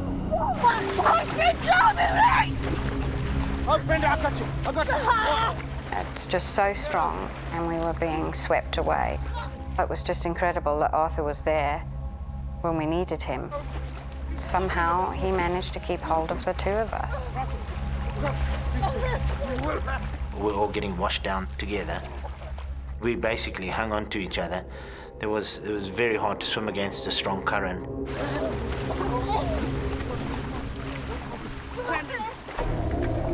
The boat has become snagged in the middle of the river. Just relax, Brenda, relax. Clive and Alistair are able to cling on to it while the current drags the others downstream. Clive and I, we couldn't do much. We sat on the front of the boat and we watched them. I had no idea where we were going. All I knew was that we were being swept away. The current was really, really strong and was just sweeping us down. We were trying to make our way to shallow waters. We knew it was our only hope of survival. Luckily, the current actually took us towards the middle of the river, which was slightly shallower. It's a sandbank. There was a submerged island.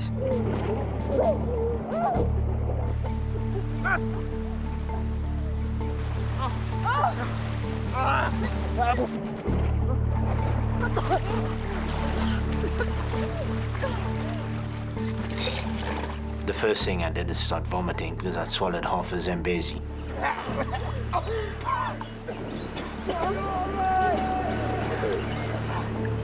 Alistair has seen his friends struggle against the current. He knows Clive would find it virtually impossible to make it to the sandbank. Clive can hardly swim, so it was difficult because he couldn't say, hey, swim over to the sandbank or do this or do that. We just had to sit down and settle down onto the boat. Arthur, Faye and Brenda aren't much better off. When we finally got to where we could stand, it was kind of a relief, but we knew that it was just a temporary relief. The river is full of crocodiles and very huge crocodiles that would have no fear of man. And I believe most of those crocodiles in that area just look at you as a food source. So definitely there's a big chance you will be eaten. From his position on the boat, Alistair assesses the situation. The group's chances of being rescued on this remote stretch of the river are slim. He knows that every year hundreds of people die of crocodile attacks on the Zambesi. As the only single man in the group, Arthur! he takes a calculated risk. I'm going to swim to that bank and get help. Don't risk it up.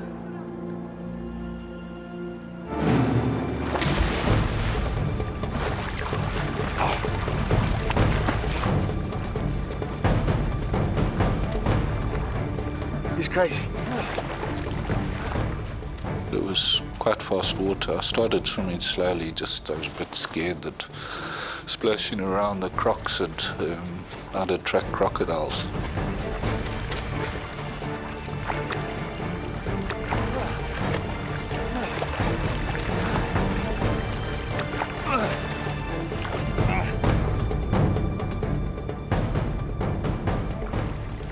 I was probably swept down 300-400 meters. I was pretty tired by then.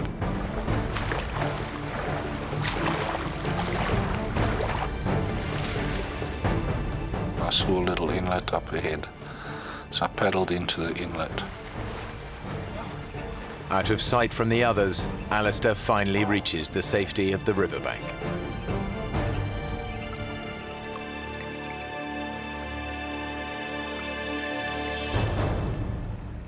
As my feet touched the ground, I looked up. About 10 yards away, there was this crocodile in the water just looking at me.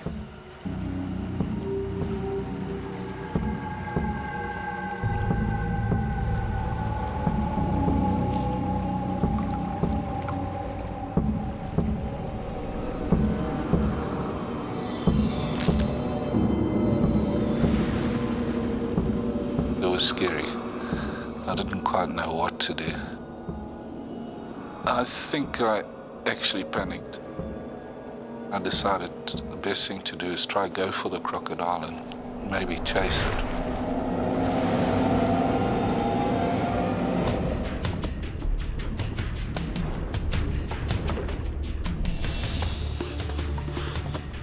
I went under the water just to try to see where the croc was. As I started to go towards the croc, it came for me.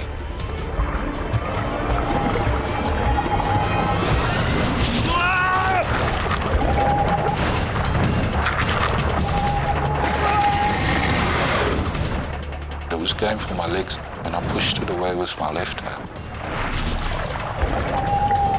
Its teeth cut my left hand up a bit, and it disappeared.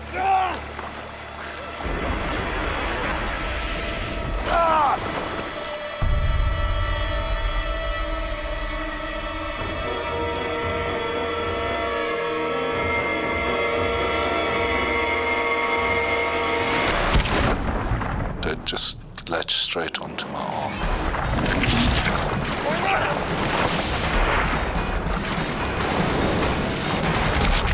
It was just trying to really tear my arm off. Alistair is trapped in a death roll, a spinning maneuver used by crocodiles to drown and dismember their prey. I was getting pretty weak. I thought it was over, I really did. I couldn't see any way of getting out of it. His right arm trapped in the crocodile's jaws, Alistair thinks of one last thing that might save him. I took my left arm and tried to get it inside the crocodile's jaw. They've got a flap in the back of the throat which keeps the water out when they're underwater. I tried to reach that. The second I did that, once I got my other fingers inside the mouth, it let go.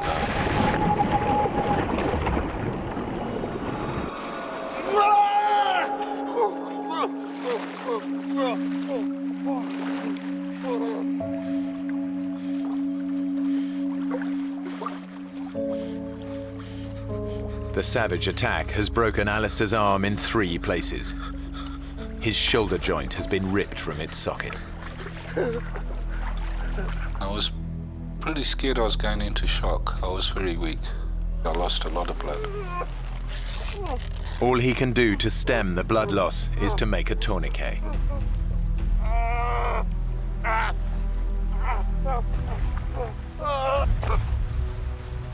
Arthur, Faye and Brenda lost sight of Alistair soon after he was swept downriver. They have no idea that he has been attacked by a crocodile. I distinctly heard him shouting, "Oh my God, oh my God." And we just thought he was exhausted and was just kind of relieved that he'd got to the other side. I've been nailed by a croc! Oh, God. It was just such a terrible feeling. We weren't sure whether he'd lost an arm or a leg or where he'd been bitten. Where? How bad? How bad are you hurt?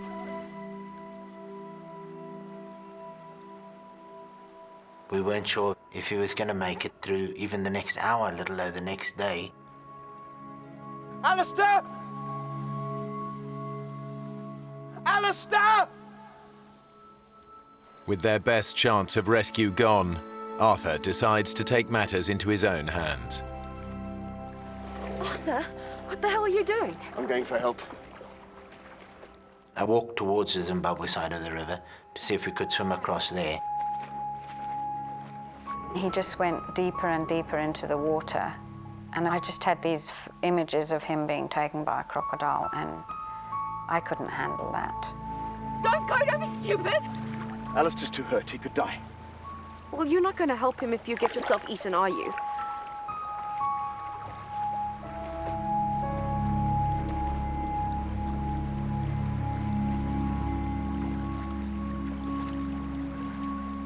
On the bank there were several crocodiles laying there, so I wasn't about to jump in over there, and so I decided to return. He realized that it was impossible. Every 10, 20 meters there's a crocodile lying on the bank of the river. It's just hopeless. The whole situation was just hopeless.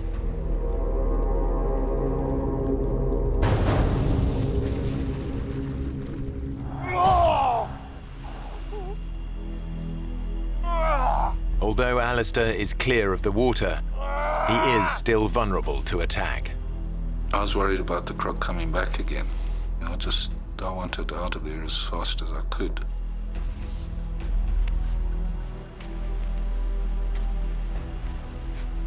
The sun was pretty hot, and there was one tree in this pile of rocks that I went and I sat under to try and sort my arm out.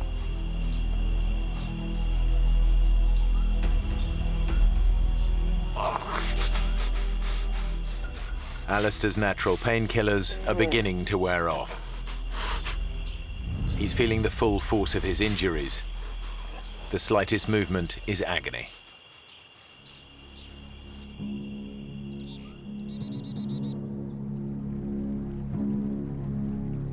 Clive is still stranded in the middle of the river. And now the boat is beginning to sink.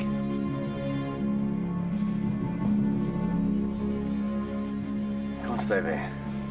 He left us onto it. Dad! You're gonna have to swim over to us! I know. My dad had no choice but to swim, because if the boat went down in the night, then he would just disappear. He wouldn't have stood a chance.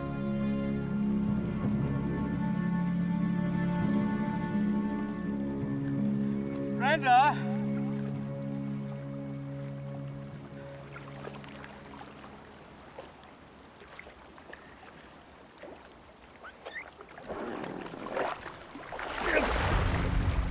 It was just such an awful experience to watch, and terrifying, not knowing at any moment when he was going to be taken by a crocodile. Come on!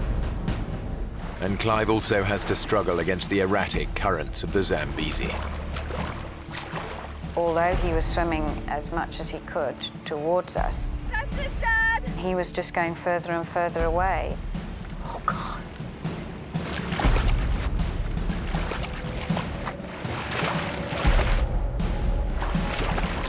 Come on, Clive! Yes! It seemed to take forever. Greg! Keep at it!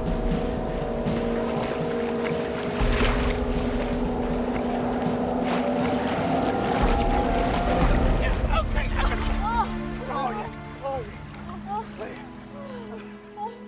I can't tell you what a relief that was, that my dad was alive and had made it.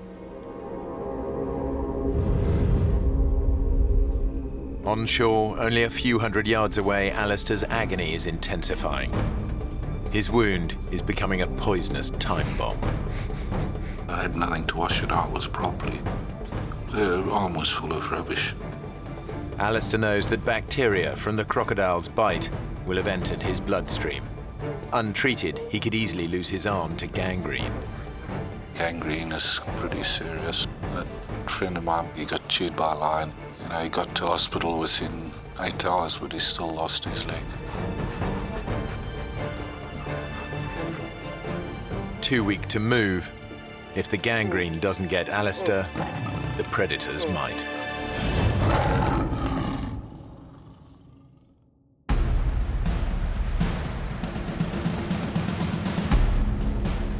Stranded in the middle of the crocodile-infested Zambesi, the others know they've lost their only chance of rescue.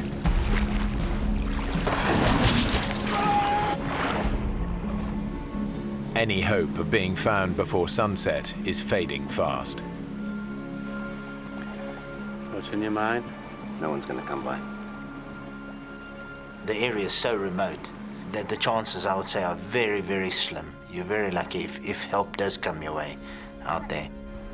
Can't possibly survive in the river.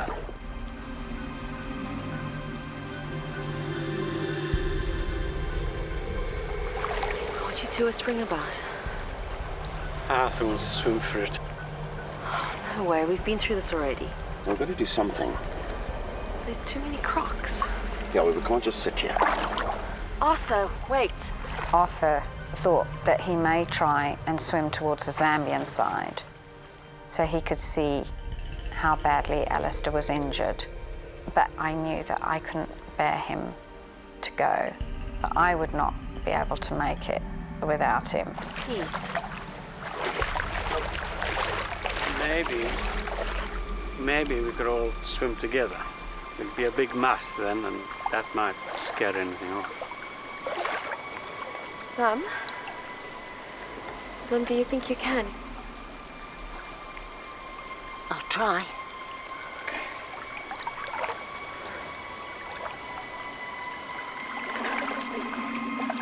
But I found it very, very hard to get back into the water.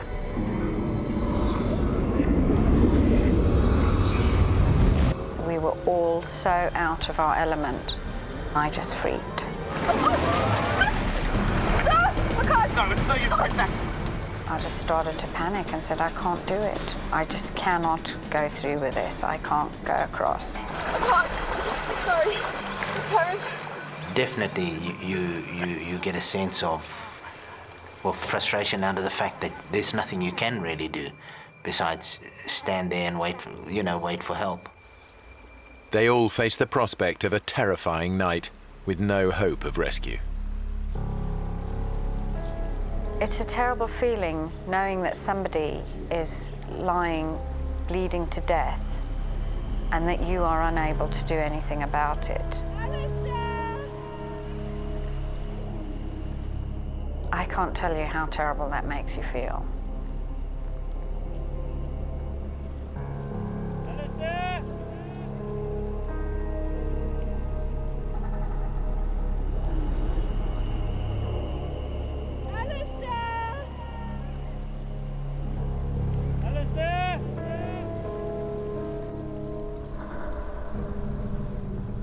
We shouted across at him until the sun started going down. And then the hyenas started calling. When the sun went down, we all decided not to call to Alistair. If he had called back to us, it would have just alerted any predator within range that Alistair was there.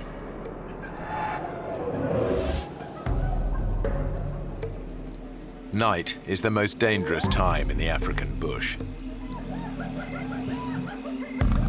Leopards, lions, and hyenas can detect the scent of blood from several miles away. I could hear the lions calling and the hyenas, but when they stop, you don't know where they are, because you don't know if they're coming your direction or going away. I thought I could be in for a tough night. I just got these stones together so that if something did come up that night, I could at least throw a rock at it.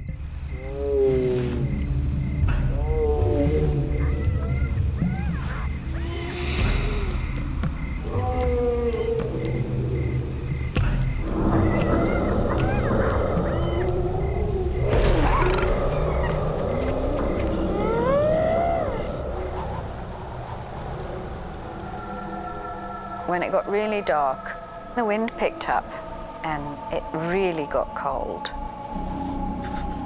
I was absolutely freezing and my teeth were chattering and I just couldn't get warm. It was extremely cold.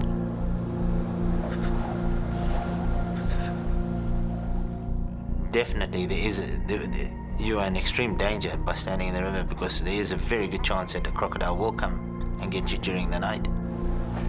Let's get in a ring. We decided that we'll all huddle together. We're rolling already. Try and keep a lookout on all sides. The more sets of eyes you got looking all around you, the more chance you have of seeing a crocodile coming from behind or from the left or from the front. So we're all looking in different directions, just in case the crocodile came from another side. We were straining to see into the water, and all the time you're thinking about crocodiles. Those huge snapping jaws, you know, gaping mouths. It was just a terrifying thought. What's that?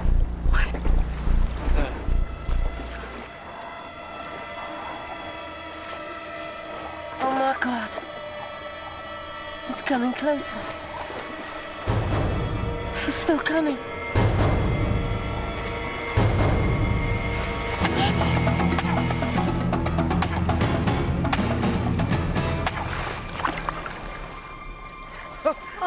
Bloody cross.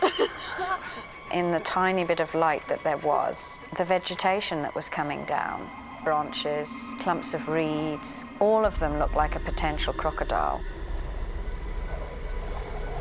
We were all very vulnerable. Yet the worst thing was not knowing what had happened to Alistair or if he was going to make it till the morning. The hyenas started coming closer. The lions moved closer.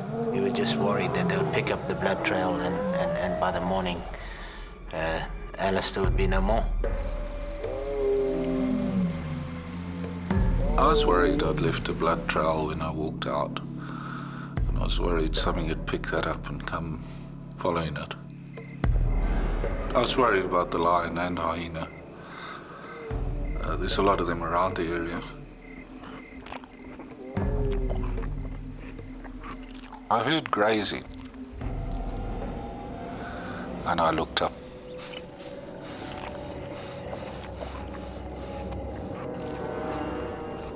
And I saw the buffalo.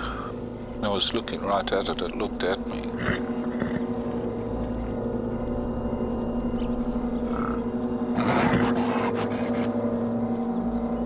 If you get into their danger zone, or they're wounded or sick, buffaloes is really pretty dangerous.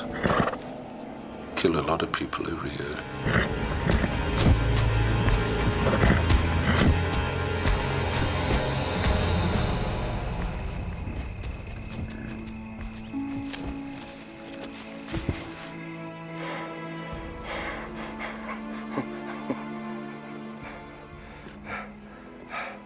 For some reason it came and lay down 10 yards away. I just can't believe it happened. It's just so totally abnormal behavior. Normally they'd never do anything like that if there was a human being around. That thing lying there was just amazing. It was just like a little sentry lying there, big sentry.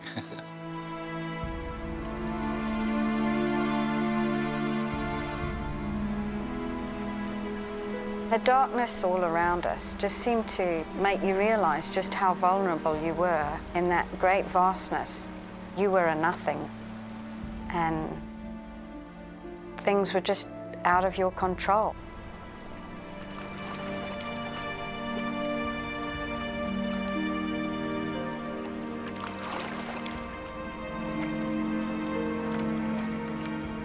It passed everybody's mind that there's a good chance that we may not make it till the morning,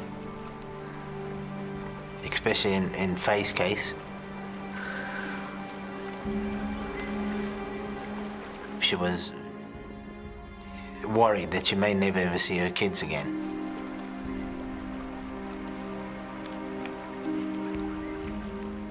At the time, I daredn't even think. And when I did, I just went cold.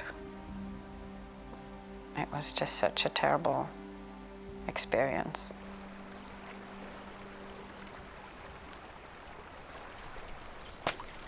What's that? It was like a slapping sound.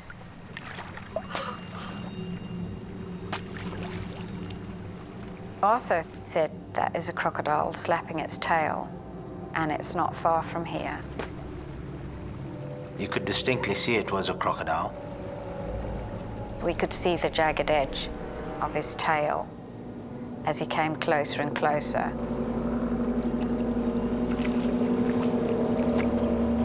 Suddenly everything is awake. Your ears, your eyes. Big panic. Wait, not yet. When something is coming directly to you, you fear the worst. Wait, not yet.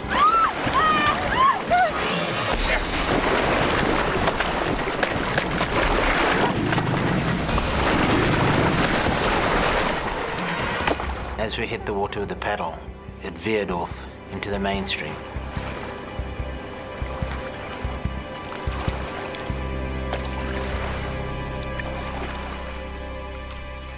We were on tenterhooks after that, looking around in case another crocodile did come by. The pain had set in during the night. If I moved a little bit, it got pretty serious. If I stayed in one position, I was fine. Alistair knows the worst thing he could do now is fall asleep. If he does, he could slip into unconsciousness, and with wounds this serious, his body could shut down and he could be dead by morning. But he's lost a lot of blood. He can't keep himself awake.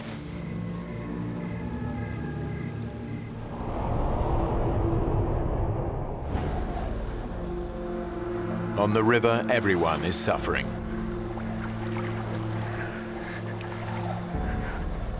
Standing for such a long period of time, we did get really tired. Our backs were aching. We were freezing cold.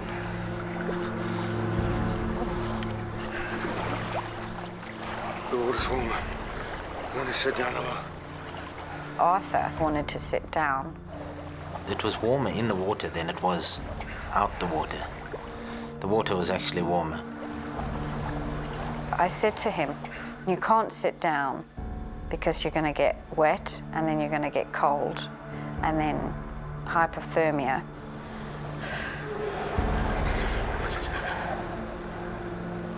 I said, we've just got to get through this. We've got 2 children to think about and they need us.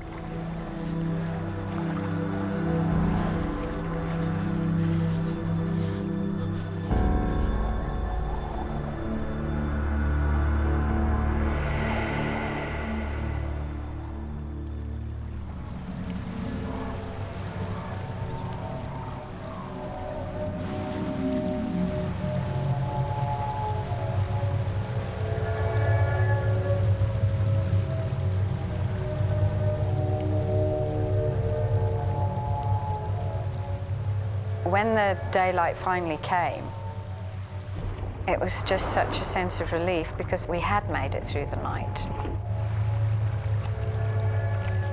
But we had worried that Alistair had bled to death. I mean, we had no idea what had happened to him and how badly injured he was.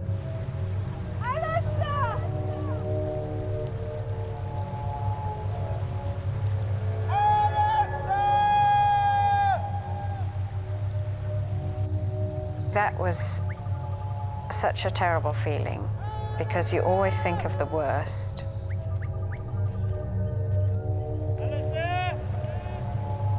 And physically and mentally, we were just exhausted. After almost 20 hours stranded in the water, the group are desperate. We were thinking, well, you know, it's another day and somebody has got to come past.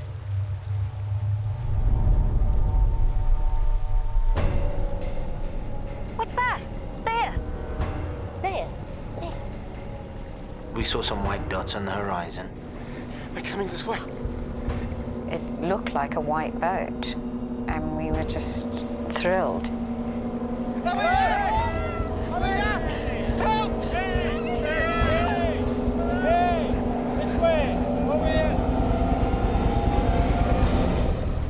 Turned out there were cattle egrets flying towards us.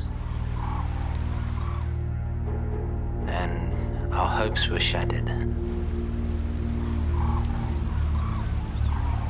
It was devastating. Damn it! As the birds flew off. Just felt so helpless, completely helpless.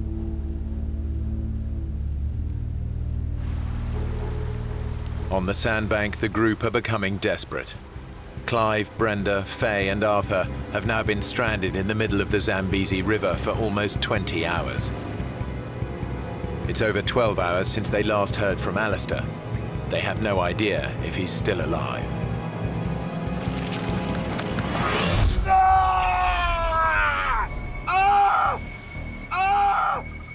There was this pain, just like needles all over the place, especially on my arm.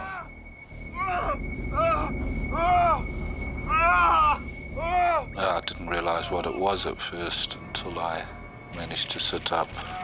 And I realized there were ants biting me. These safari ants.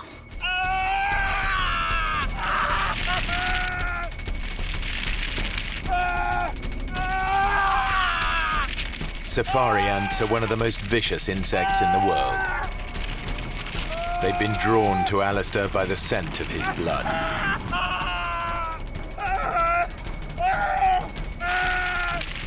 But their bites trigger a surge of adrenaline through his body, snapping him out of unconsciousness and probably saving his life.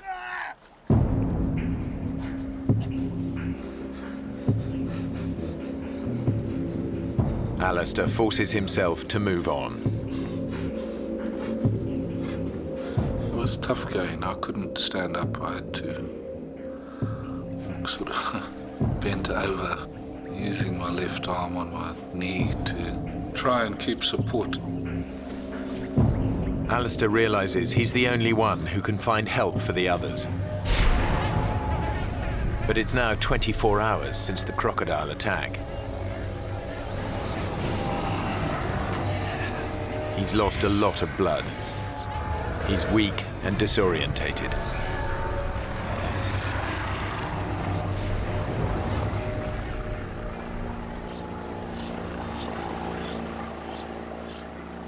I heard a boat, and I was far from the river.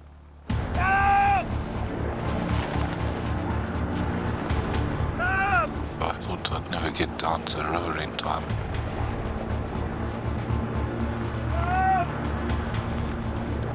Hey! Hey! Hey!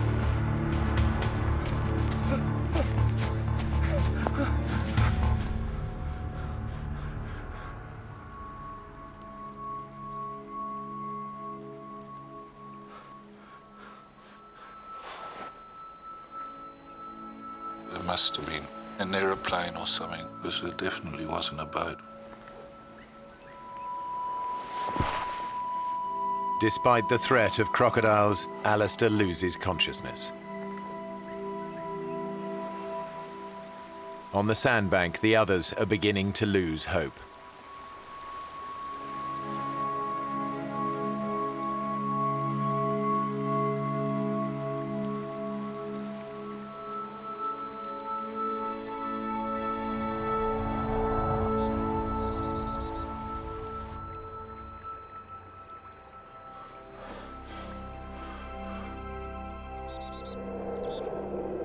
It turns out that Alistair did hear a boat.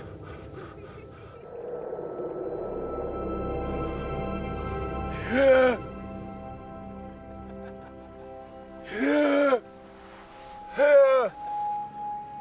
thought, surely they're going to come across. I tried to shout, couldn't get it out. They started to move off.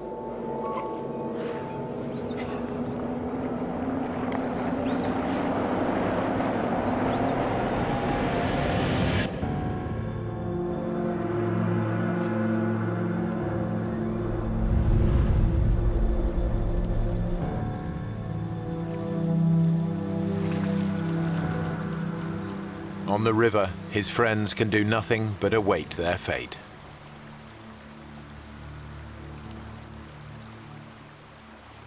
Canoes. Amanda, just dance. I can see them there.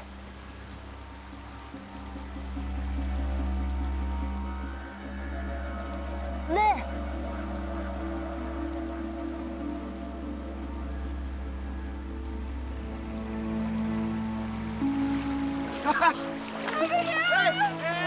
Incredibly, some canoeists have ventured this far down the river.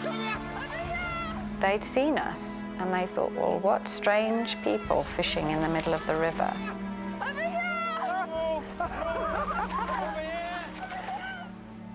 I can't tell you how that felt, really. I mean, it was just a sense of relief. We were going to be all right. It was also still worry for Alistair. We hadn't heard from Alistair for several hours.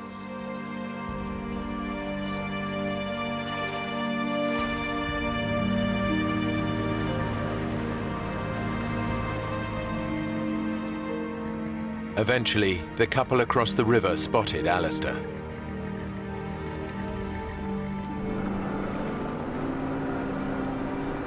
They took him to safety, where he was reunited with the others. Despite his terrible injuries, surgeons were able to save Alistair's arm.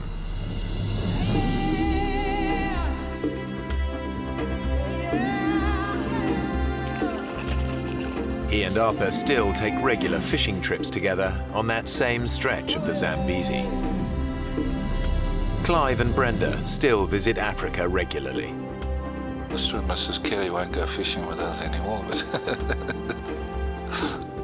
Faye spends most of her weekends in the bush, but she rarely goes out on the river. I always feel anxious when I get in a boat, even now, after all these years. It's just such a terrible experience. But we all survived, all 5 of us.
Five Boy Scouts and their leaders take on one of the toughest trails in the Grand Canyon. How comes it's so hot? But they're soon at the mercy of a freak heat wave. And as their water runs out, what started out as a fun adventure quickly turns into a fight for survival.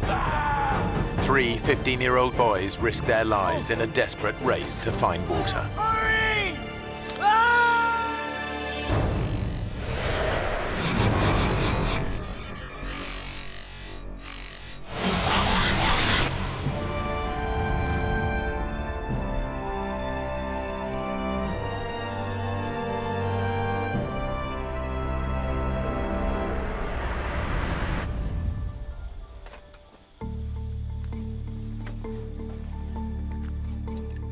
After camping out for a night close to the Grand Canyon's north rim, 5 Boy Scouts from Utah are about to make their very first descent to the bottom of the canyon. 3 of the boys are close friends.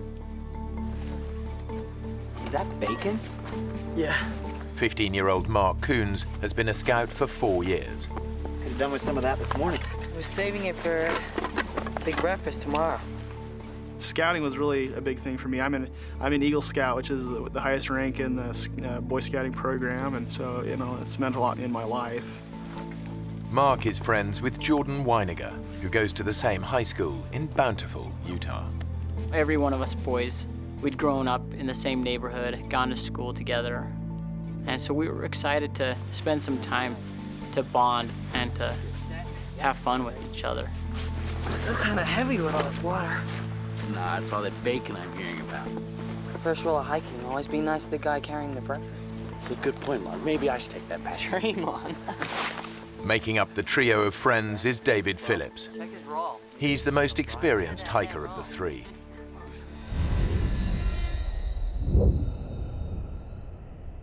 It's June, and the day is shaping up to be blisteringly hot. The leaders are following the first rule of Grand Canyon hiking. Take water and plenty of it. Okay, boys, don't leave anything behind. It's a real deal today. We're going over the rim. Guy Davis is the Scouts leader. Most of the boys that went, I knew very well. They were about as high as kites. They were excited for the experience. I still remember my first time in the canyon. Veteran hiker Lauren Pace is in charge of navigation. Earl. He's also brought his brother Earl along. They're having a good time. Yeah, why not? Time of their lives. After a couple of hours hiking, the boys reach the canyon's north rim. When you walk around that corner and you see a huge panoramic view of cliffs, that go a mile down, there's nothing like it.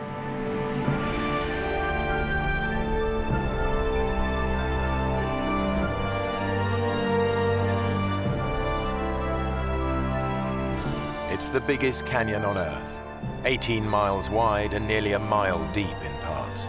Its sheer size makes it one of the world's most extreme hiking environments. That's where we're going. All the way. Whoa. It's amazing. This place is incredible. The scale of what they're taking on hits home. We're going all the way down there. If you get bored of hiking, there's always the fast way down.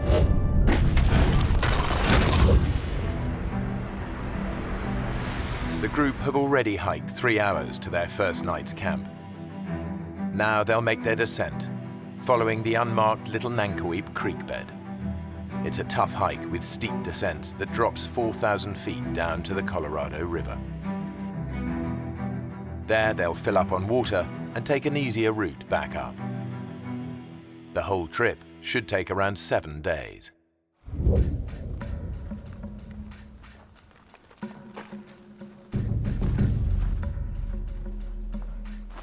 An hour on from the canyon rim, the group reaches the end of the official route.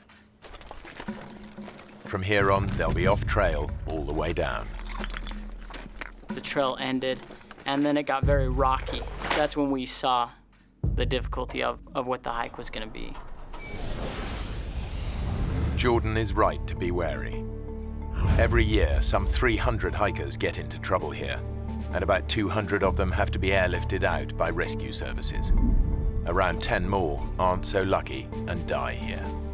And going off-trail in the canyon intensifies the risk.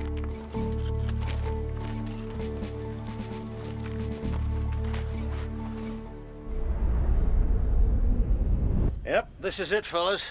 The big chute. The chute is a rocky gully over a mile long, an extreme descent over boulders, loose rock, and gravel. Jordan immediately sees how tough this will be. It was turning into a hike that, was getting a little more dangerous. They have no radio, and they're out of mobile phone range. If anyone gets hurt, they're on their own. It was really steep.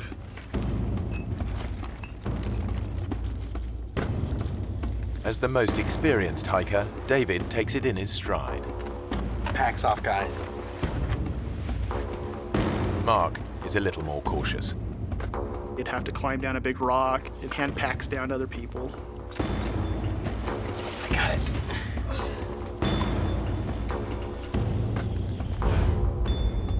So at that point, it wasn't just a hike, it was more of a climb. A section of loose shale makes the going even tougher. If you did put your foot wrong or something, you definitely could take a nasty fall. Maybe not stop until you go all the way down to the bottom of the Grand Canyon. After an hour of hot and exhausting scrambling, even Scout leader Guy is struggling. It's very difficult to keep your footing as you were sliding down.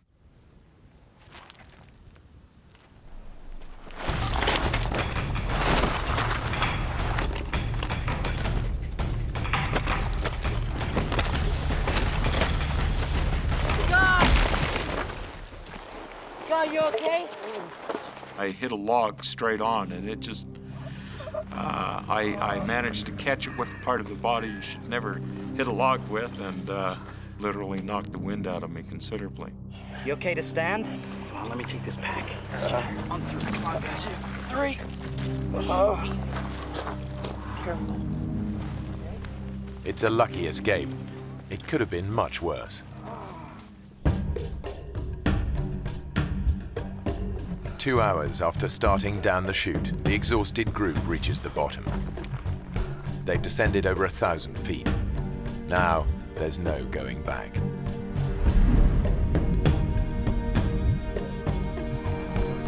The temperature has been climbing all day.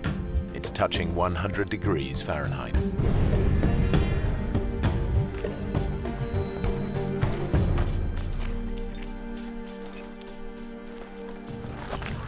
So hot.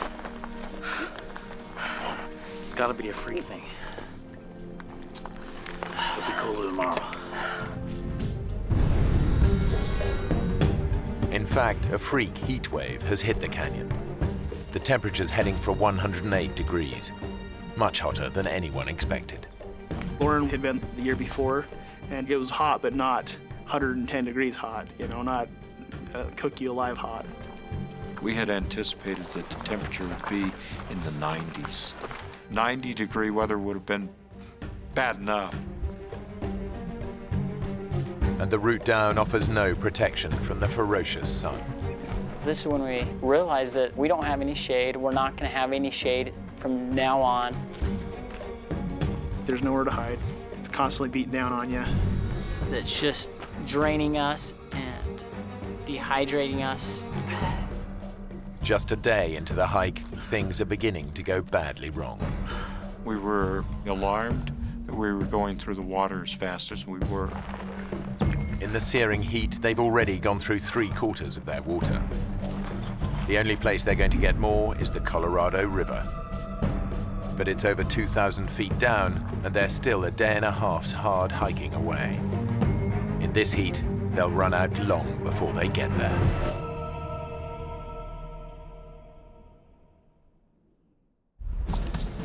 As we were hiking, that's all we could think about was the river, of getting to the river. But the boys are about to find out that blistering heat isn't the only hazard they face. Dave, don't move. You got a scorpion on your back. One sting could immobilize David. Hold still. Careful.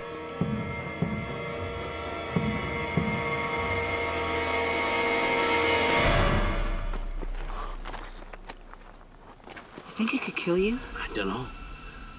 I don't really want to find out. It's a reminder of just how hostile the canyon is. As well as scorpions, there are thousands of rattlesnakes. Stepping on one would be all too easy. And getting bitten out here miles from medical help could be fatal. Come on, let's go.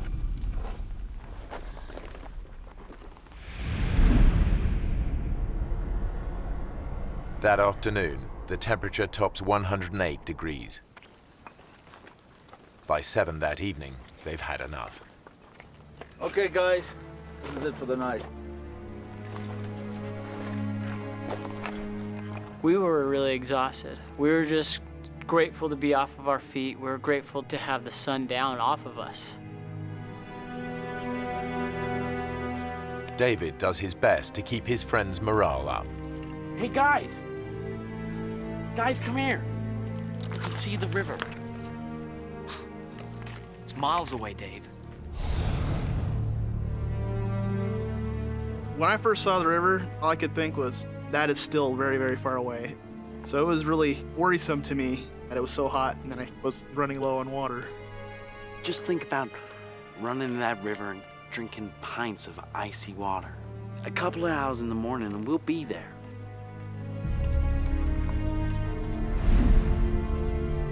In fact, they're still a tough day's hike from the river, and their water is almost gone. We begin to say, gee whiz, am I going to be able to make it down to the river tomorrow? Have I got enough water?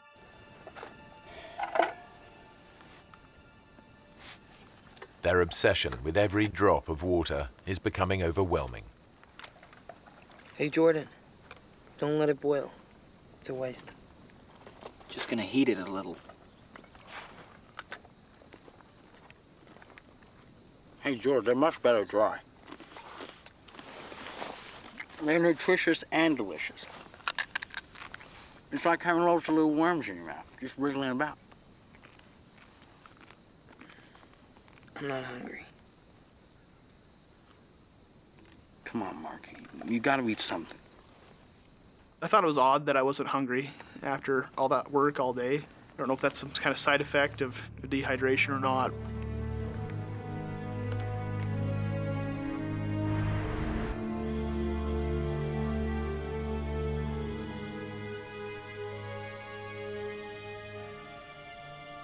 Definitely that night I was starting to feel a little shocked and surprised that something I thought would be so fun was starting to turn into something that was so scary and so worrisome to me. And I felt like I had started to lose control of the situation that I was in. Dave? Yeah? Are we gonna get through this? Come on. We'll get up early before the sun gets down on us. And by the afternoon, we'll be at the river.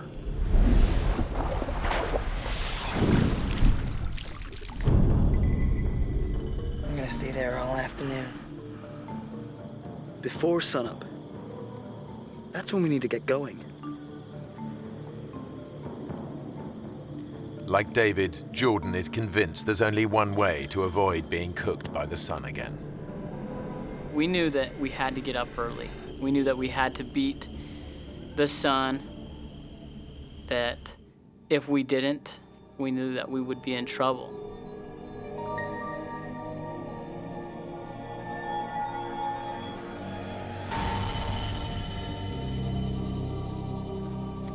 But by the time the exhausted group is ready to go, the day is already blisteringly hot.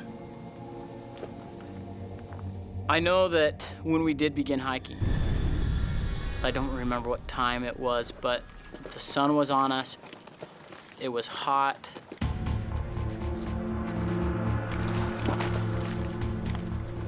We could feel our bodies were dehydrating. We could feel the heat. They're sweating up to 4 pints of water an hour and dehydrating fast. They face exhaustion, hallucinations, and as their blood pressure drops, collapse.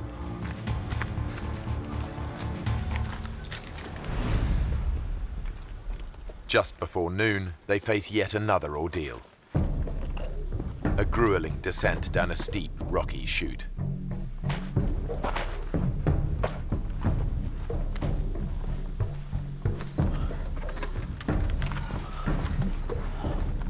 The few hours the boys hoped it would take to reach the river have long passed, and they're not even close.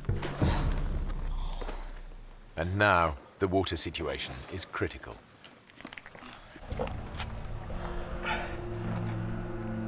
Is that it? You? Not a drop. David shared a lot of his water. Who wants it? He gave the most of his water to anybody. Go on, Jordan.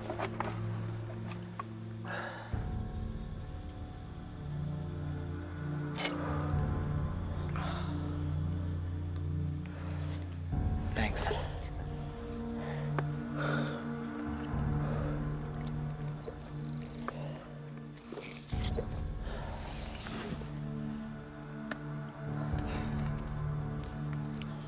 That's it.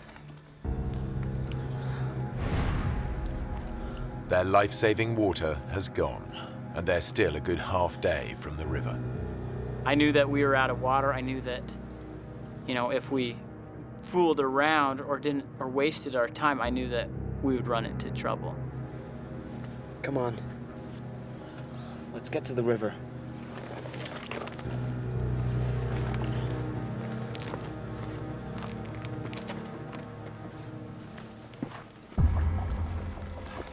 Guy is struggling most in the unrelenting heat.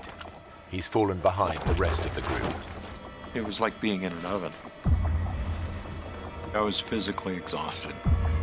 Severe dehydration is putting Guy's body under intolerable pressure. Finally, it just gives out.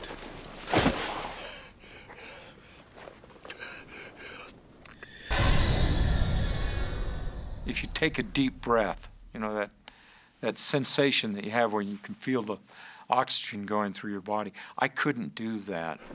The best I could do is reach a shallow breath, basically.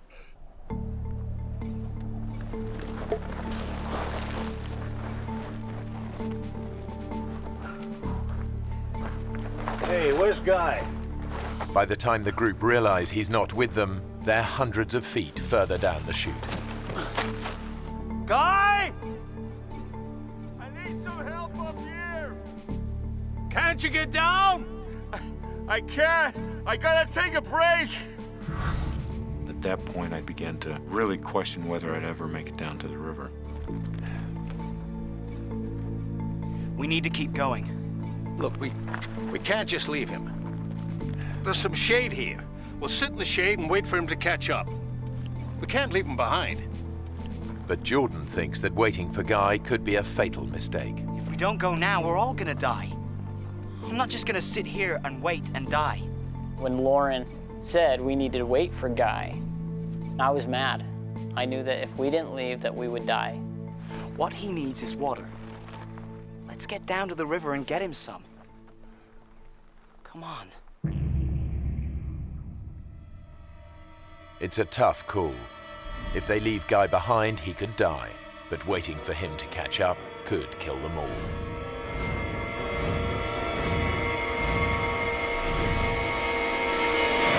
Okay. Guy! We gotta get down! Get some water! We're coming back! We're coming back with water!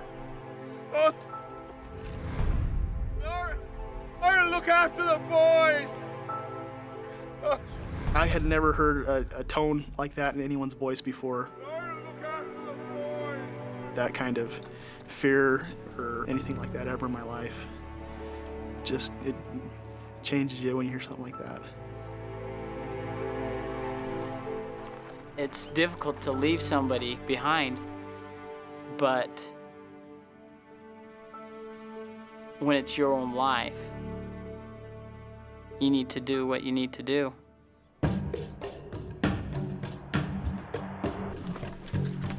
Two hours later, the whole group is desperate for water. Anybody got any water left? No, I'm out. Then Lauren remembers something that might just save their lives. Hey, wait a minute. Wait a minute. There's a creek runs up there. Half a mile along the ridge. There was water in that creek last June. I'll go. Give me some cans. See trees along the creek bank, okay? In these conditions, the extra hour of hiking puts a huge strain on David's dehydrated body. But if he finds water, it'll be worth it.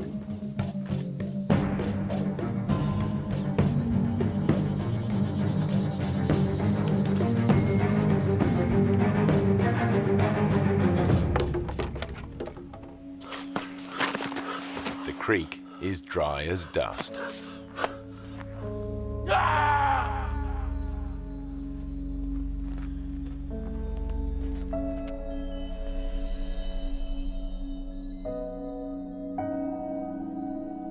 Hey, Mark. Mark, wake up. Wake up. There was nothing there. Just an empty riverbed. It was very difficult. We had no idea where water was, how we were going to get there, when we'd get there, or how much longer we would we'd last.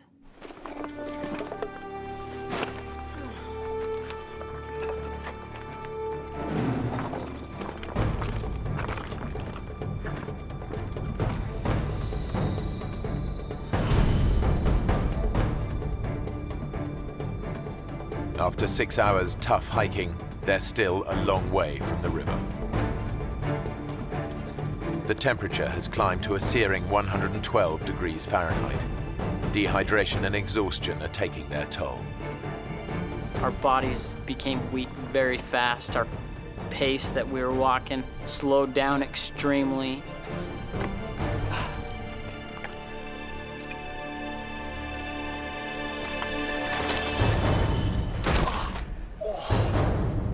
For 71-year-old Lauren Pace, enough is enough. Lauren, you okay? Don't fuss. I'm okay. I'm okay. Listen, guys. The sun is a killer. There's some shade here. We should wait till it's dark.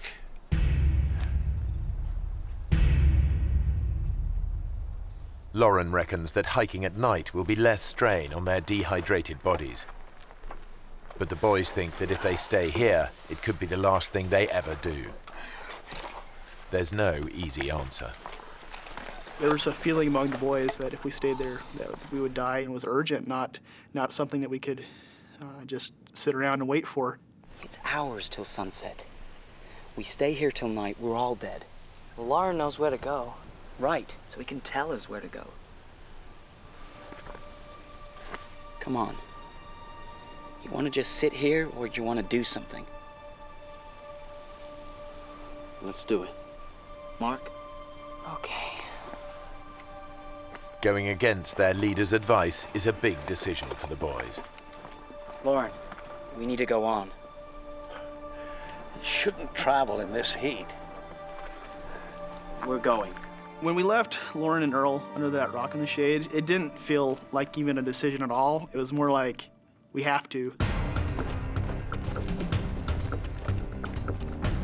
Armed with directions, the boys head out. They're determined to reach the river and bring water back for the others.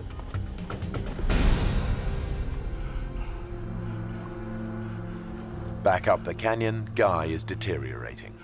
His fluid levels are so low that his body has cut off the supply to his sweat glands. I can't believe a time in my life when I wanted to sweat.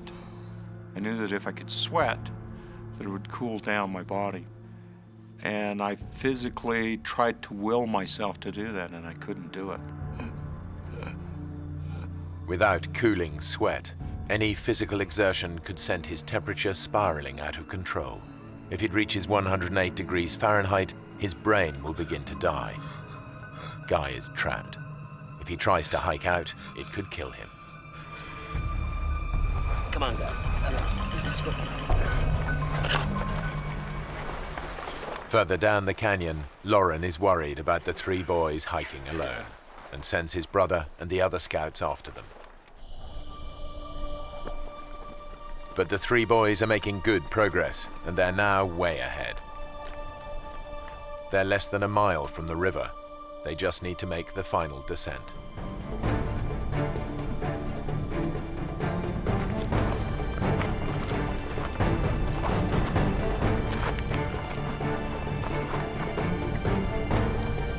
He must be those rocks Lauren was talking about. But somewhere they've gone horribly wrong. Instead of the safe route down they were expecting, they've reached a sheer 200-foot drop. We could not see any way down it. It's a dead end. There's no way down.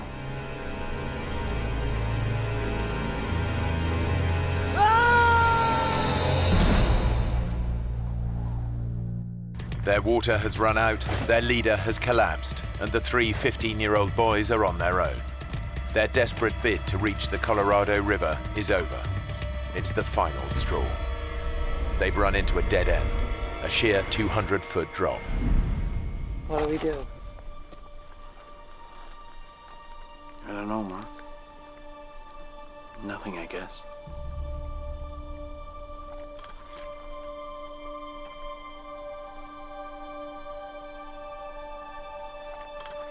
The river's out of reach.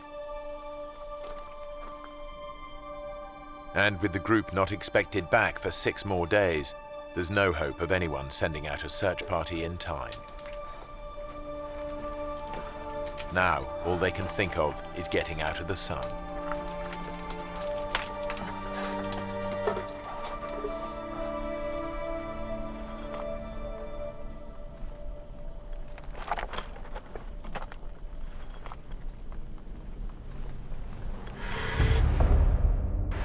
Back up the canyon, scout leader Guy is also losing hope.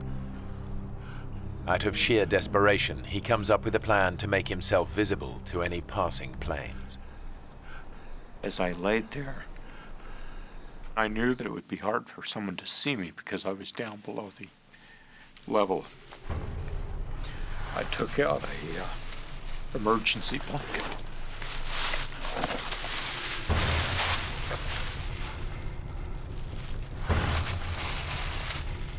Guy is totally alone and virtually helpless.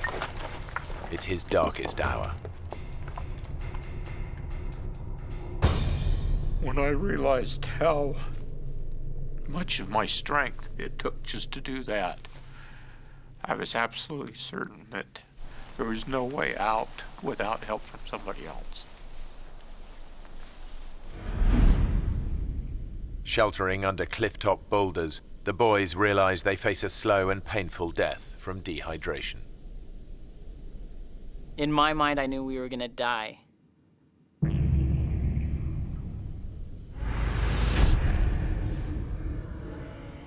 You're weak, your body hurts and aches, you have headaches. I just remember not knowing if I'd ever get up from that position. I remember that could be the last place I'd be, is under that rock.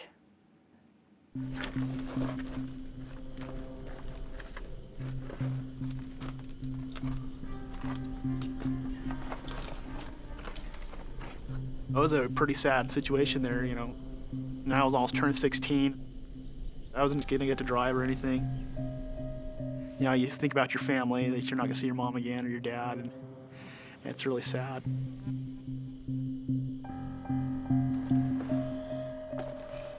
Even David, the optimist of the group, is struggling to see a way out. I'd asked David a couple times by now, David, do you think that we're gonna make it? Are we gonna die? We are gonna make it, aren't we? And most of the time he'd be like, oh, Mark, of course we're gonna make it. You're fine, don't worry about it, okay? I think we might die here. This was the first time I heard David say, you know, Mark, I think we might. I think we might die.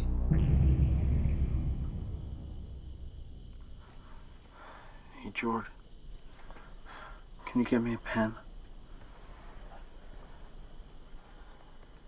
Why? I want to write a letter to my mom and dad, you know. Say goodbye.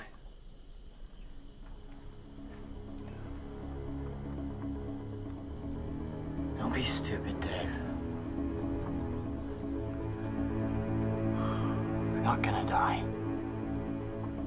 I was telling him that, not to give us confidence or not to give us hope, but I almost said it just so that I didn't have to go get him one. So I didn't want to move from that spot. I physically couldn't. I was just gonna lay there to die, and I didn't want to do anything else. The boys start to drift in and out of consciousness. I had a dream of myself in a coffin. You know, my family had walked by, but my littlest brother just broke down in tears, covered his eyes.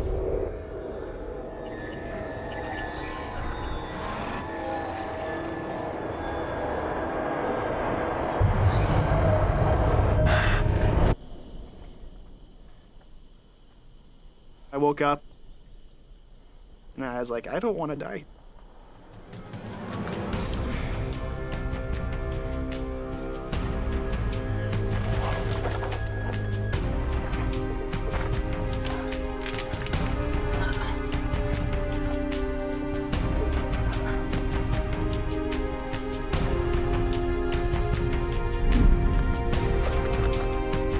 had no idea where I was going, and I'm not a mountaineer or anything like that.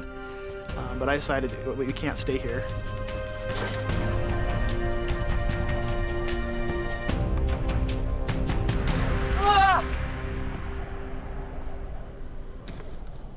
I took my backpack and I chucked it off the cliff, you know, so I hoped that I was going to make it down to pick it up again. Mark threw his backpack over and said, you know, this is what we need to do. Trying to climb down the sheer cliff in his weakened state is near suicidal. But Mark's made his mind up. He's going to get down or die trying. Come on, guys. We gotta do it.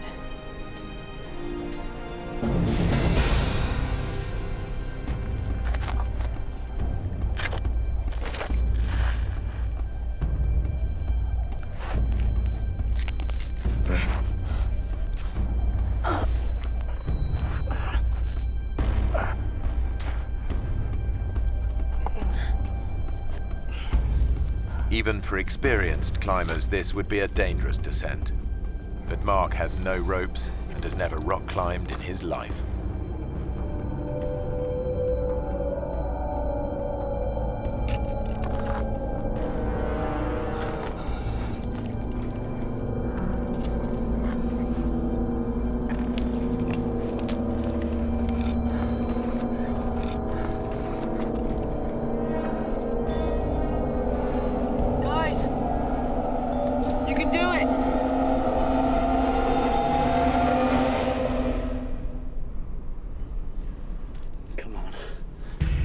I thought we were gonna die anyways.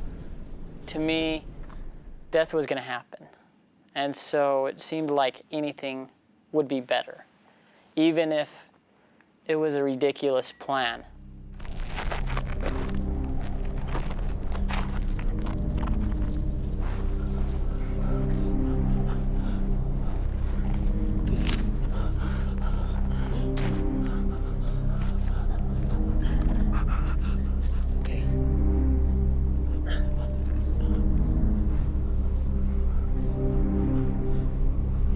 Hey, Dave.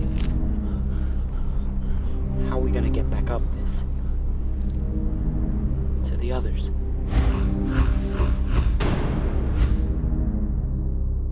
We knew that it would be too difficult to get back to the top of that. And at that time we knew that there's no way we'd be able to make it back to them with water. But the boys have no choice.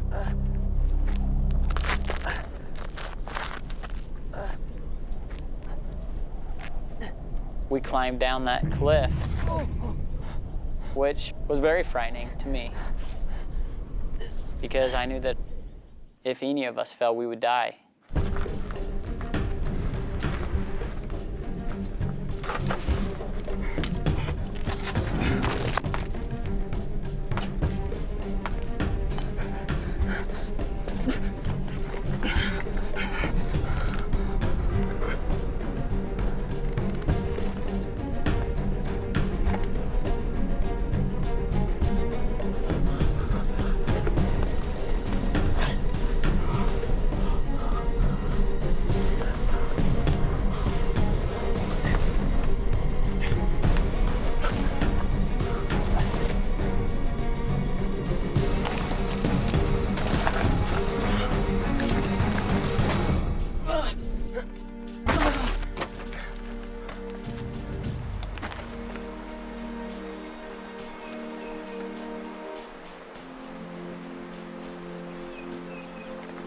Hey! I can hear it! The river!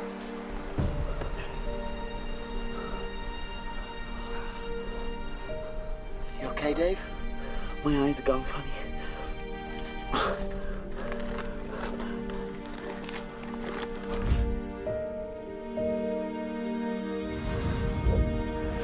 It's a terrifying climb, but David and Jordan finally make it down as well.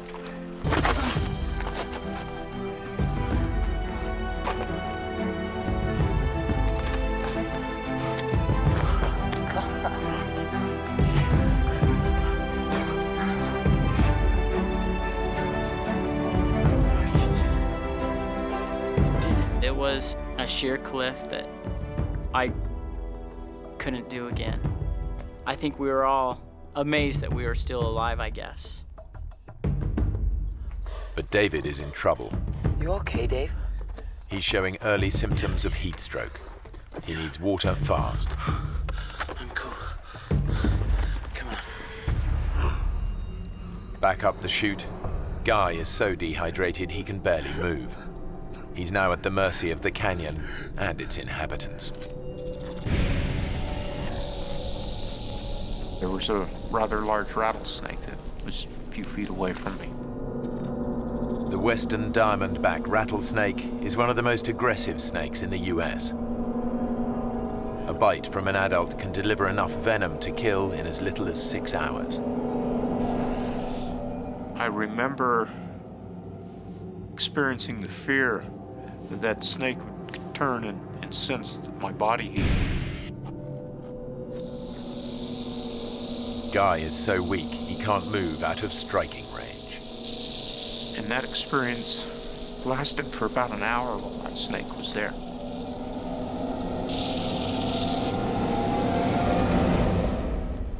At last, the snake moves away.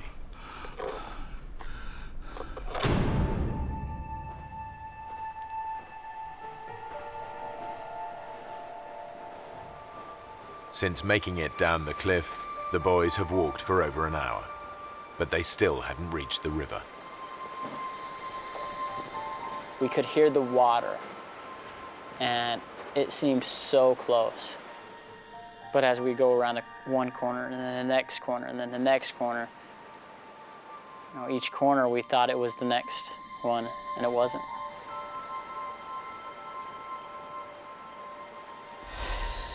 I just remember how bad we wanted the water. Our tongues were like a rock wrapped with sandpaper. The pain of it was just excruciating.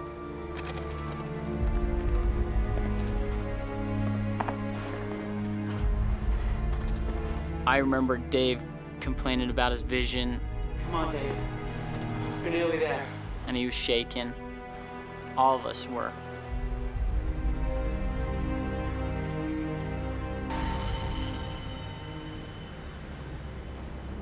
We got to an area where there was a tree that had fallen.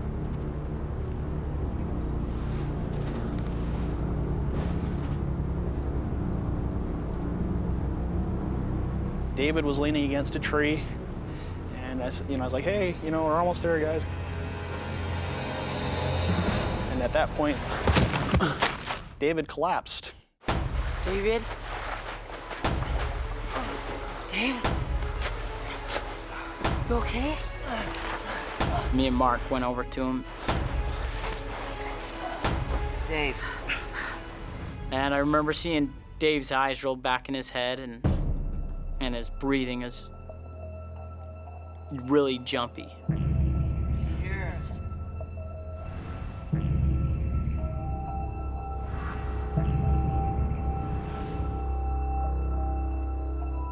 And I just knew that we were in trouble. The three boys are in a remote part of the canyon, and dehydration has finally made 15-year-old David collapse with heat stroke. With little chance of help, the situation is desperate. Say something, David. I'd taken first aid merit badge, as a scout. David? They train you for extreme situations like this. I knew it was very serious. Hey, Jordan. You guys get to the river. Bring back water. We're gonna get you some water, all right?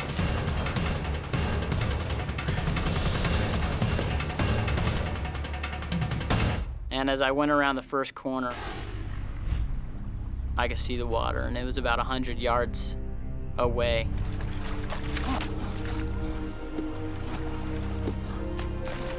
And I remember getting to the water and just being so grateful. I just knew I needed a drink. I wanted it so bad. And so I took a drink out of the water, but I knew that there was a higher priority, that Dave needed the water.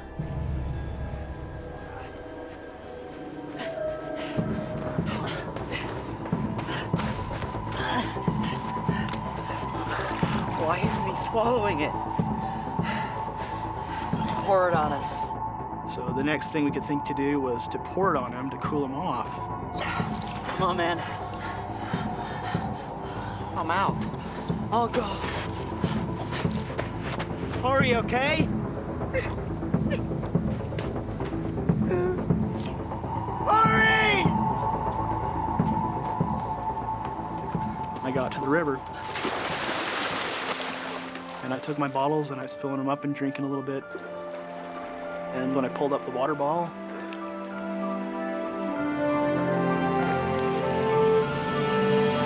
I could not believe it. I saw 2 big yellow rafts coming around the corner. Hey! Hey, over here, help! Hey! My friend is dying! Help me! The next thing I knew is I heard Mark yelling help from the distance, and I was just hoping for something. It's an incredible stroke of luck. A minute earlier or later, and the rafters would have passed by without finding the boys. David, can you hear me? What's more, the rafting party is made up of off-duty doctors and paramedics. Let's get him back down, let's get him wet. Now it was such a great relief to me to know that there's somebody here that knows how to take care of Dave. Mayday, mayday. David is in good hands, but with night falling, there's no chance of a helicopter rescue before dawn.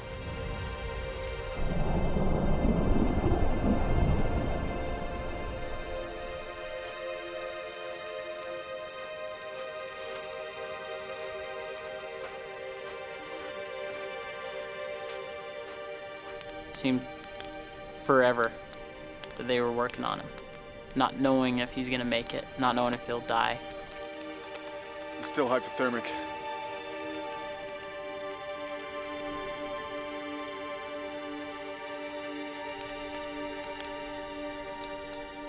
It was dark, so I can't really put a time on it, but somewhere around 10 that night, the one that said he was a doctor came over and said, "I'm sorry to inform you, but your friend has just passed away." Sorry.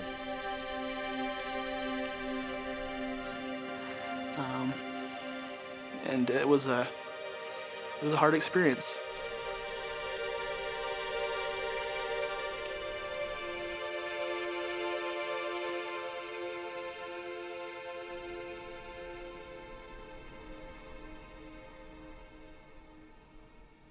I think it really tore apart our hearts, knowing that our friend was gone.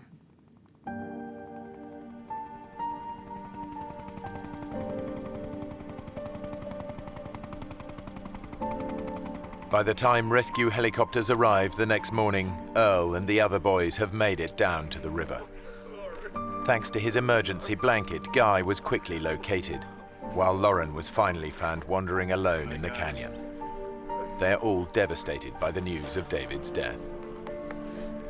It's so weird, and it changes your perspective on death when someone you know and someone you've seen and been with an hour before, or a couple hours before, and it was vibrant and wonderful and happy, and then he's gone. 10 years on, Jordan is a policeman in Utah, and Mark is training to be a dentist. They're still good friends. Neither of them will ever forget David Phillips, and both men stay in touch with David's family.